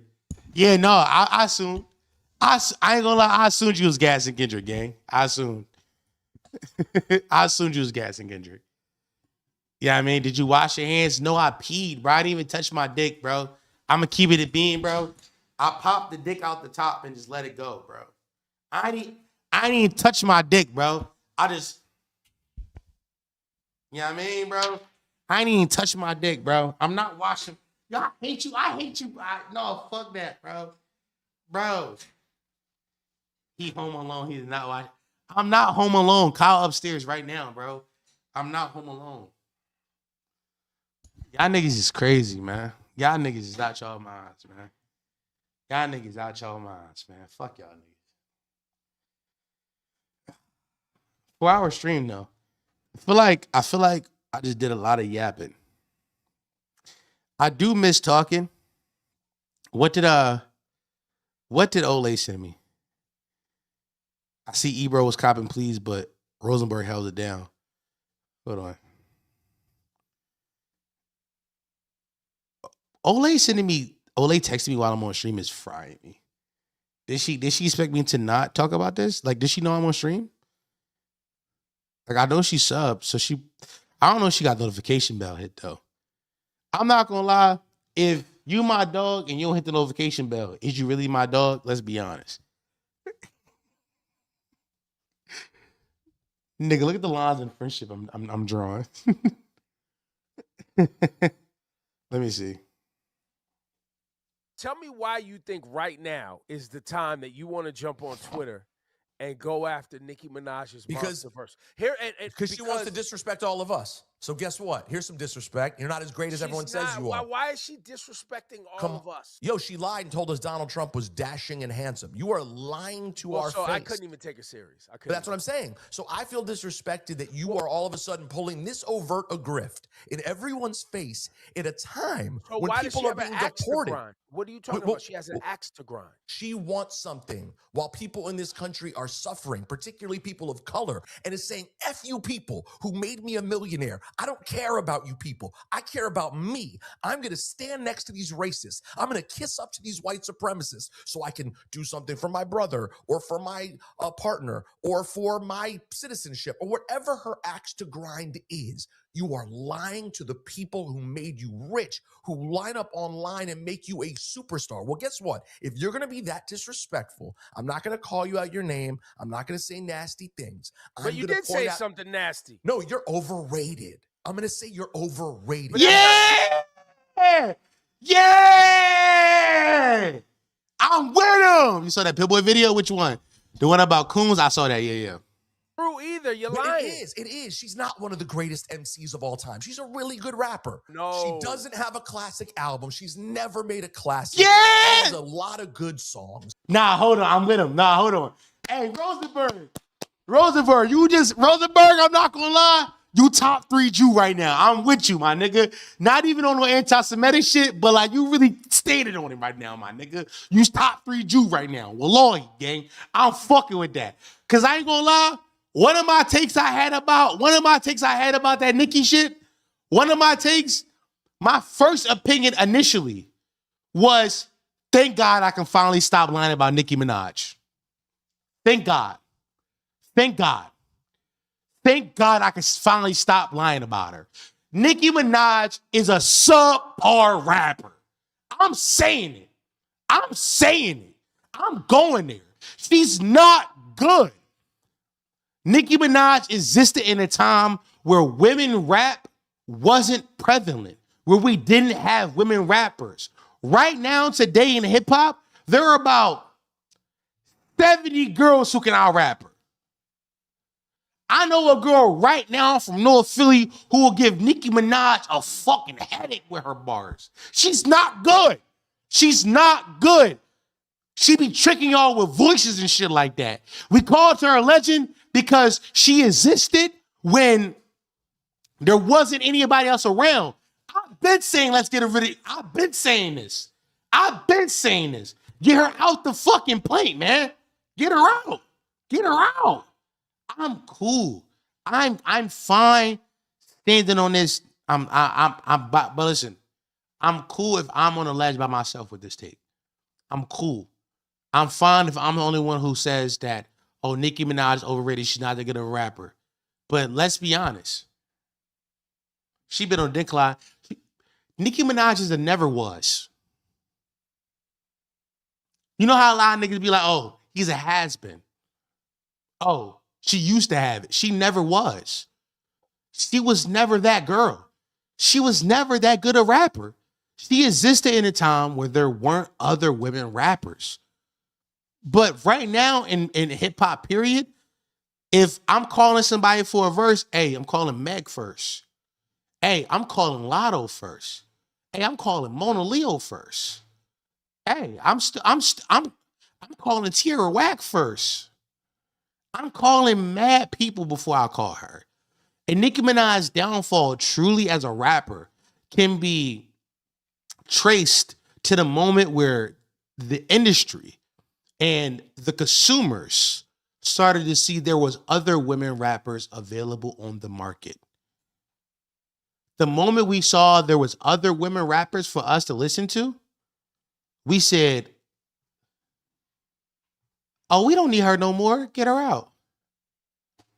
Get her out. Nicki Minaj is currently survived by her stan base, which is not even a stan base. It's a cult. She's currently survived in hip hop and music period by her cult following. Not cult like, it's a cult following. None of us is running to a Nicki Minaj song if it dropped. I heard Bigfoot. Bigfoot was a piece of shit. And by the way, I'm a guy who didn't like Hiss. I thought Hiss was a subpar. I thought Hiss by Meg Thee Stallion was a subpar diss record.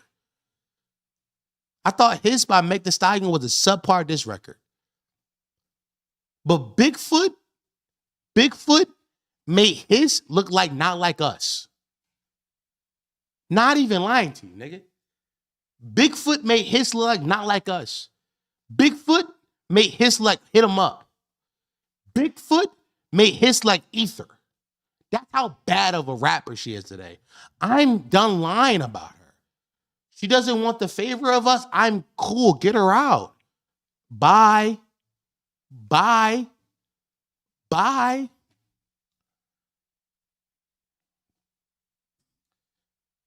Nicki Minaj is running around. Before I even get to Nicki Minaj piece of this, let's start at my Ebro take. Start my Ebro take. Because I made that video a few weeks ago saying that, actually last week, 2 weeks ago, saying that Ebro was pandering and using populist politics to pander to the people. I said that. And a lot of niggas in the comments was on my dick. A lot of niggas in the comments was on my ass. Talking all that, oh no, Ebro been woke. Ebro is trying to protect his corporate interests. Right? Ebro can't talk all this anti-corporation, anti-Zionist when you working for Apple, my nigga. Relax. Relax. Yeah, you lost your radio job, but don't forget, you still work for one of the biggest tech companies in the world. Get out my face, gang. Get out my face. And to double down on my Ebro take, I'm here to double down. Fuck that. In this video, we got Peter Rosenberg saying no more business. Ebro copping, please. We watched the video. Ebro copping, please. Huh? Ebro is exactly who I said he was. Ebro only cares about the peoples and their politics when it is beneficial for him, when it's beneficial for him to care. And that's why he is on the side of Nicki. Talking all this, oh no, it's personal with her. I saw a lot of that. I saw a lot of it in the comments. Niggas talking this, and Ebro's one of these niggas who spearheaded this conversation, in my opinion. Niggas being like, oh, it's personal with Nicki Minaj. Oh, Nicki Minaj is working with the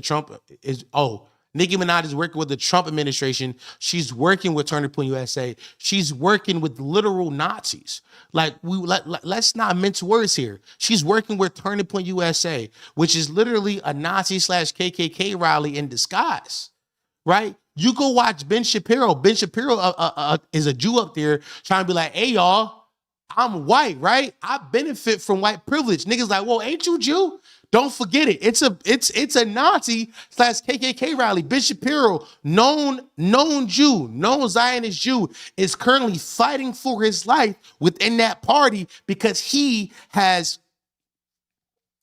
uplifted and bolstered some of the same voices that's aiming to take him down. Don't forget it. That's a Nazi KKK party, right? So she's up there at a Nazi rally doing a Sikh Hayul, twerking that big fake fat ass for them crackers. For what? For what reason? To get her pedophile, rapist boyfriend off the list? I'm supposed to respect this nigga? I'm supposed to respect him for backing that play? I'm supposed to respect her for doing that shit? Yeah. Your pedophile rapist husband who you procreated with, you created life with. Yeah. Get out my face, gang. Get out my face. Get out my face. Let's put all these motherfuckers in the right category where they belong. All these motherfuckers belong in the trash, in the garbage. Nicki Minaj has had garbage, had trash, right? Nicki Minaj has no morals. She has no ideals. She believes in making money, which is my problem with having entertainers as being a full leader of Black people voices. I saw my homeboy Billy tweeted this. Billy, known PM, he tweeted this out the other day, and I responded to it.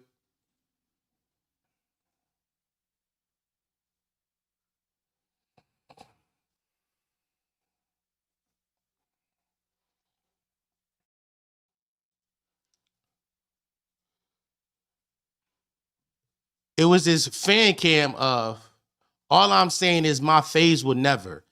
Basically saying that their favorite celebrities would never side with the Trump administration, and showing Cardi B, Beyonce, Kelly Rowland, Meg Thee Stallion, J-Lo, and Kamala Harris, which I'm assuming they all was up there twerking and shucking and jiving for the Democratic Party. Now, listen, I'm no Republican, and I'm not going to call it the Democratic plantation because I think that is weird language to begin with. But all those people were out there doing that for the Democratic Party. And Billy asked the question and said, am I crazy for having an issue with this as much as the Nicki situation? And I said, no. With this, my favorite meme, the picture of Steve Smith. Why? Because all of these motherfuckers are being used as political tools. They're all being used as political tools, right? The only difference is that one is used to pander to your ideas already. Hey, the Democratic Party is the party for black people. We're for you. Don't forget it. We always have your best interests in mind. When they don't.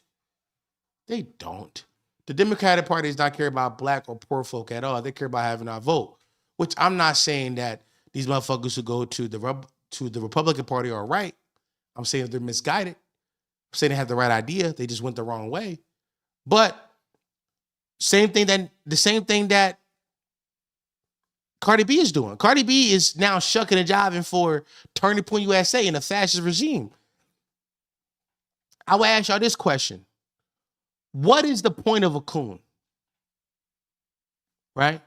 What is the point of a coon? What is a coon's place inside our society? How does a coon work when they are being used for political gain? In my opinion, coons are only useful when they can use and take their cultural cachet. They can use and take their cultural cachet as being somebody that black people respect and black people love and convince them to come vote or have their same ideologies. A coon is only useful if they're loved and respected by black people. Last time I checked, Nicki Minaj is a fucking low-cow. We don't respect her. Every time this woman opens her mouth and tweets more than 3 tweets in a row, we say, oh, she on a coke rant again. Huh? This is the expectation for who Nicki Minaj is. Nicki Minaj is women's Kanye West. He's women's Kanye West. That's who he is. That's who she is.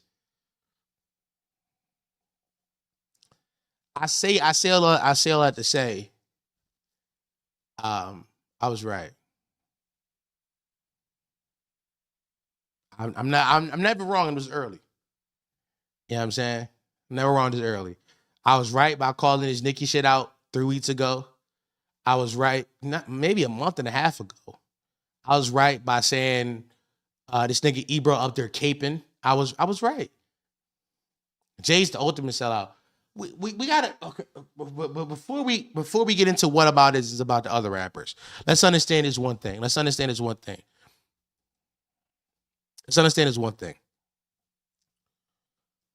Every single rapper, all of them, all entertainers, all actors, all rappers who's made their money do not give a fuck about the interests of us. They don't care. They don't care. So when I say this to say, I mean Drake, Aubrey Graham, I mean Jay-Z, I mean Nas, I mean all of these niggas that we know and we love their music and we love their contributions to hip hop, do not give a fuck about us. Hip hop is supposed to be the genre that is used for the voice of the voiceless. These niggas then will take our voice and sell it to the corporate interests and sell it back to us. They don't give a fuck. They don't care. A few months ago when I got into a dispute with another creator, one of the disputes we were talking about was about Drake. And I told him, I was like, Drake is a fucking dirty pig capitalist. Said that verbatim. I said, Drake is a dirty capitalist. He's a pig. I said this. And I've learned that through watching others' reactions of that conversation, that when I said that, that wasn't a big enough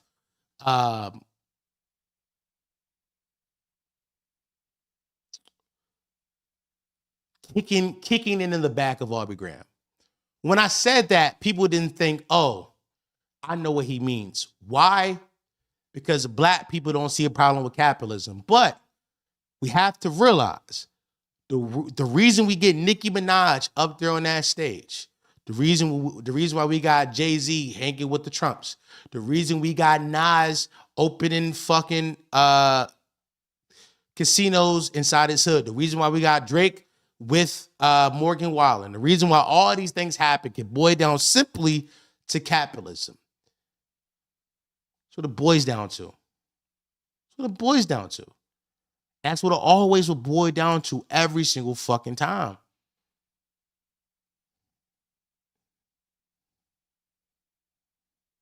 That shit. My fault. Not the what you call him fade. Nah, I ain't gonna lie, that shit still bothers me. That particular part, not him personally, but when I watch others' reactions, when I said that, niggas thought that wasn't like a big enough like kicking it in the back. Niggas like, yeah, what that mean? One nigga, I'm not gonna lie, wallahi, bro, I saw one nigga say, wallahi, I swear to God, I saw one nigga say, this nigga watched too much FD. I'm like, if you listen to me FD speak, you quickly hear I'm further left than FD. Like that's not a shot at FD at all. I am. I'm further left than FD. FD latest video on his main channel is him being skeptical of Zoran Mondami. I was all in on Zoran. I'm still all in on Zoran. I think Zoran has made some mistakes, but I'm still all in on Zoran.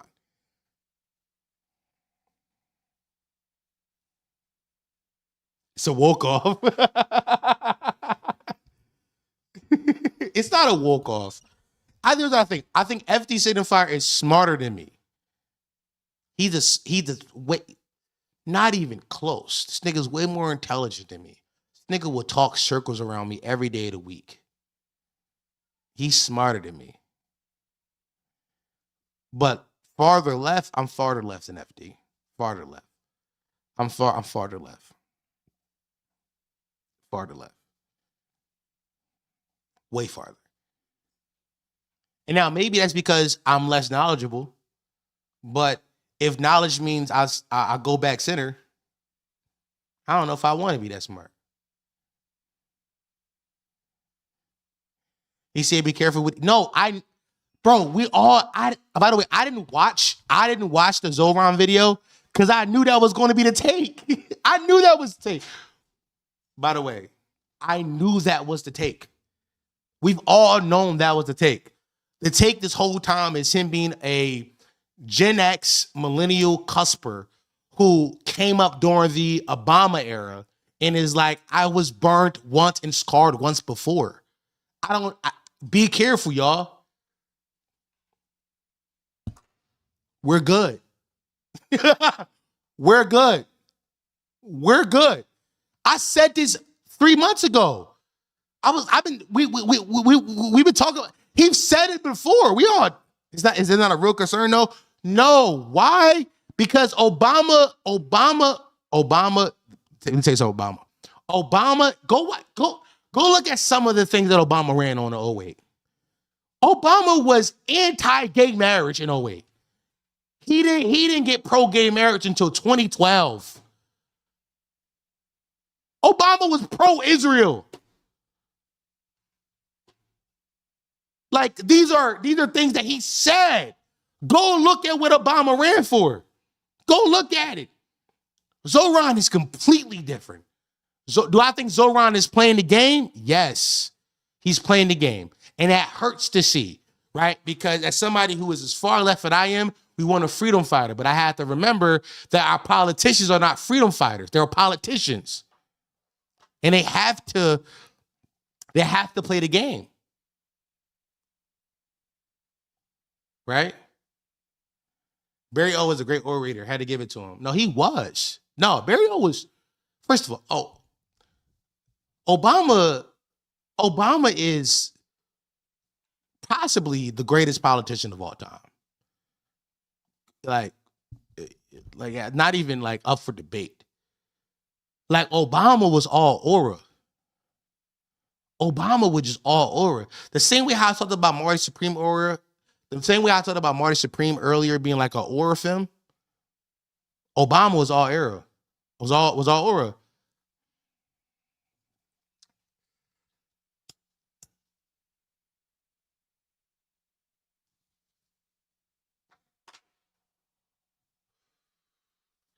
I don't know. I think that when it comes, I understand.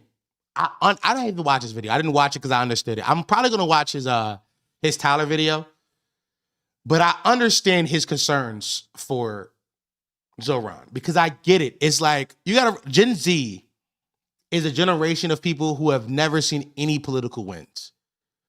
Our whole political life, like the oldest Gen Z, which is me, the first election I was able to vote in was Hillary versus Trump. That's my first election I was able to vote in. For the oldest Gen Z members, that was our first election, and we lost.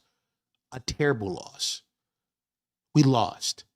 And then in 2020, in a lockdown, we had we had Terse Sandwich versus Giant Douche. And all of us voted for the Giant Douche. We said, fuck. Trump gotta get out. Give us the Giant Douche. Give us fucking what's his name? What's the old nigga name? I forgot the old nigga name. What's the old nigga? What's the old president nigga name? What's the old nigga name? His name's Biden. Biden, that's what it was. And then in 2024, it was Biden, my fault. The name was slipping for a second. Reagan. And then Byron. and then in 2024, we all was like both sides. Bipartisan, we were like, none of us want these old niggas. None of us want these old niggas. Republicans didn't want Trump to run, and Dems did not want Biden to run. But these two old stubborn niggas, was like, no, we're running. Biden was so out of it, he had to drop out. When he dropped out, he gave us Biden with a pussy. Sorry to Vice President Kamala, who during the election that year, I was on her side completely. I was doing propaganda for Kamala. Did I vote for her? No. It didn't feel right, but I thought people should. You know what I'm saying? They gave us, so I understand him being like, y'all are just happy that there's finally somebody here who speaks to you, but I think this is different. Here's why I think this is different. I think the Obama comparisons are warranted for a few reasons. Number one, both Muslims. Both of these niggas did some salats, for sure. Allahu Akbar, both of them. And that's peace. Both of them got kind of a socialist background. Both of them. Obama was kind of socialist back in the day. Peace. You know what I mean? Both of them charismatic. That's where it ends. After that, it ends there. Now, somebody say, for the times, Obama was very woke for his time.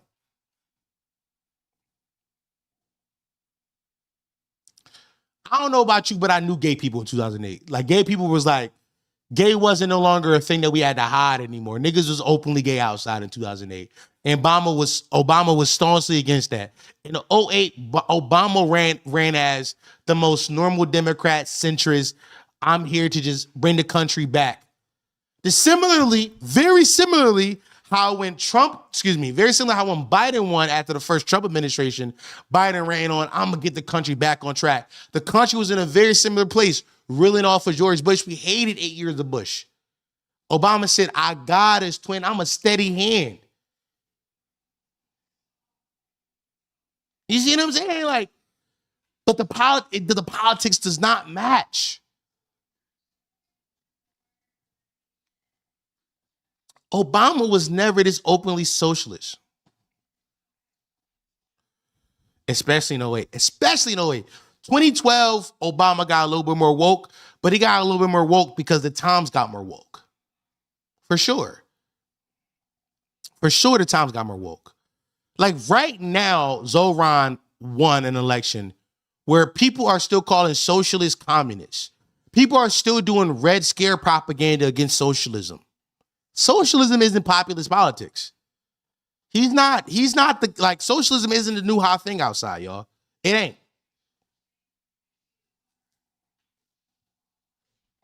That ain't the new hot shit. Niggas is still calling it, niggas is still doing Red Scare 1980 shit.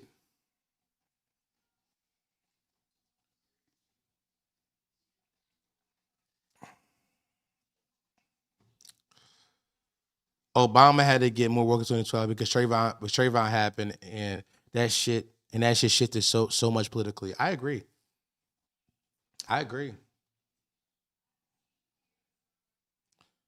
Socialist U.S. president is as real as white genocide. You know what's frying me? I hate. I don't know why we so afraid of socialism in America when, like, so much of the things that benefit the poor are socialist things. Do we know, by the way, the idea of children, free food for children, was not a thing that happened in America until the Black Panther Party did it. The Black Panther Party was a socialist party. That did not happen until the Black Panther Party. We talking about in the 60s and 70s, kids was going to school hungry. You see what I'm saying? Like, we talk about, like, healthcare that's free and affordable. The Black Panthers were doing, like, free sickle cell tests. Now you got, like, what them shit's called? Urgent cares that are very cheap for regular Americans to go through. Like, this shit don't happen. FD has some good critiques of Sanders and how he felt. No, Bernie Sanders is a different case. After living in VT for 5 years, Felix Alexander of Sanders' obliviousness to the black vote makes sense. No, we're not. Bernie Sanders is a different case. Bernie Sanders is a white Jew who's 70 years old who forgot niggas existed. Facts.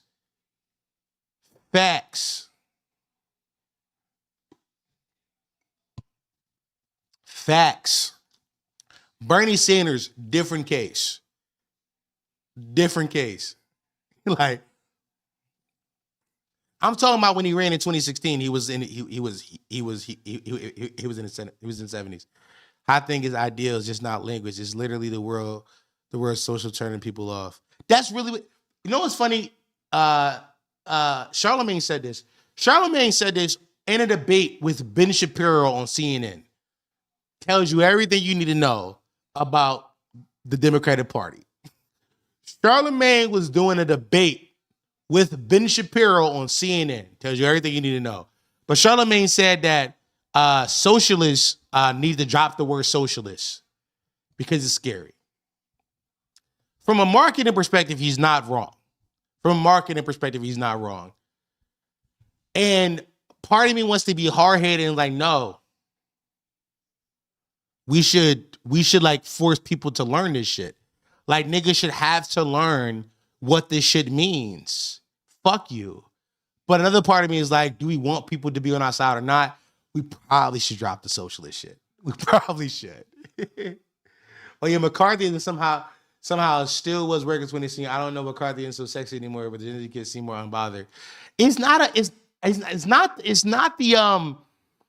the Gen Z kids who are falling for McCarthyism. It's the fucking brunch group millennial liberals.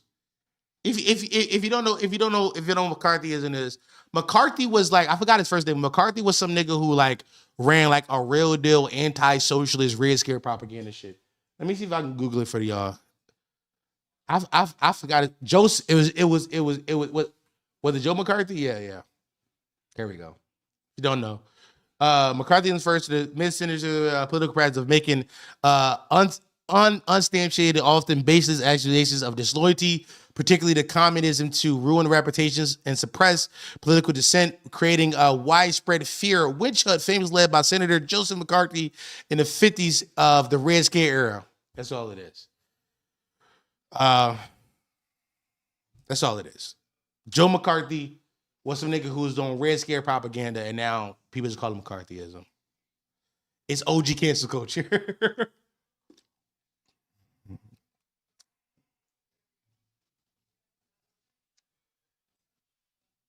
This is what Israel be doing when you break up the genocide. Israel, not to give too much props to Israel, but Israel for mad years had Americans convinced that it was our greatest ally. They got some good PR over there. A lot of millennial liberals believe that we can all be millionaires if you grind hard enough. You're not wrong. I'm trying to tell you, bro, like,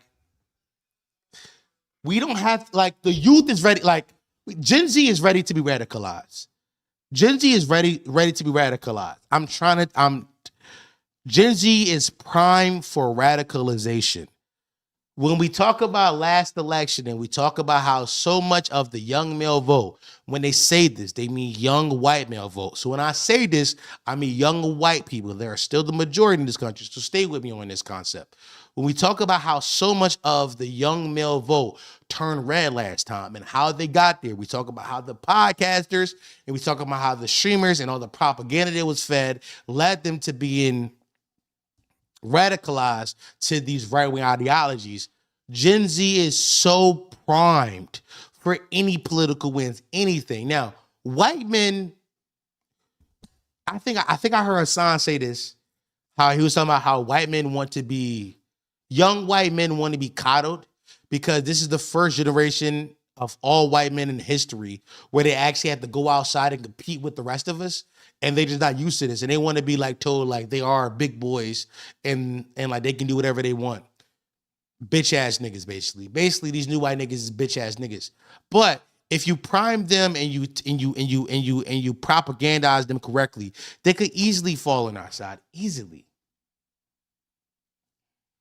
Oh my God. I forgot BB was a Philly legend. Yeah, y'all forgot, bro? Yeah, bro. BB from Shellham, bro. Come on, leader of the genocide. BB from Shellham.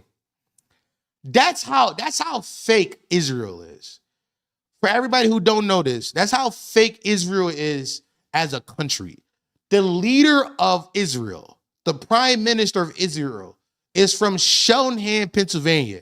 He's from 15 minutes outside of Philadelphia. That's not a real place. A real place. In America, you can't be born somewhere else and be president. Like, this nigga was born 15 minutes outside of Philly and he's leading a genocide. Israel's not a real place, bro. He literally changed his name to somewhere, but yes. Israel's literally a fascist country funded by another capitalist one. Literally. He from the Biddy? Yeah, bro. He from the Biddy, bro. Let me go get that for you. I ain't gotta do too much with that one. This one by the way, all this came from a few months ago. I was like, yo, Netanyahu is too thorough of a name.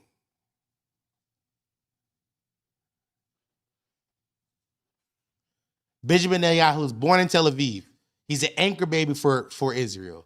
Born October 21st, 1949, he is the first Israel prime minister to be born after the establishment of the state of Israel. He was born, think about this for a second.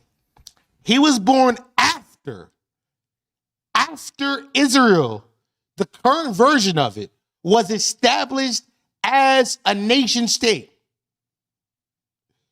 He spent most of his childhood and high school years in the United States, primarily in Philadelphia.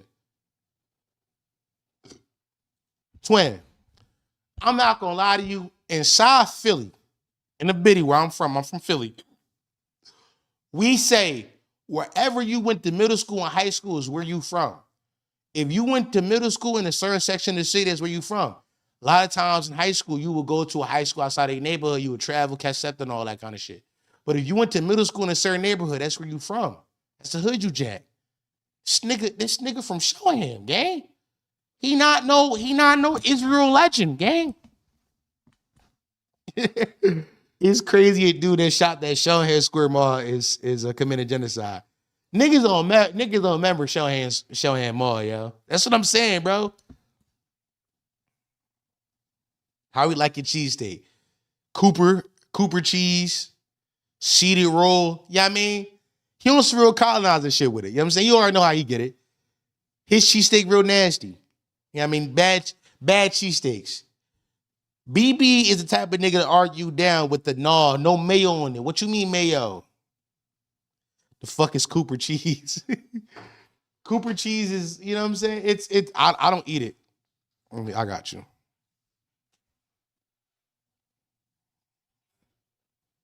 It's Cooper cheese right here. It's white shit. It's white shit right here, bro. Cooper cheese. This shit ass. That shit ass, gang. I like 4 hours into me the stream, me getting into a random rant about my hate for Zionism, and my hate for shit like that. Hold on, Don. Cooper cheese not that bad, gang. No, stop, bro. Stop, bro. You get American. Listen, I don't eat cheese. Now, first and foremost, I don't eat cheese. But if you from Philly, you get American on your shit. What you mean? But you get American.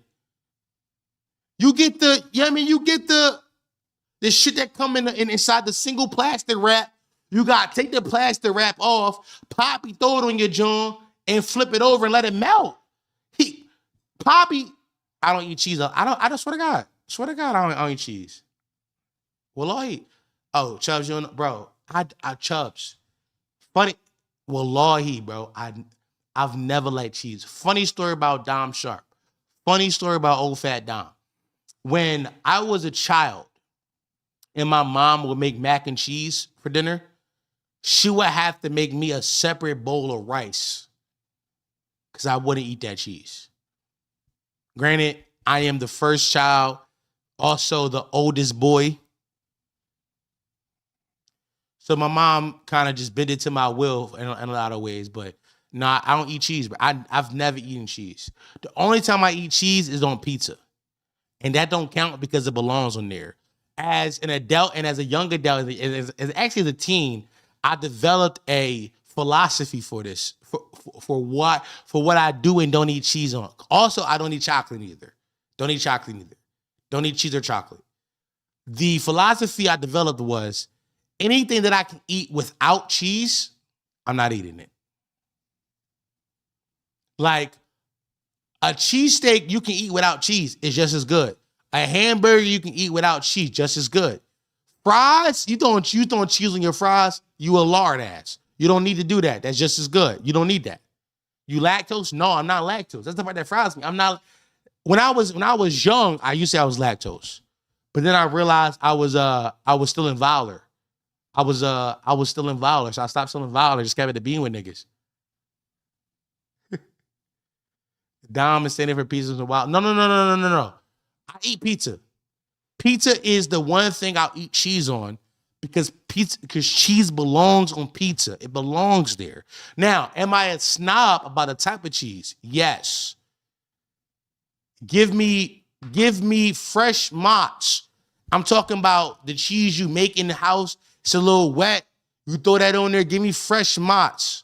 Don't give me none of that regular mozzarella. Give me fresh mozz on my shit, bro. I'm a snob about that. But cheese, the only way I eat cheese is on pizza. Not facts. we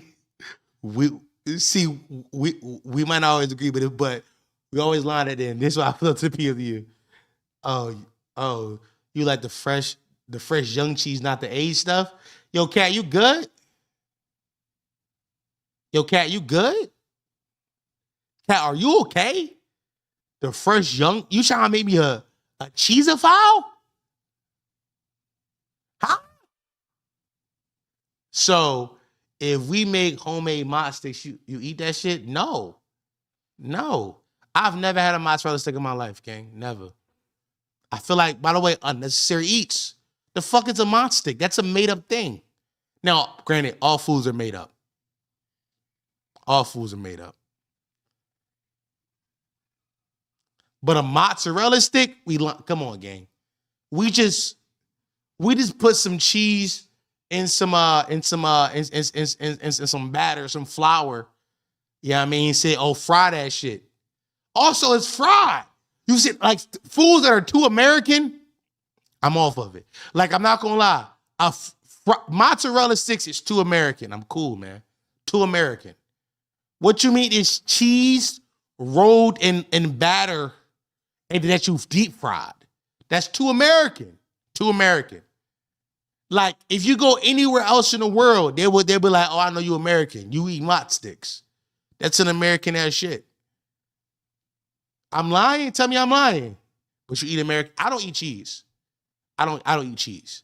I don't eat American cheese.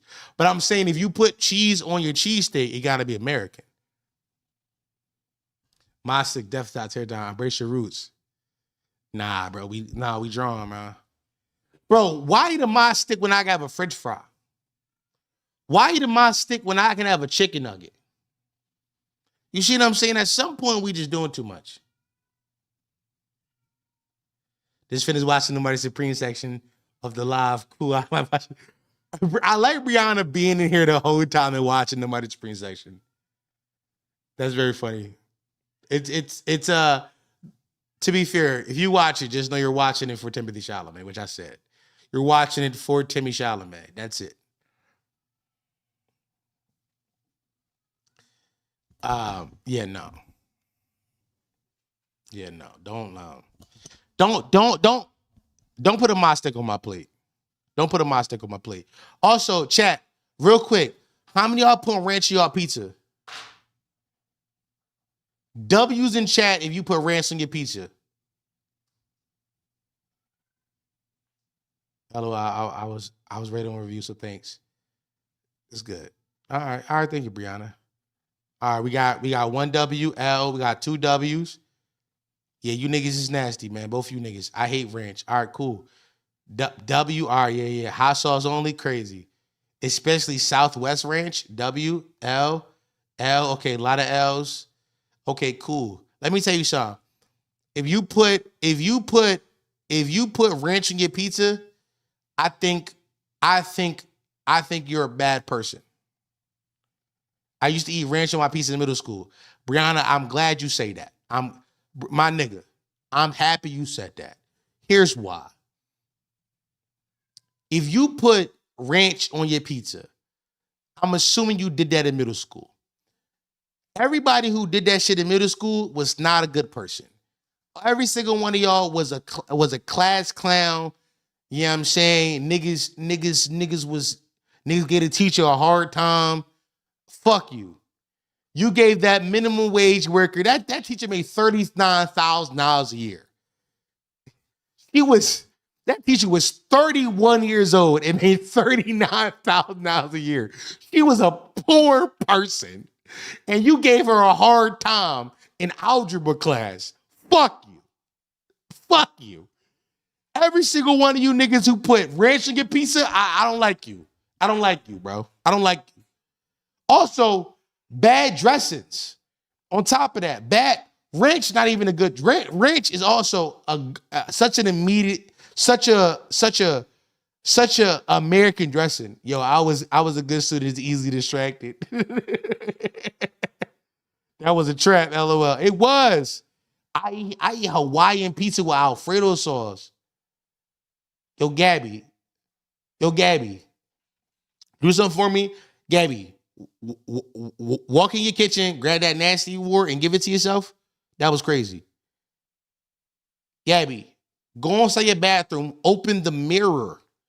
You know how the mirror be having like a little like closet in it. Open that mirror. I left a nasty word in there. You take that for yourself. That was crazy.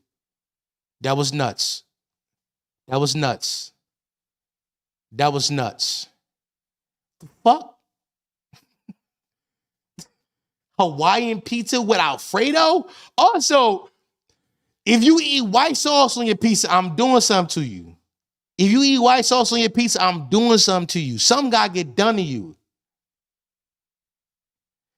Something gotta get done to you. The only sauce you should be eating on your pizza is red sauce. And to be honest, I think a lot of us, I think as a unit, as a society, we should campaign for vodka sauce to be the main sauce of all pizzas. A little red sauce, a little tomato with a little bit of cream in it, make it a little heavy, a little hearty. Ooh! Have y'all ever had vodka sauce pizza? W's in chat if you ever had vodka sauce pizza.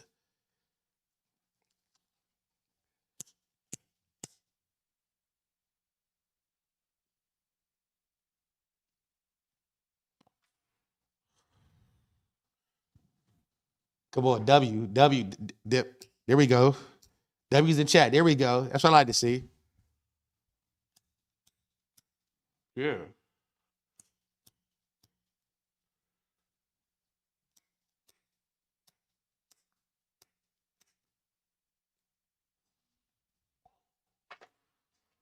Here's what I think.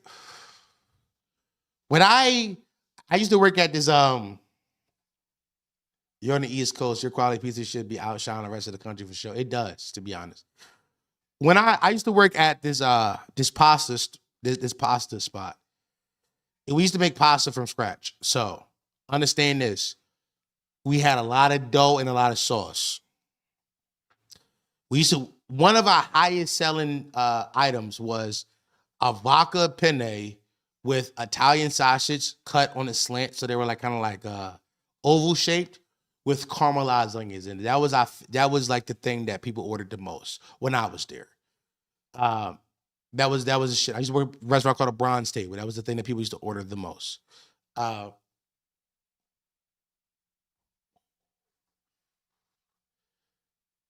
Because we had a lot of like sauces and like fresh dough, well, like a lot of materials to make dough, because we did make the pasta in house. A lot of times, me and the other cooks and the chefs, we were like make pizzas on a job. We had like a little tiny convention oven that we heated up because we sell like pizza bread and all that kind of shit. It was for a while we had like shrimp because we got shrimp. We were selling po' boys. We were doing all kind of shit. I remember the owner was like, "Yo, y'all in here having too much fun. This is an Italian restaurant." I remember that. I remember there was a summer we sold po' boys and the po' boys was going stupid. Like it worked. We had this the only way to call it is like this zesty lemon sauce. This zesty lemon cream sauce that we used to put on the po' boys. It used to sell. Oh my God, so good. But I remember we used to make dough in there too. Like, let's say, like, so our initial rush was around like 11 to like 2. Around 3 o'clock, somebody would come in for shift. It was only 3 of us.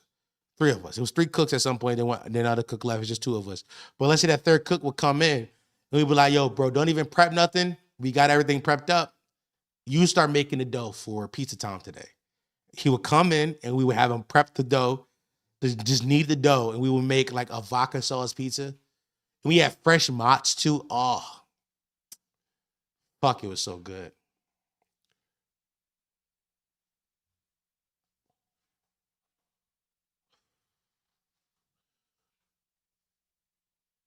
Do you know how to make handmade pizza and pasta? I do. Onions are disgusting. Baby pilot. You got a baby pilot. Onions are amazing. Onions and garlics are amazing. Are we still on pizza? See me in VC. What do you want to talk about, bro? Nigga said, "See me in VC." Is it just you in VC?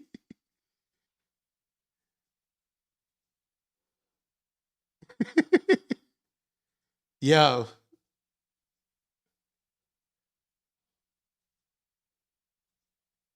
Look, nobody even here. I'm out. Cucumber got to be the shittiest vegetable. I'm with you. So nobody ever order ranch on the side, bro.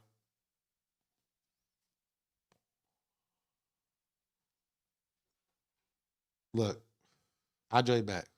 Yo. Yo, what up? What up? What up? What up? What up? What's up, bro? What up? What up? What up, guys? What up, chat? What up, Prodies? I just want to say this real quick. You know what I mean? Because the sauce is an underrated part of the pizza. It's a serious ingredient.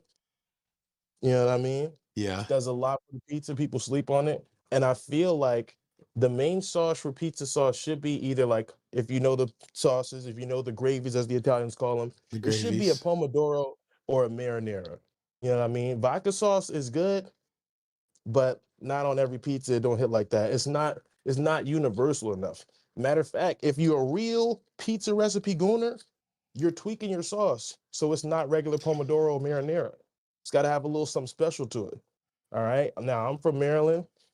We're not the pizza gods, but we got a little spot called Lido's, and they're really good. And I think what stands out about them is how the crust pairs really well with the sauce, and they have really fresh ingredients. You know what I mean?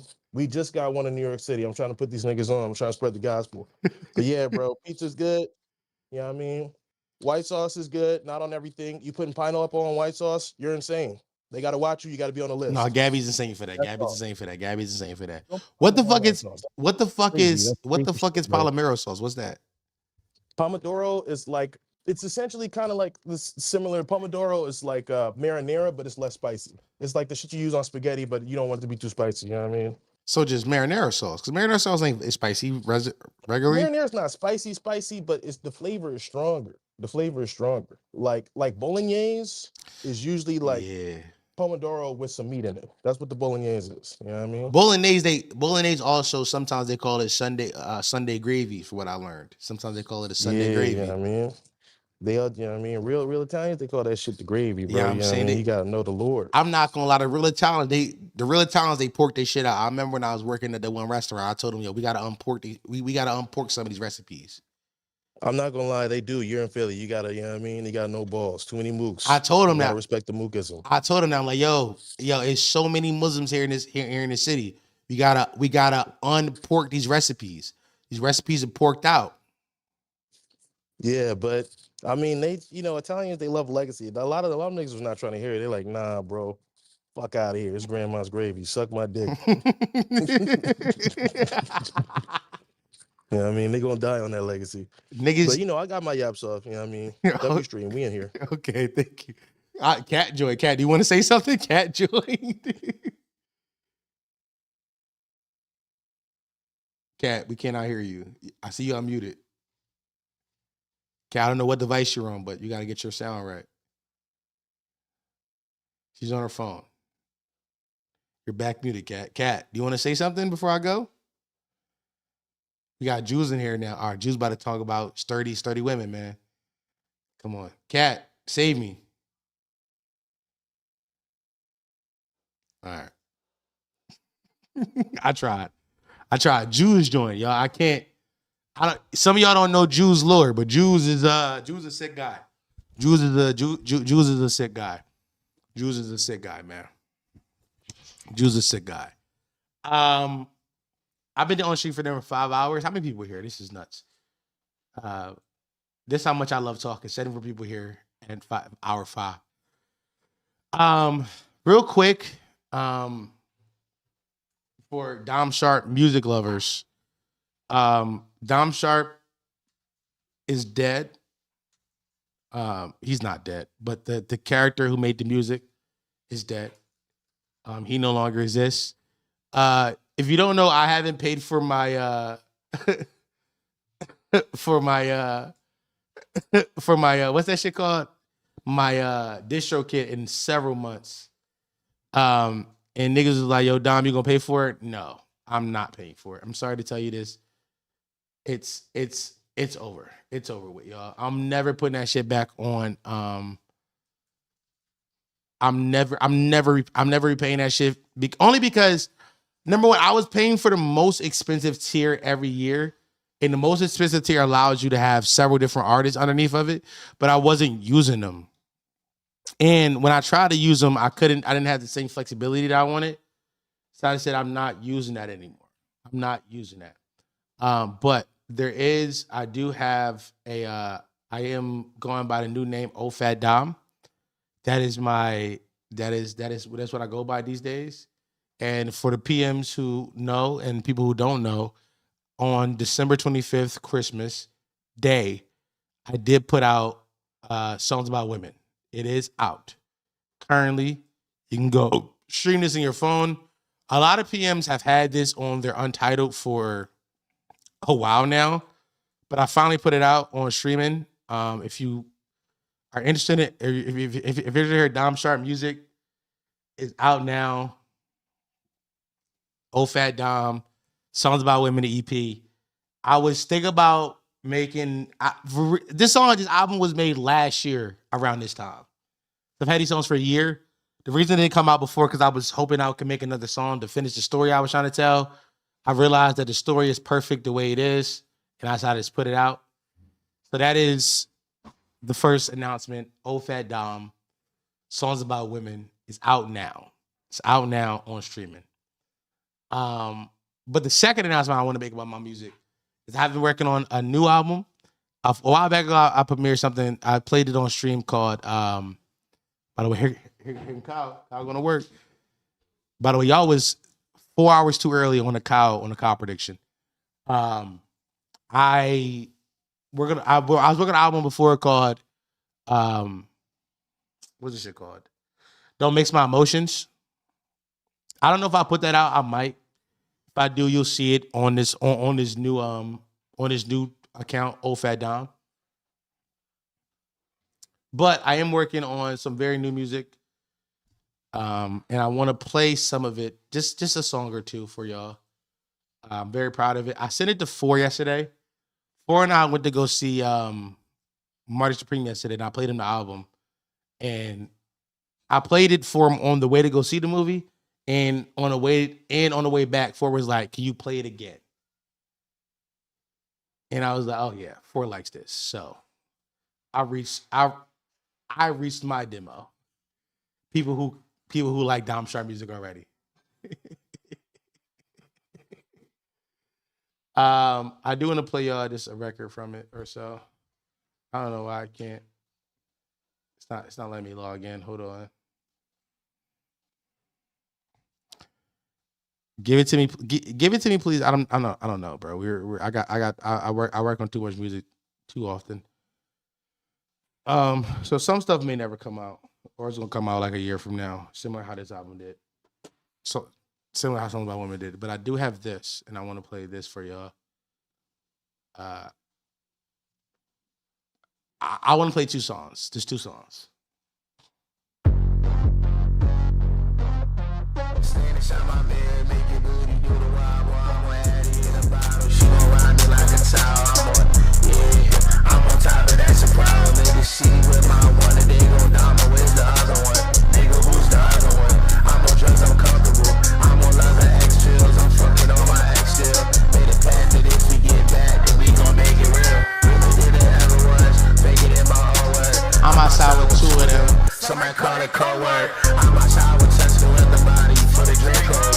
I'm outside looking for you for the take home. One night I love Yachty, super like my hands right. Shorty fit is OD, she pulled up bitch and pitch right. City wild, we getting right. The bitty look real good at night. Staring at the stars, I see you inside the moonlight. Stand inside my mirror, make your booty do the wild. I'm Addy in a bottle, she gon' ride me like a towel. I'm on top of that, some problem. Niggas hopping from my army, dropping new like hopping on Different kind of time. I'm like, why you think I dropped it? That's one of the songs. Yeah, I mean, I don't think this vibe fit me. I'm not gonna lie. This song was specifically made for Key 2 Time, and that's it. Hold on, let me go grab a lighter. Cause my lighter got.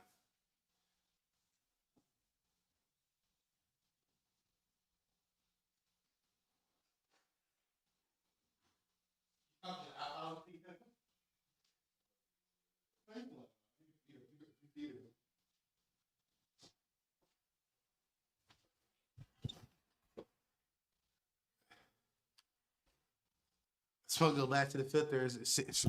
Bro, I don't go all the way to the. I don't know. I don't go all the way to the filter. This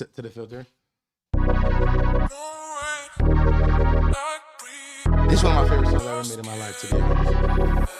The whole Yeast Out Twin. Look at my fat ass butt.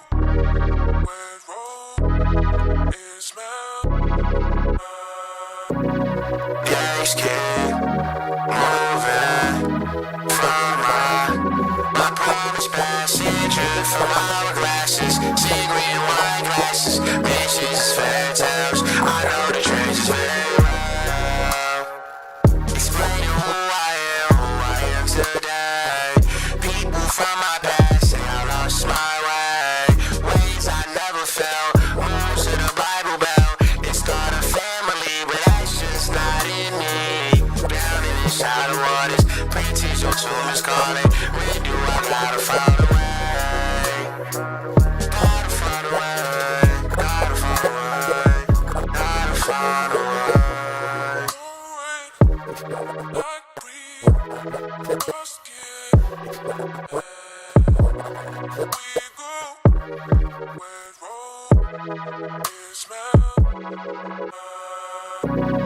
Dance kid, moving from me. Time is slipping, still don't have a pot to piss in. I'm way too stubborn, like what the fuck is it bad delicious? I learned to do what the end I was down. I learned from pain in a way that it fell. I drink too much, I'm still pacing myself. Embrace the losses I had in a race with the man in my hand. I know it very well, and I know him very well, and I know him very well, and I know him very well. Let's keep moving from me. My time is passing, drink from hourglasses, say green wine glasses, missions and fairy tale. I know the trenches very well. I know the trenches very well. This album comes out on January 1st, New Year's. One more I want to play, and then I'm out. I'm out. I've done the 5-hour stream. I will be streaming tomorrow on Twitch, twitch.tv/OldFatGod is right here. If you don't follow me on Twitch, go drop a follow on Twitch, honestly. Like, Lens, a Vayu PM, has been on my ass about watching more One Piece, which I will do.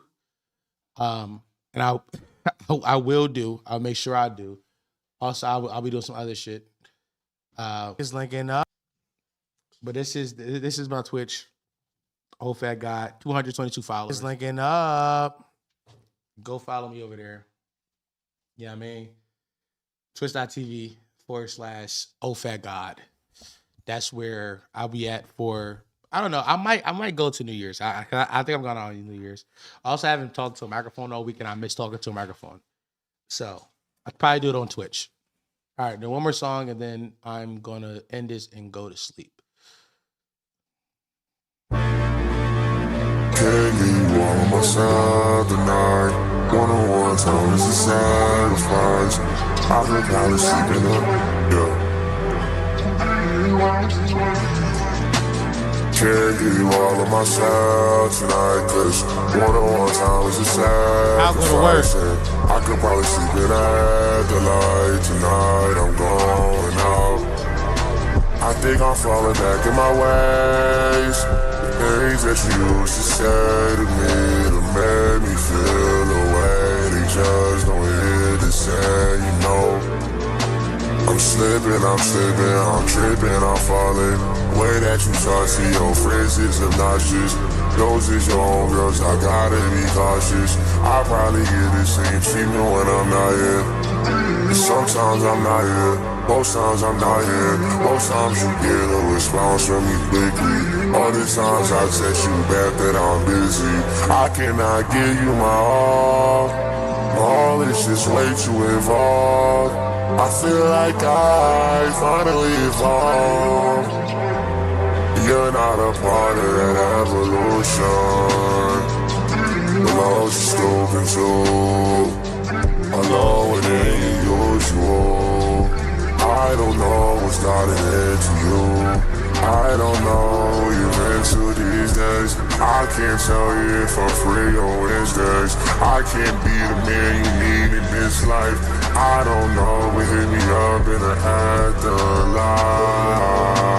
Can't give you all of myself tonight, cause one-on-one time is a sacrifice, yeah. I could probably sleep in the afterlife tonight. I'm gone out.